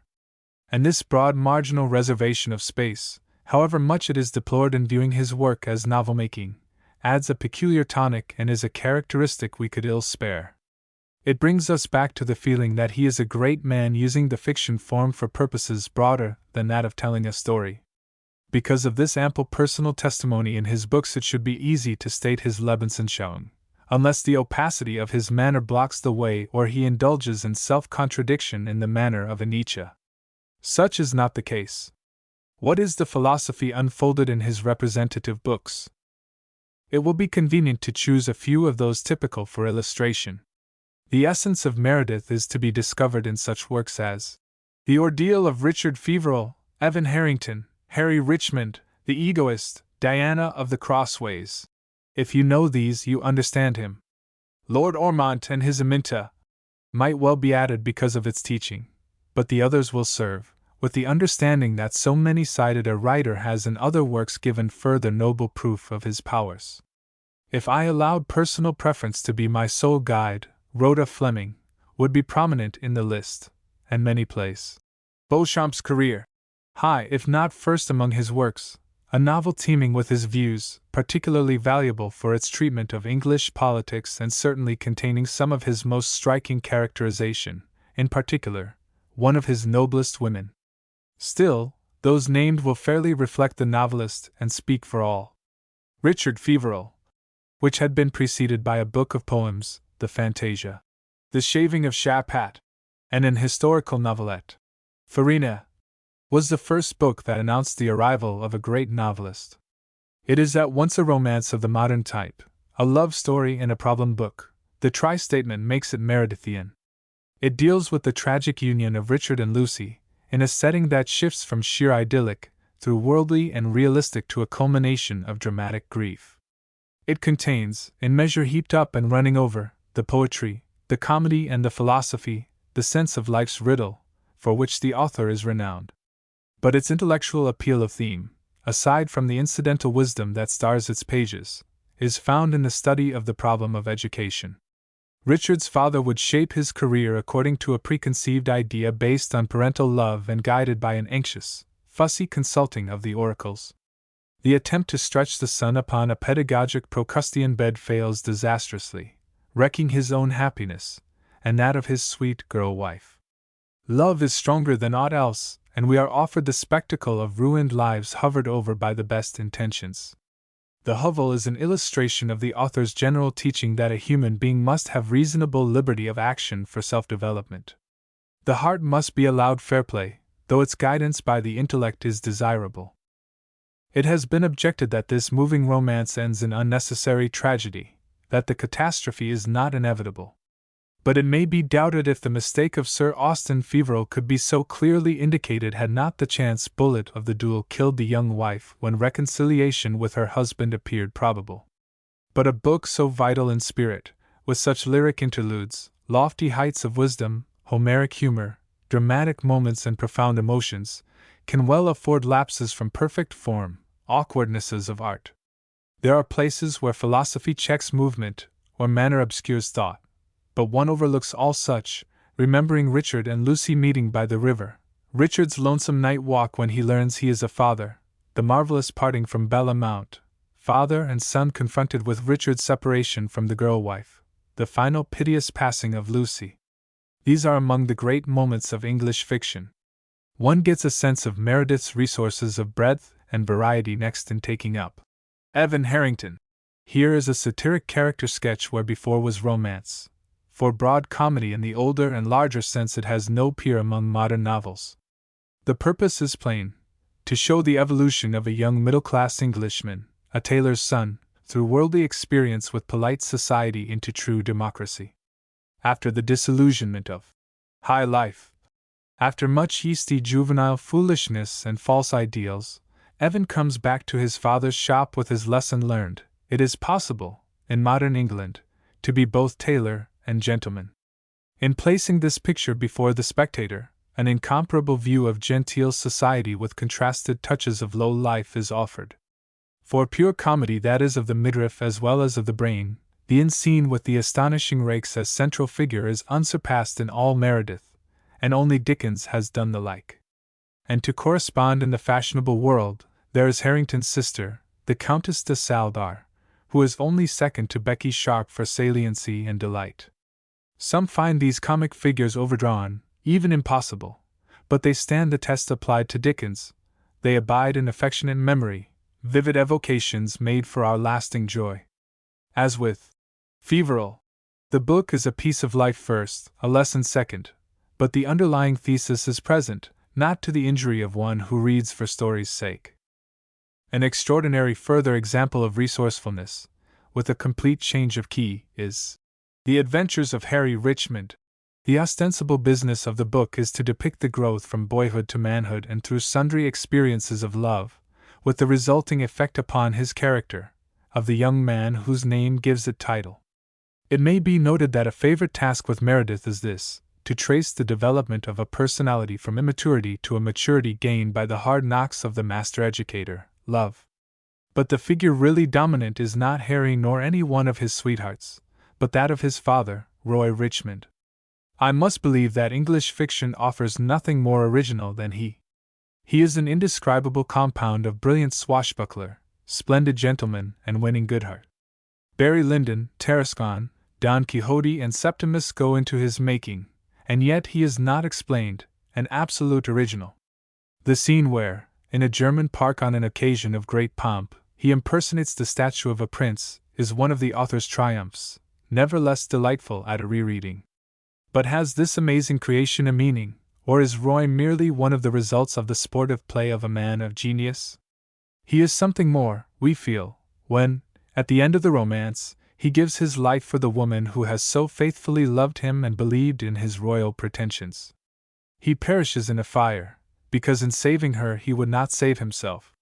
It is as if the author said, "Behold, a man by nature histrionic and bohemian, and do not make the mistake to think him incapable of nobility. Romantic in his faults, so too he is romantic in his virtues." And back of this kindly treatment of the lovable rascal, who was so ideal a father to the little Richmond, does there not lurk the thought that the pseudo-romantic attitude toward life is full of danger, in truth, out of the question in modern society? The Egoist has long been a test volume with Meredithians. If you like it, you are of the cult; if not, merely an amateur. It is inevitable to quote Stevenson, who, when he had read it several times, declared that at the sixth reading he would begin to realize its greatness. Stevenson was a doughty admirer of Meredith, finding the elder the only man of genius of my acquaintance, and regarding Rhoda Fleming as a book to send one back to Shakespeare. That The Egoist is typical, in a sense, most typical of the fictions, is very true. That, on the other hand, it is Meredith's best novel may be boldly denied, since it is hardly a novel at all. It is a wonderful analytic study of the core of self that is in humanity. Willoughby, incarnation of a self-centeredness glossed over to others and to himself by fine gentleman manners and instincts, is revealed stroke after stroke until, in the supreme test of his alliance with Clara Middleton, he is flayed alive for the reader's benefit. In this power of exposure, by the subtlest, most unrelenting analysis of the very penetralia of the human soul, it has no counterpart. Beside it, most of the psychology of fiction seems child's play. And the truth of it is overwhelming. No wonder Stevenson speaks of its serviceable exposure of myself. Every honest man who reads it winces at its infallible touching of a moral sore spot. The inescapable ego in us all was never before portrayed by such a master. But because it is a study that lacks the breadth, variety, movement, and objectivity of the novel proper, The Egoist is for the confirmed Meredith lover, not for the beginner. To take it first is perchance to go no further. Readers have been lost to him by this course. The immense gain in depth and delicacy acquired by English fiction since Richardson is well illustrated by a comparison of the latter's Sir Charles Grandison with Meredith's The Egoist. One is a portrait for the time, the other for all time. Both, superficially viewed, are the same type, a male paragon before whom a bevy of women burn incense. But oh, the difference! Grandison is serious to his author, while Meredith, in skinning Willoughby alive like another Marseillaise, is once and for all making the worship of the ego hateful. It is interesting that Diana of the Crossways was the book first to attract American readers. It has some of the author's eccentricities at their worst. But it was in one respect an excellent choice. The heroine is thoroughly representative of the author and of the age. Possibly this country is sympathetic to her for the reason that she seems indigenous. Diana furnishes a text for a dissertation on Meredith's limning of the sex, and of his conception of the mental relation of the sexes. She is a modern woman, Not so much that she is superior in goodness to the ideal of woman established in the mid-Victorian period by Thackeray and Dickens, as that she is bigger and broader. She is the result of the process of social readjustment. Her story is that of a woman's soul experiencing a succession of unions and through them learning the higher love. First, the marriage de convenance of an unawakened girl, then, a marriage wherein admiration, ambition, and flattered pride play their parts. Finally, the marriage with Redbourne, a union based on tried friendship, comradeship, respect, warming into passion that, like the sudden upleap of flame on the altar, lifts the spirit onto ideal heights. Diana is an imperfect, sinning, aspiring, splendid creature. And in the narrative that surrounds her, we get Meredith's theory of the place of intellect in woman, and in the development of society. He has an intense conviction that the human mind should be so trained that woman can never fall back upon so-called instinct. He ruthlessly attacks her intuition, so often lauded and made to cover a multitude of sins. When he remarks that she will be the last thing to be civilized by man, the satire is directed against man rather than against woman herself, since it is man who desires to keep her a creature of the so-called intuitions. A mighty champion of the sex, he never tires telling it that intellectual training is the sure way to all the equalities. This conviction makes him a stalwart enemy of sentimentalism, which is so fiercely satirized in Sandra Belloni, in the persons of the Pole family. His works abound in passages in which this view is displayed, flashed before the reader in diamond-like epigram and aphorism. Not that he despises the emotions; those who know him thoroughly will recognize the absurdity of such a charge. Only he insists that they be regulated and used aright by the master brain. The mishaps of his women come usually from the haphazard abeyance of feeling or from an unthinking bowing down to the arbitrary dictations of society. This insistence upon the application of reason, the reasoning process dictated by an age of science, to social situations, has led this writer to advise the setting aside of the marriage bond in certain circumstances. In both Lord Ormond and his Aminta, and One of Our Conquerors, he advocates a greater freedom in this relation, to anticipate what time may bring to pass. It is enough here to say that this extreme view does not represent Meredith's best fiction nor his most fruitful period of production. Perhaps the most original thing about Meredith as a novelist is the daring way in which he has made an alliance between romance and the intellect which was supposed, in an older conception, to be its archenemy. He gives to romance, that creature of the emotions, the corrective and tonic of the intellect. To preserve romance, he declares, we must be inside the heads of our people as well as the hearts, in days of the growing activity of the head. Let us say once again that romance means a certain use of material as the result of an attitude toward life. This attitude may be temporary, a mood, or steady, a conviction. It is the latter with George Meredith, and be it understood, his material is always realistic, it is his interpretation that is superbly idealistic. The occasional crabbedness of his manner, and his fiery admiration for Italy are not the only points in which he reminds one of Browning. He is one with him in his belief in soul, his conception of life is an arena for its trying out, one with him also in the robust acceptance of earth and earth's worth, evil and all, for enjoyment, and as salutary experience. This is no fanciful parallel between Meredith and a man who has been called, with their peculiarities of style and mind, the Meredith of poetry, as Meredith has been called the Browning of prose. Thus, back of whatever may be the external story, the Italian struggle for unity in Vittoria, English radicalism in Beauchamp's career, a seduction melodrama in Rhoda Fleming, there is always with Meredith a steady interpretation of life, a principle of belief. It is his crowning distinction that he can make an intellectual appeal quite aside from the particular story he is telling, and it is also apparent that this is his most vulnerable point as novelist. We get more from him just because he shoots beyond the fiction target. He is that rare thing in English novel-making, a notable thinker. Of all 19th-century novelists he leads for intellectual stimulation. With 50 faults of manner and matter, irritating, even outrageous in his eccentricities, he can at his best startle with a brilliance that is alone of its kind. It is because we hail him as philosopher, wit and poet that he fails comparatively as artist. He shows throughout his work a sublime carelessness of workmanship on the structural side of his craft, but in those essentials, dialogue, character, and scene, he rises to the peaks of his profession. Probably more readers are offended by his mannerisms of style than by any other defect, and they are undeniable. The opening chapter of Diana is a hard thing to get by. The same may be said of the similar chapter in Beauchamp's career. In One of Our Conquerors, early and late, the manner is such as to lose for him even tried adherents. Is the trouble one of thought or expression? And is it honest or an affectation? Meredith in some books, and in all books more or less, adopts a strangely indirect, over-elaborated, far-fetched and fantastic style, which those who love him are fain to deplore. The author's learning gets in his way and leads him into recondite illusions. Besides this, he has that quality of mind which is stimulated into finding analogies on every side, so that image is piled on image and side paths of thought open up in the heat of this mental activity. Part of the difficulty arises from surplusage of imagination.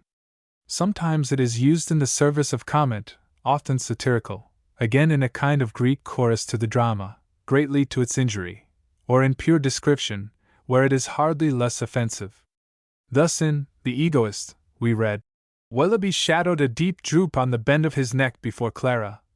And reflection shows that all this absurdly acrobatic phrase means is that the hero bowed to the lady. An utterly simple occurrence, and thus described. It is all the more strange and aggravating in that it comes from a man who on hundreds of occasions writes English as pungent, sonorous, and sweet as any writer in the history of the native literature. This is true both of dialogue and narrative. He is the most quotable of authors. His Pilgrim's script is stuffed full of precious sayings, expressing many moods of emotion and interpreting the world under its varied aspects of romance, beauty, wit, and drama. Strength is the brute form of truth. There is a French conciseness in such a sentence, an immense mental suggestiveness. Both his scenic and character phrasing are memorable, as where the dyspeptic philosopher in Feverel is described after dinner as languidly twinkling stomachic contentment. And what a scene is that where Master Gammon replies to Mrs. Sumfit's anxious query concerning his lingering at table with appetite apparently unappeasable. When do you think you will have done, Master Gammon? When I feels my buttons, ma'am. Or hear John Thrasher in Harry Richmond dilate on language. There's Cockney, and there's country, and there's school. Mix the three, strain and throw away the sediment.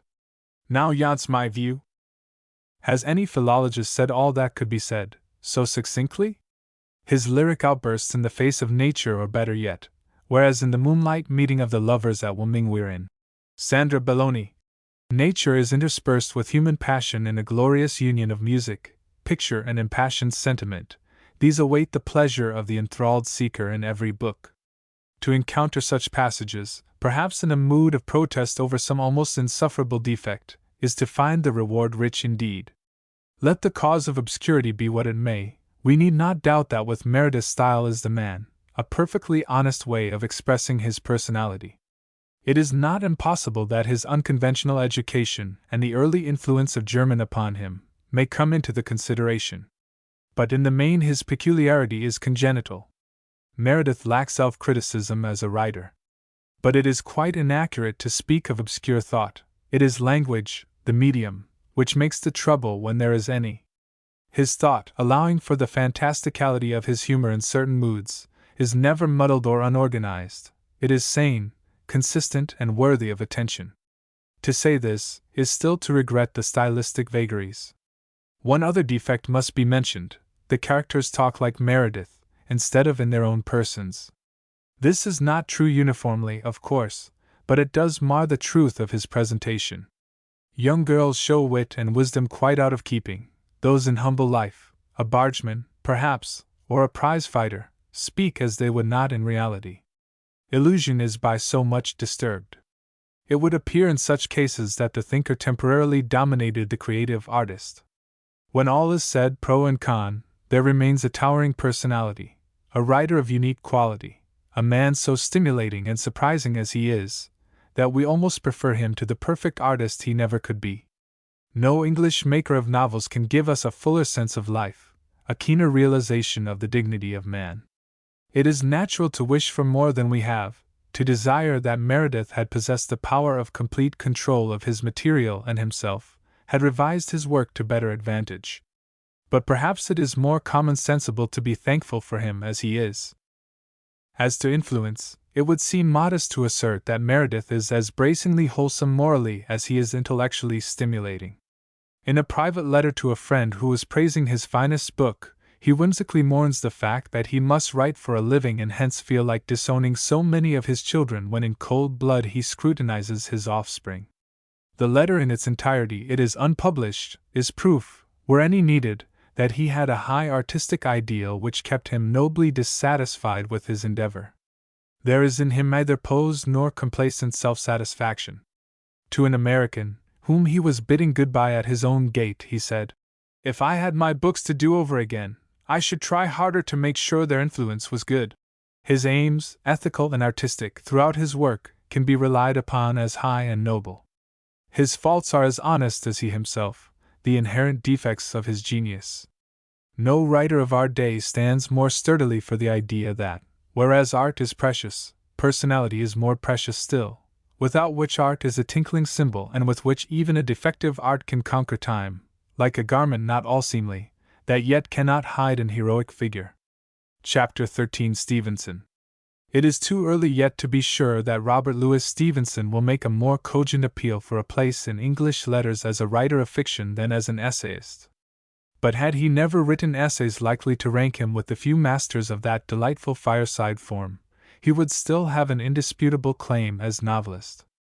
The claim, in fact, is a double one. It is founded, first, on his art and power as a maker of romance, but also upon his historical service to English fiction, as the man most instrumental in purifying the muddy current of realism in the late 19th century by a wholesome infusion, the romantic view of life. It is already easier to estimate his importance and get the significance of his work than it was when he died in 1894, stricken down on the piazza of his house at Vailima, a Scotchman doomed to fall in a faraway, alien place.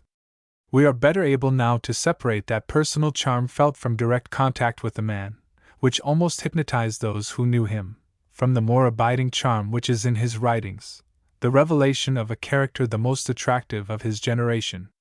Rarely, if ever before, have the qualities of artistry and fraternal fellowship been united in a man of letters to such a degree. Most often they are found apart, the gods choosing to award their favors less lavishly. Because of this union of art and life, Stevenson's romances killed two birds with one stone. Boys loved his adventuresomeness, the wholesome sensationalism of his stories with something doing on every page, while amateurs of art responded to his felicity of phrase, his finished technique, the exhibition of craftsmanship conquering difficulty and danger. Artist, lover of life, insistent truth-teller, Calvinist, bohemian, believer in joy, all these cohabit in his hooks. In early masterpieces like Treasure Island and The Wrecker, it is the lover of life who conducts us, telling the story for story's sake. My mistress still the open road and the bright eyes of danger. Such is the goddess that beckons on. The creed implicit in such work deems that life is stirring and worthwhile, and that it is a weakness to repine and waste time, to be too subjective when so much on earth is objectively alluring. This is only a part of Stevenson, of course, but it was that phase of him vastly liked of the public and doubtless doing most to give him vogue. But in later work like Dr. Jekyll and Mr. Hyde, we get quite another thing. The skilled story maker is still giving us thrilling fiction, to be sure, but here it is the Scotchman of acute conscience, writing a spiritual allegory with the healthy instinct which insists that the lesson shall be dramatized.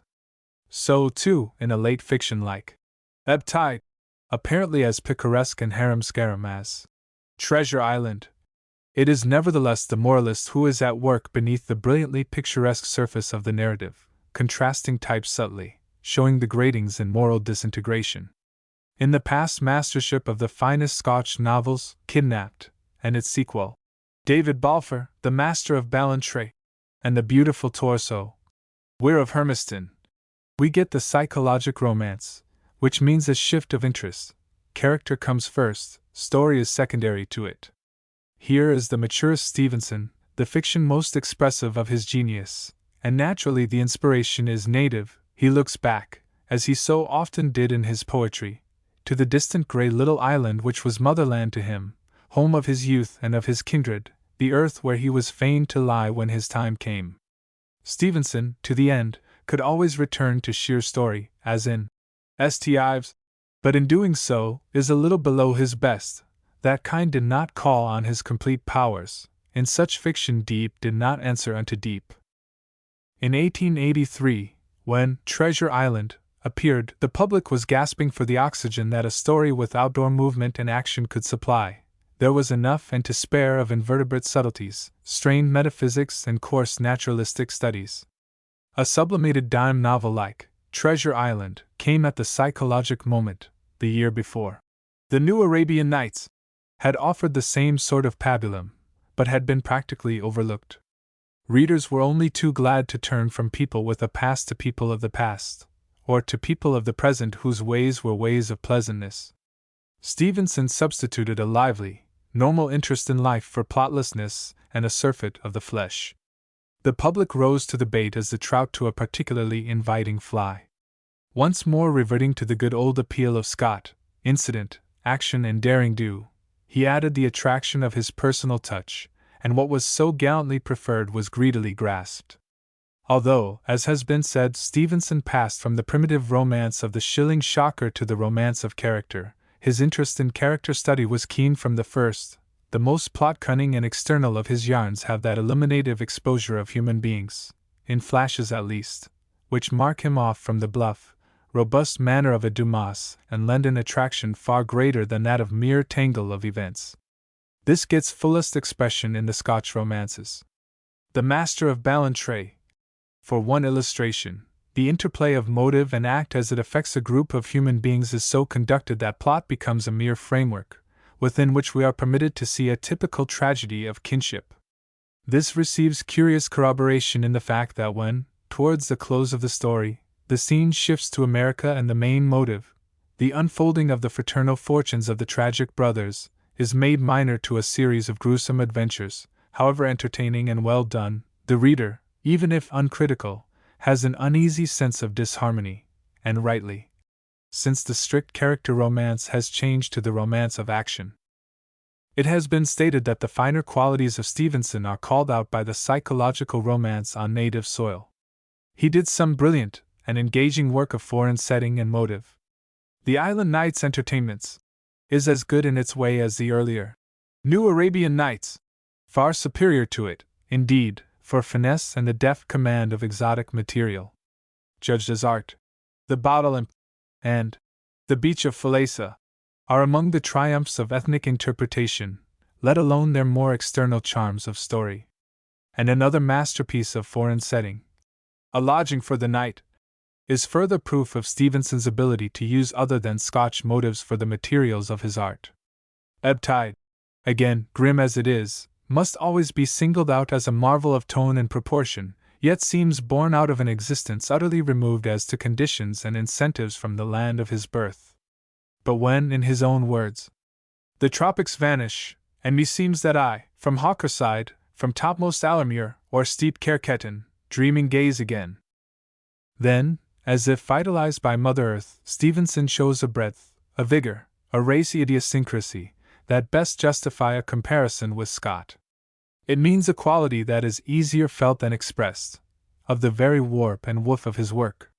If the elder novelist seems greater in scope, spontaneity, and substance, the younger surpasses him in the elegancies and niceties of his art. And it is only a just recognition of the difference of time as well as of personality to say that the psychology of Stevenson is far more profound and searching. Nor may it be denied that Sir Walter nods, that there are flat, uninteresting stretches in his heroic panorama, while of Stevenson at the worst, we may confidently assert that he is never tedious. He fails in the comparison if anywhere in largeness of personality, not in the perfectness of the art of his fiction. In the technical demands of his profession he is never wanting. He always has a story to tell, tells it with the skill which means constructive development and a sense of situation. He creates characters who live, interest, and do not easily fade from memory. He he has exceptional power in so filling in backgrounds as to produce the illusion of atmosphere. And finally, he has, whether in dialogue or description, a wonderfully supple instrument of expression. If the style of his essays is at times mannered, the charge cannot be made against his representative fiction. Prince Otto stands alone in this respect, and that captivating, comparatively early romance, confessedly written under the influence of Meredith, is a delicious literary experiment rather than a deeply felt piece of life. Perhaps the central gift of all is that for character. Is it, in truth, not the central gift for any weaver of fiction? So we thought in studying Dickens. Stevenson's creations wear the habit of life, yet with more than life's grace of carriage.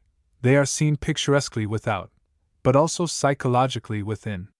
In a marvelous portrayal like that of John Silver in Treasure Island, the result is a composite of what we see and what we shudderingly guess. Eye and mind are satisfied alike. Even in a mere sketch, such as that of the blind beggar at the opening of the same romance, with the tap-tap of his stick to announce his coming, we get a remarkable example of effect secured by an economy of details. That tap-tapping gets on your nerves, you never forget it. It seems like the memory of a childhood terror on the novelist's part. Throughout his fiction, this chemic union of fact and the higher fact that is of the imagination marks his work. The smell of the heather is in our nostrils as we watch Alan's flight, and looking on at the fight in the roundhouse, there is a physical impression of the stuffiness of the place. You smell as well as see it. Or for quite another key, take the night duel in The Master of Ballantrae. You cannot think of it without feeling the bite of the bleak air. Once more the twinkle of the candles makes the scene flicker before you ere it vanish into memoryland. Again, how you know that sea-coast sight in the opening of The Pavilion on the Links? Shiver at the sly innuendos of the place. Think how much the map in Treasure Island adds to the credibility of the thing. It is the believableness of Stevenson's atmospheres that prepare the reader for any marvels enacted in them. Gross, present-day, matter-of-fact London makes Dr. Jekyll and his worser half of flesh and blood credence. Few novelists of any race have beaten this wandering Scot in the power of representing character and envisaging it, and there can hardly be successful characterization without this allied power of creating atmosphere.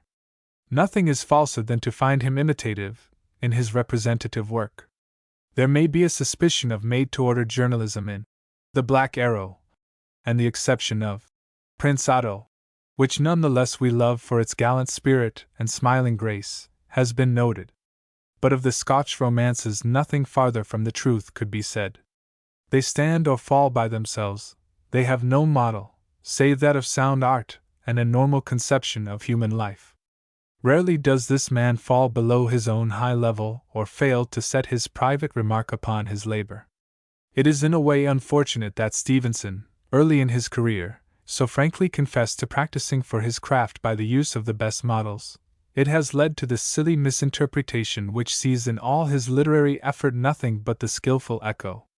Such judgments remind us that criticism, which is intended to be a picture of another, is in reality a picture of oneself. In his Learjar Stevenson slogged at his trade, beyond peradventure, but no man came to be more individually and independently himself. It has been spoken against him, too, that he could not draw women. Here again he is quoted in his own despite, and we see the possible disadvantage of a great writer's correspondence being given to the world. Though not for more worlds than one would we miss the letters. It is quite true that he is chary of petticoats in his earlier work, but when he reached David Balfour, he drew an entrancing heroine, and the contrasted types of young girl and middle-aged woman in Weir of Hermiston offer eloquent testimonial to his increasing power in depicting the eternal feminine. At the same time, it may be acknowledged that the gallery of female portraits is not like Scott's for number and variety, nor like Thackeray's for distinction and charm, thick hung with a delightful company whose eyes laugh level with our own, or, above us on the wall, look down with a starry challenge to our souls. But those whom Stevenson has hung there are not to be coldly recalled. Stevenson's work offers itself remarkably as a test for the thought that all worthily modern romanticism must not lack in reality, in true observation, for success in its most daring flights. Gone forever is that abuse of the romantic which substitutes effective lying for the vision which sees broadly enough to find beauty.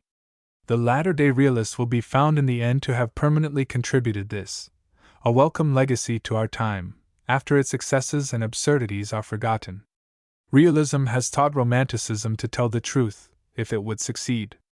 Stevenson is splendidly real. He loves to visualize fact, to be true both to the appearances of things and the thoughts of the mind.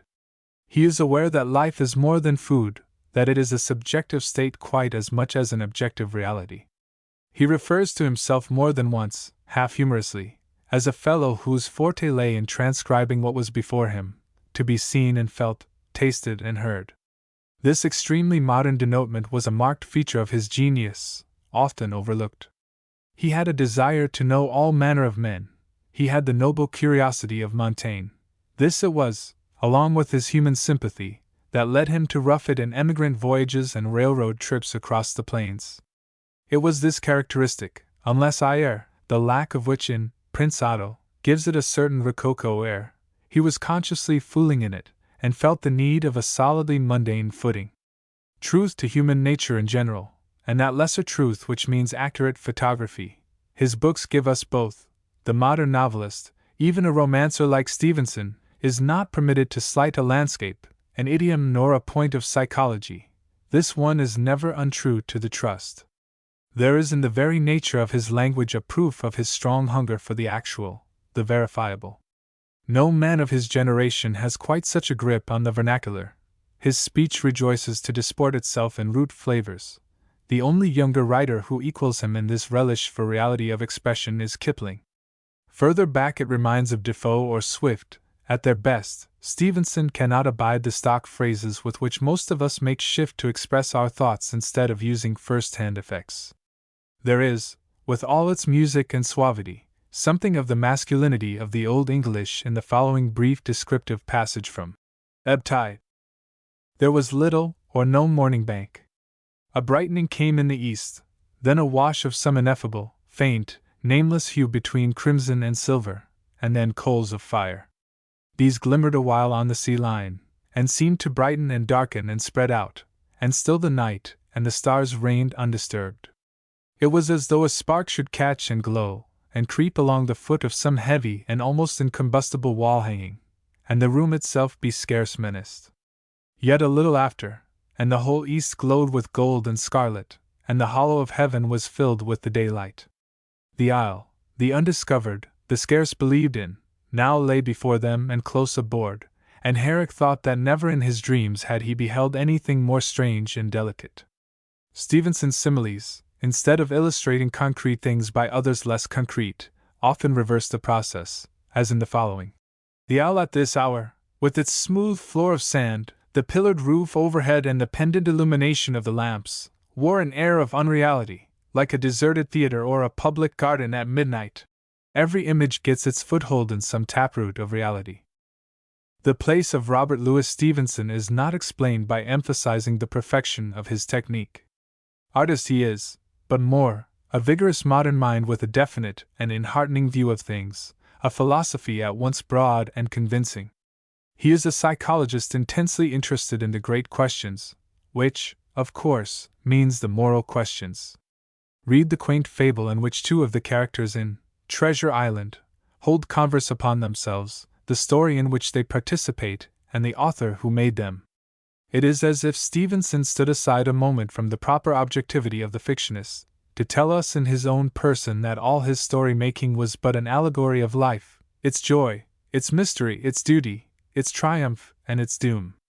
Although he is too much the artist to intrude philosophic comments upon human fate into his fiction, after the fashion of Thackeray or Meredith, the comment is there, implicit in his fiction, even as it is explicit in his essays, which are for this reason a sort of complement of his fiction, a sort of philosophical marginal note upon the stories. Stevenson was that type of modern mind which, no longer finding it possible to hold fast by the older, complacent cocksureness with regard to the theologian's heaven, is still unshaken in its conviction that life is beneficent, the obligation of duty imperative, the meaning of existence spiritual. Puzzlingly protean in his expressional moods, his conversations in especial, he was constant in this intellectual, or temperamental, attitude. "Though he slay me, yet will I trust him," represents his feeling, and the strongest poem he ever wrote. "If this were faith," voices his deepest conviction. Meanwhile, the superficies of life offered 100 consolations, 100 pleasures, and Stevenson would have his fellow men enjoy them in innocence, in kindness and good cheer. In fine, as a thinker he was a modernized Calvinist. As an artist he saw life in terms of action and pleasure, and by perfecting himself in the art of communicating his view of life, he was able, in a term of years all too short, to leave a series of books which, as we settle down to them in the 20th century, and try to judge them as literature, have all the semblance of fine art. In any case, they will have been influential in the shaping of English fiction and will be referred to with respect by future historians of literature. It is hard to believe that the desiccation of time will so dry them that they will not always exhale a rich fragrance of personality, and tremble with a convincing movement of life. Chapter 14: The American Contribution. To exclude the living, as we must, in an estimate of the American contribution to the development we have been tracing, is especially unjust. Yet the principle must be applied. The injustice lies in the fact that an important part of the contribution falls on the hither side of 1870, and has to do with authors still active. The modern realistic movement in English fiction has been affected to some degree by the work, has responded to the influence of the two Americans, Howells and James. What has been accomplished during the last 40 years has been largely under their leadership. Mr. Howells, true to his own definition, has practiced a more truthful handling of material in depicting chosen aspects of the native life. Mr. James, becoming more interested in British types, has, after a great deal of analysis of his own countrymen, passed by the bridge of the international novel to a complete absorption in transatlantic studies, making his peculiar application of the realistic formula to the inner life of the spirit, a curious compound, a cosmopolitan Puritan, an urbane student of souls. His share in the British product is perhaps appreciable, but from the native point of view, at least, it would seem as if his earlier work were, and would remain, most representative both because of its motives and methods. Early or late, he has beyond question pointed out the way to many followers in the psychologic path. His influence, perhaps less obvious than Howells, is none the less undisputable. The development in the hands of writers younger than these veterans has been rich, varied, often noteworthy in quality. But of all this it is too soon to speak. With regard to the fictional evolution on American soil, it is clear that 4 great writers, excluding the living, separate themselves from the crowd: Irving, Cooper, Poe, and Hawthorne. Moreover, 2 of these, Irving and Poe, are not novelists at all, but masters of the sketch or short story. It will be best, however, for our purpose to give them all some attention, for whatever the form of fiction they used, they are all influential in the development of the novel. Other authors of single great books may occur to the student, perhaps clamoring for admission to a company so select. Yet he is likely always to come back and draw a dividing line here. Bret Harte, for instance, is dead, and in the short story of Western flavor he was a pioneer of mark, the founder of a genre. Probably no other writer is so significant in his field. But here again, although he essayed full-length fiction, it was not his forte. So, too, were it not that Mark Twain still cheers the land of the living with his wise fun, there would be for the critic the question: is he a novelist, humorist, or essayist? Is Roughing It more typical of his genius than Tom Sawyer or Huckleberry Finn? How shall we characterize Pudd'nhead Wilson?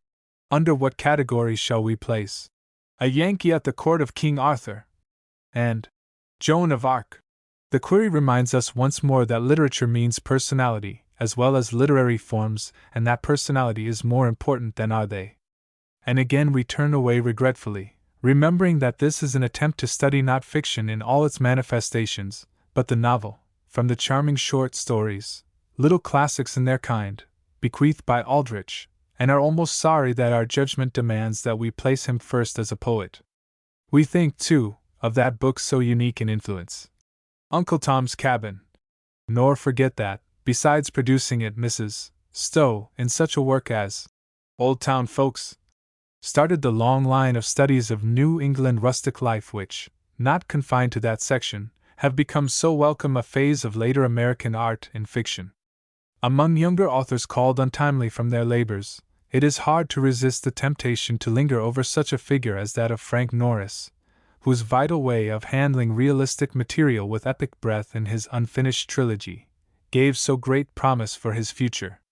It may be conceded that nothing is more worth mention in American fiction of the past generation than the extraordinary cultivation of the short story, which Mr. Brander Matthews dignifies and unifies by a hyphen, in order to express his conviction that it is an essentially new art form, to study which is a fascinating quest, but aside from our main intention. 2. Having due regard then for perspective, and trying not to confuse historical importance with the more vital interest which implies permanent claims, it seems pretty safe to come back to Irving and Poe, to Cooper and Hawthorne. Even as in the sketch and tale Irving stands alone with such a masterpiece as The Legend of Sleepy Hollow, and Poe equally by himself with his tales of psychological horror and mystery, so in longer fiction, Cooper and Hawthorne have made as distinct contributions in the domain of romance. Their service is as definite for the day of the romantic spirit, as is that of Howells and James for the modern day of realism so-called. It is not hard to see that Irving even in his fiction is essentially an essayist, that with him story was not the main thing, but that atmosphere, character and style were the personal comment upon life. One reads a sketch like The Stout Gentleman, in every way a typical work, for anything but incident or plot. The Hudson River Idylls, it may be granted, have somewhat more of story interest, but Irving sees them, ready-made for his use, because of their value for the picturesque evocation of the past. He always showed a keen sense of the pictorial and dramatic in legend and history, as the Alhambra witnesses quite as truly as the sketches. Bracebridge Hall and the Sketch Book, whatever of the fictional they may contain, are the work of the essayist primarily, and Washington Irving will always, in a critical view, be described as a master of the English essay. No other maker of American literature affords so good an example of the intercalation of essay and fiction. He recalls the organic relation between the Sir Roger de Coverley papers and the 18th-century novel proper of a generation later. His service to all later writers of fiction was large in that he taught them the use of promising native material that awaited the story-maker. His own use of it, the Hudson, the environs of Manhattan, was of course romantic, in the main. When in an occasional story he is unpleasant in detail, or tragic in trend he seems less characteristic. So definitely was he a romanticist, seeking beauty and wishing to throw over life the kindly glamour of imaginative art. It is worth noting, however, that he looked forward rather than back, towards the coming realism, not to the incurable pseudo-romanticism of the late 18th century, in his instinct to base his happenings upon the bedrock of truth, the external truth of scene and character, and the inner truth of human psychology. Admirably a modern artist in this respect, his old-fashionedness, so often dilated upon, can easily be overstated. He not only left charming work in the tale, but helped others who came after to use their tools, furthering their art by the study of a good model. Nothing was more inevitable than that Cooper, when he began fiction in mid-manhood, should have written the romance. It was the dominant form in England because of Scott. But that he should have realized the unused resources of America and produced a long series of adventure stories, taking a pioneer as his hero and illustrating the Western life of settlement in his career, the settlement that was to reclaim a wilderness for a mighty civilization, that was a thing less to be expected, a truly epic achievement. The Leatherstocking series was in the strictest sense an original performance. The significance of Fenimore Cooper is not likely to be exaggerated. It is quite independent of the question of his present hold upon mature readers, his faults of technique, and the truth of his pictures. To have grasped such an opportunity, and so to have used it as to become a great man of letters at a time when literature was more a private employ than the interest of the general, surely it indicates genuine personality, and has the mark of creative power. To which we may add, that Cooper is still vital in his appeal, as the statistics of our public libraries show. Moreover, incorrigible romancer that he is a man of the 19th century, as was Irving, in the way he instinctively chose near-at-hand native material. He knew the Mohawk Valley by long residence. He knew the Indian and the trapper there, and he depicted these types in a setting that was to him the most familiar thing in the world. In fact, we have in him an illustration of the modern writer who knows he must found his message firmly upon reality. For both Leatherstocking and Chingachgook are true in the broad sense, albeit the white trapper's dialect may be uncertain and the red man exhibit a dignity that seems Roman rather than aboriginal. The Daniel Boone of history must have had, we feel, the nobler qualities of Bumpo. How otherwise did he do what it was his destiny to do? In the same way, the Indian of Cooper is the red man in his pristine home before the day of firewater and agency methods. It may be that what to us today seems a too glorified picture is nearer the fact than we are in a position easily to realize. Cooper worked in the older method of primary colors, of vivid, even violent contrasts. His was not the school of subtleties. His women, for example, strike us as somewhat mechanical. There is a sameness about them that means the failure to differentiate. The Abyssinian psychology of the sex was still to come. But this does not alter the obvious excellencies of the work. Cooper carried his romanticism in presenting the heroic aspects of the life he knew best into other fields where he walked with hardly less success. The revolutionary story illustrated by The Spy, and the sea tale of which a fine example is The Pilot. He had a sure instinct for those elements of fiction which make for romance, and the change of time and place affects him only in so far as it affects his familiarity with his materials. His experience in the United States Navy gave him a sure hand in the sea novels, and in a book like The Spy, he was near enough to the scenes and characters to be studies practically contemporary. He had the born romanticist's natural affection for the appeal of the past, and the stock elements can be counted upon in all his best fiction: salient personalities, the march of events, exciting situations, and ever that arch romantic lure, the one trick up the sleeve to pique anticipation. Hence, in spite of descriptions that seem overlong, a heavy-footed manner that lacks suppleness and variety, and undeniable carelessness of construction, he is still loved of the young and seen to be a natural raconteur, an improviser of the Dumas Scott lineage and, even tested by the later tests, a noble writer of romance, a man whom Balzac and Goethe read with admiration.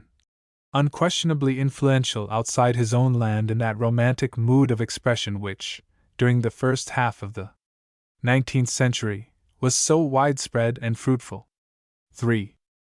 It is the plainer with every year that Poe's contribution to American fiction, and indeed to that of the 19th century, ignoring national boundaries, stands by itself. Whatever his sources, and no writer appears to derive less from the past, he practically created on native soil the tale of fantasy, sensational plot, and morbid impressionism.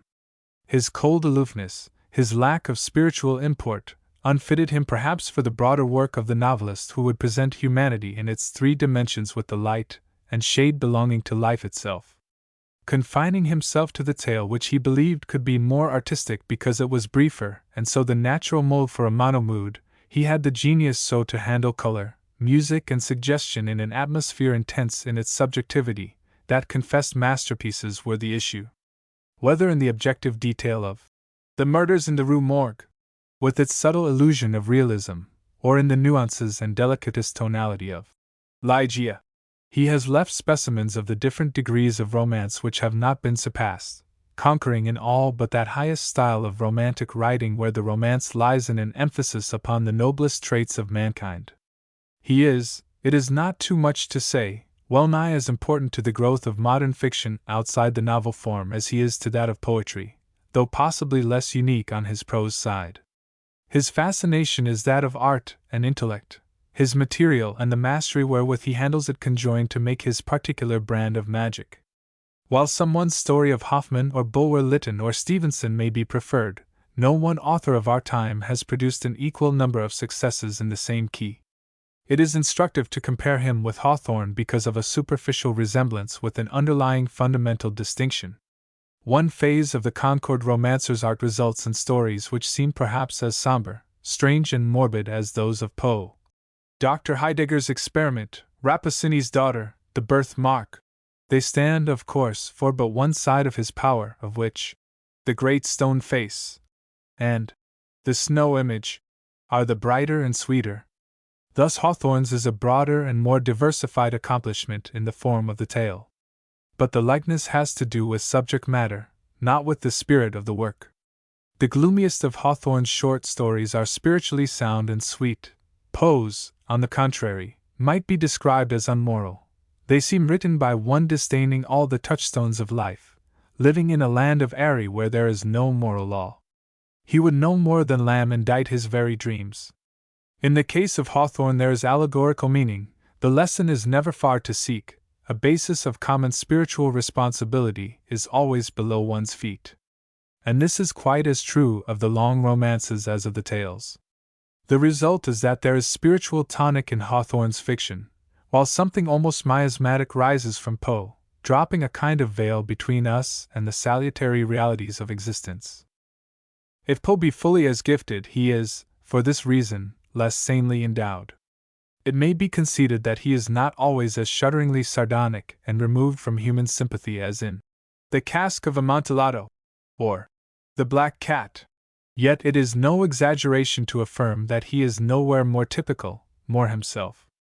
On the contrary, in a tale like The Birthmark, what were otherwise the horror and ultra-realism of it is tempered by and merged in the suggestion that no man shall with impunity tamper with nature, nor set the delight of the eyes above the treasures of the soul. The poor wife dies because her husband cares more to remove a slight physical defect than he does for her health and life.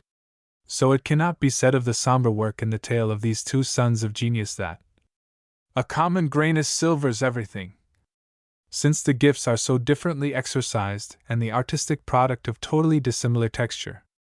Moreover, Poe is quite incapable of the lovely naivete of the snow image, or the sun-kissed atmosphere of the Wonder Book. Humor, except in the satiric vein, is hardly more germane to the genius of Hawthorne than to that of Poe. Its occasional exercise is seldom if ever happy. Although most literary comparisons are futile because of the disparateness of the things compared, the present one seems legitimate in the cases of Poe and Hawthorne, superficially so alike in their short story work. 4.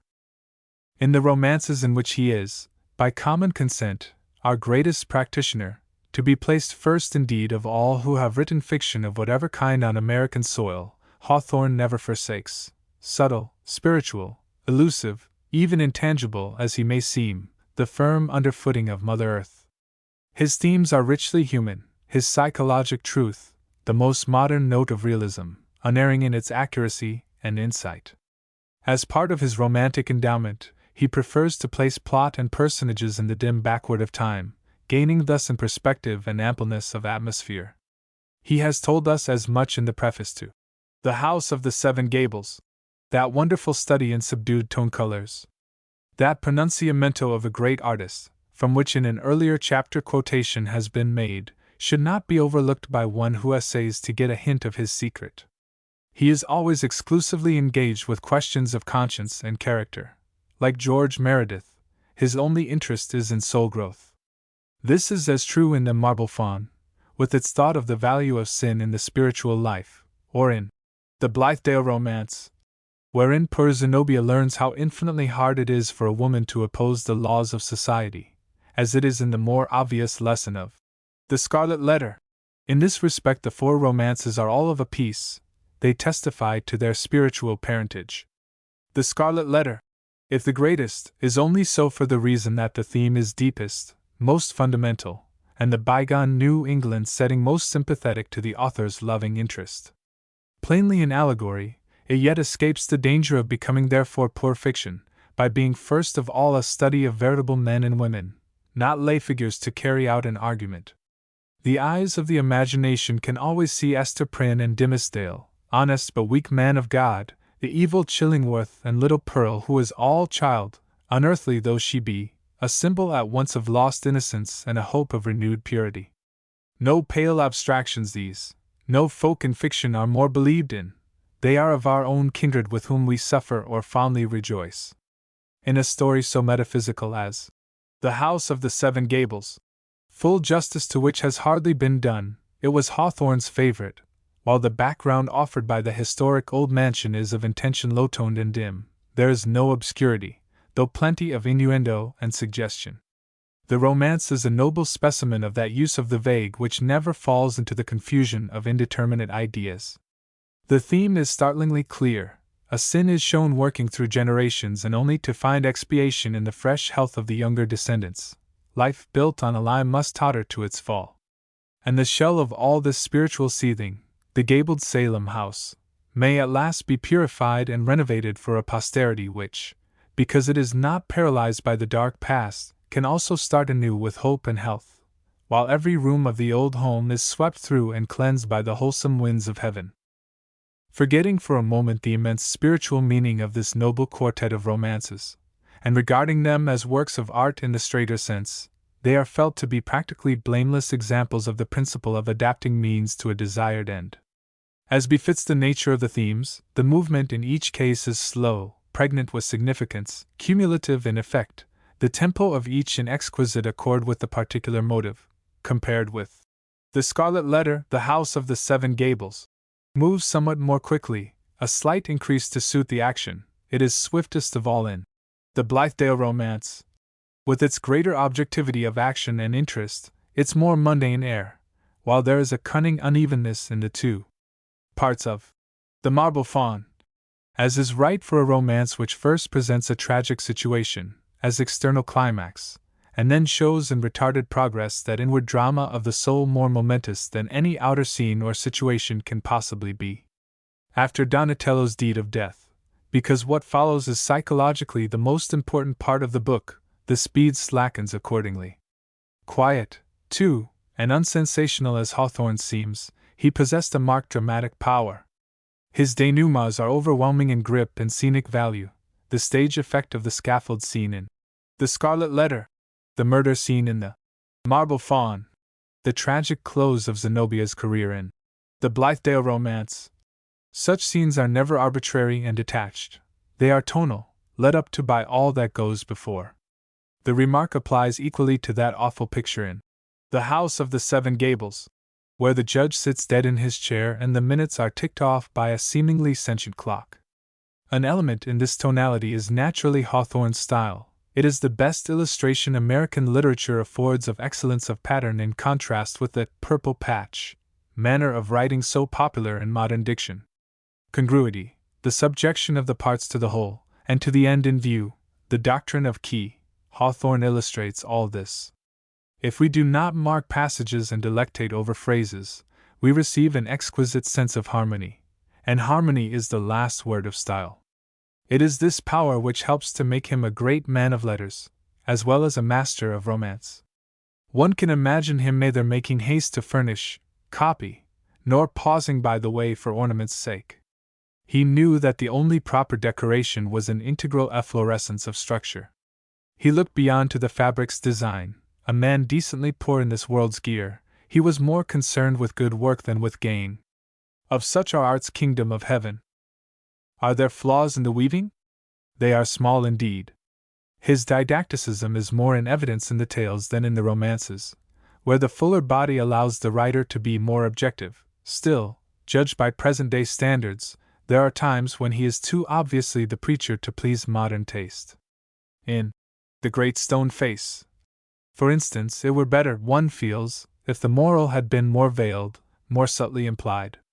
As to this, it is well to remember that criticism changes its canons with the years and that Hawthorne simply adapted himself, unconsciously, as a spokesman of his day, to contemporaneous standards. His audience was less averse from the principle that the artist should on no account usurp the pulpit's function. If the artist preacher had a golden mouth, it was enough. This has perhaps always been the attitude of the mass of mankind. A defect less easy to condone is this author's attempts at humor. They are for the most part lumbering and forced. You feel the effort. Hawthorne lacked the easy manipulation of this gift, and his instinct served him aright when he avoided it, as most often he did. A few of the short stories are conceived in the vein of burlesque, and such it is a kindness not to name. They give pain to any who love and revere so mighty a spirit. In the occasional use of humor in the romances, too, he does not always escape just condemnation, as where Judge Pinchian is described taking a walk on a snowy morning down the village street, his visage wreathed in such spacious smiles that the snow on either side of his progress melts before the rays. For some, the style of Hawthorne may now be felt to possess a certain artificiality, the price paid for that effect of stateliness demanded by the theme, and suggestive also of the fact that the words were written over half a century ago. In these days of photographic realism of word and idiom, our conception of what is fit in diction has suffered a sea change. Our ear is adjusted to another tune. Admirable as have been the gains in broadening the native resources of speech by the introduction of Old English elements, the 18th century and the early years of the 19th can still teach us, and it is not beyond credence that the eventual modern ideal of speech may react to an equilibrium of mingled native and foreign-fetched words. In such an event, a writer like Hawthorne will be confirmed in his mastery. Remarkable, indeed, and latest in time has been the romantic reaction from the extremes of realistic presentation. It has given the United States, even as it has England, some sterling fiction. This we can see, though it is a phenomenon too recent to offer clear deductions as yet. What appears to be the main difference between it and the romantic inheritance from Scott and Hawthorne? One, if not the chief divergence, would seem to be the inevitable degeneration which comes from haste, mercantile pressure, imitation, and lack of commanding authority. There is plenty of technique, comparatively little personality. Yet it may be unfair to the present to make the comparison, for the incompetence buzz in our ears, while time has mercifully stilled the bogus romances of G.P.R. James, et omni genus. But allowing for all distortion of time, a creative figure like that of Hawthorne still towers, serene and alone, above the little troublings of later days, and like his own stone face, reflects the sun and the storm, bespeaking the greater things of the human spirit. The End. End of Project Gutenberg's Masters of the English Novel, by Richard Burton.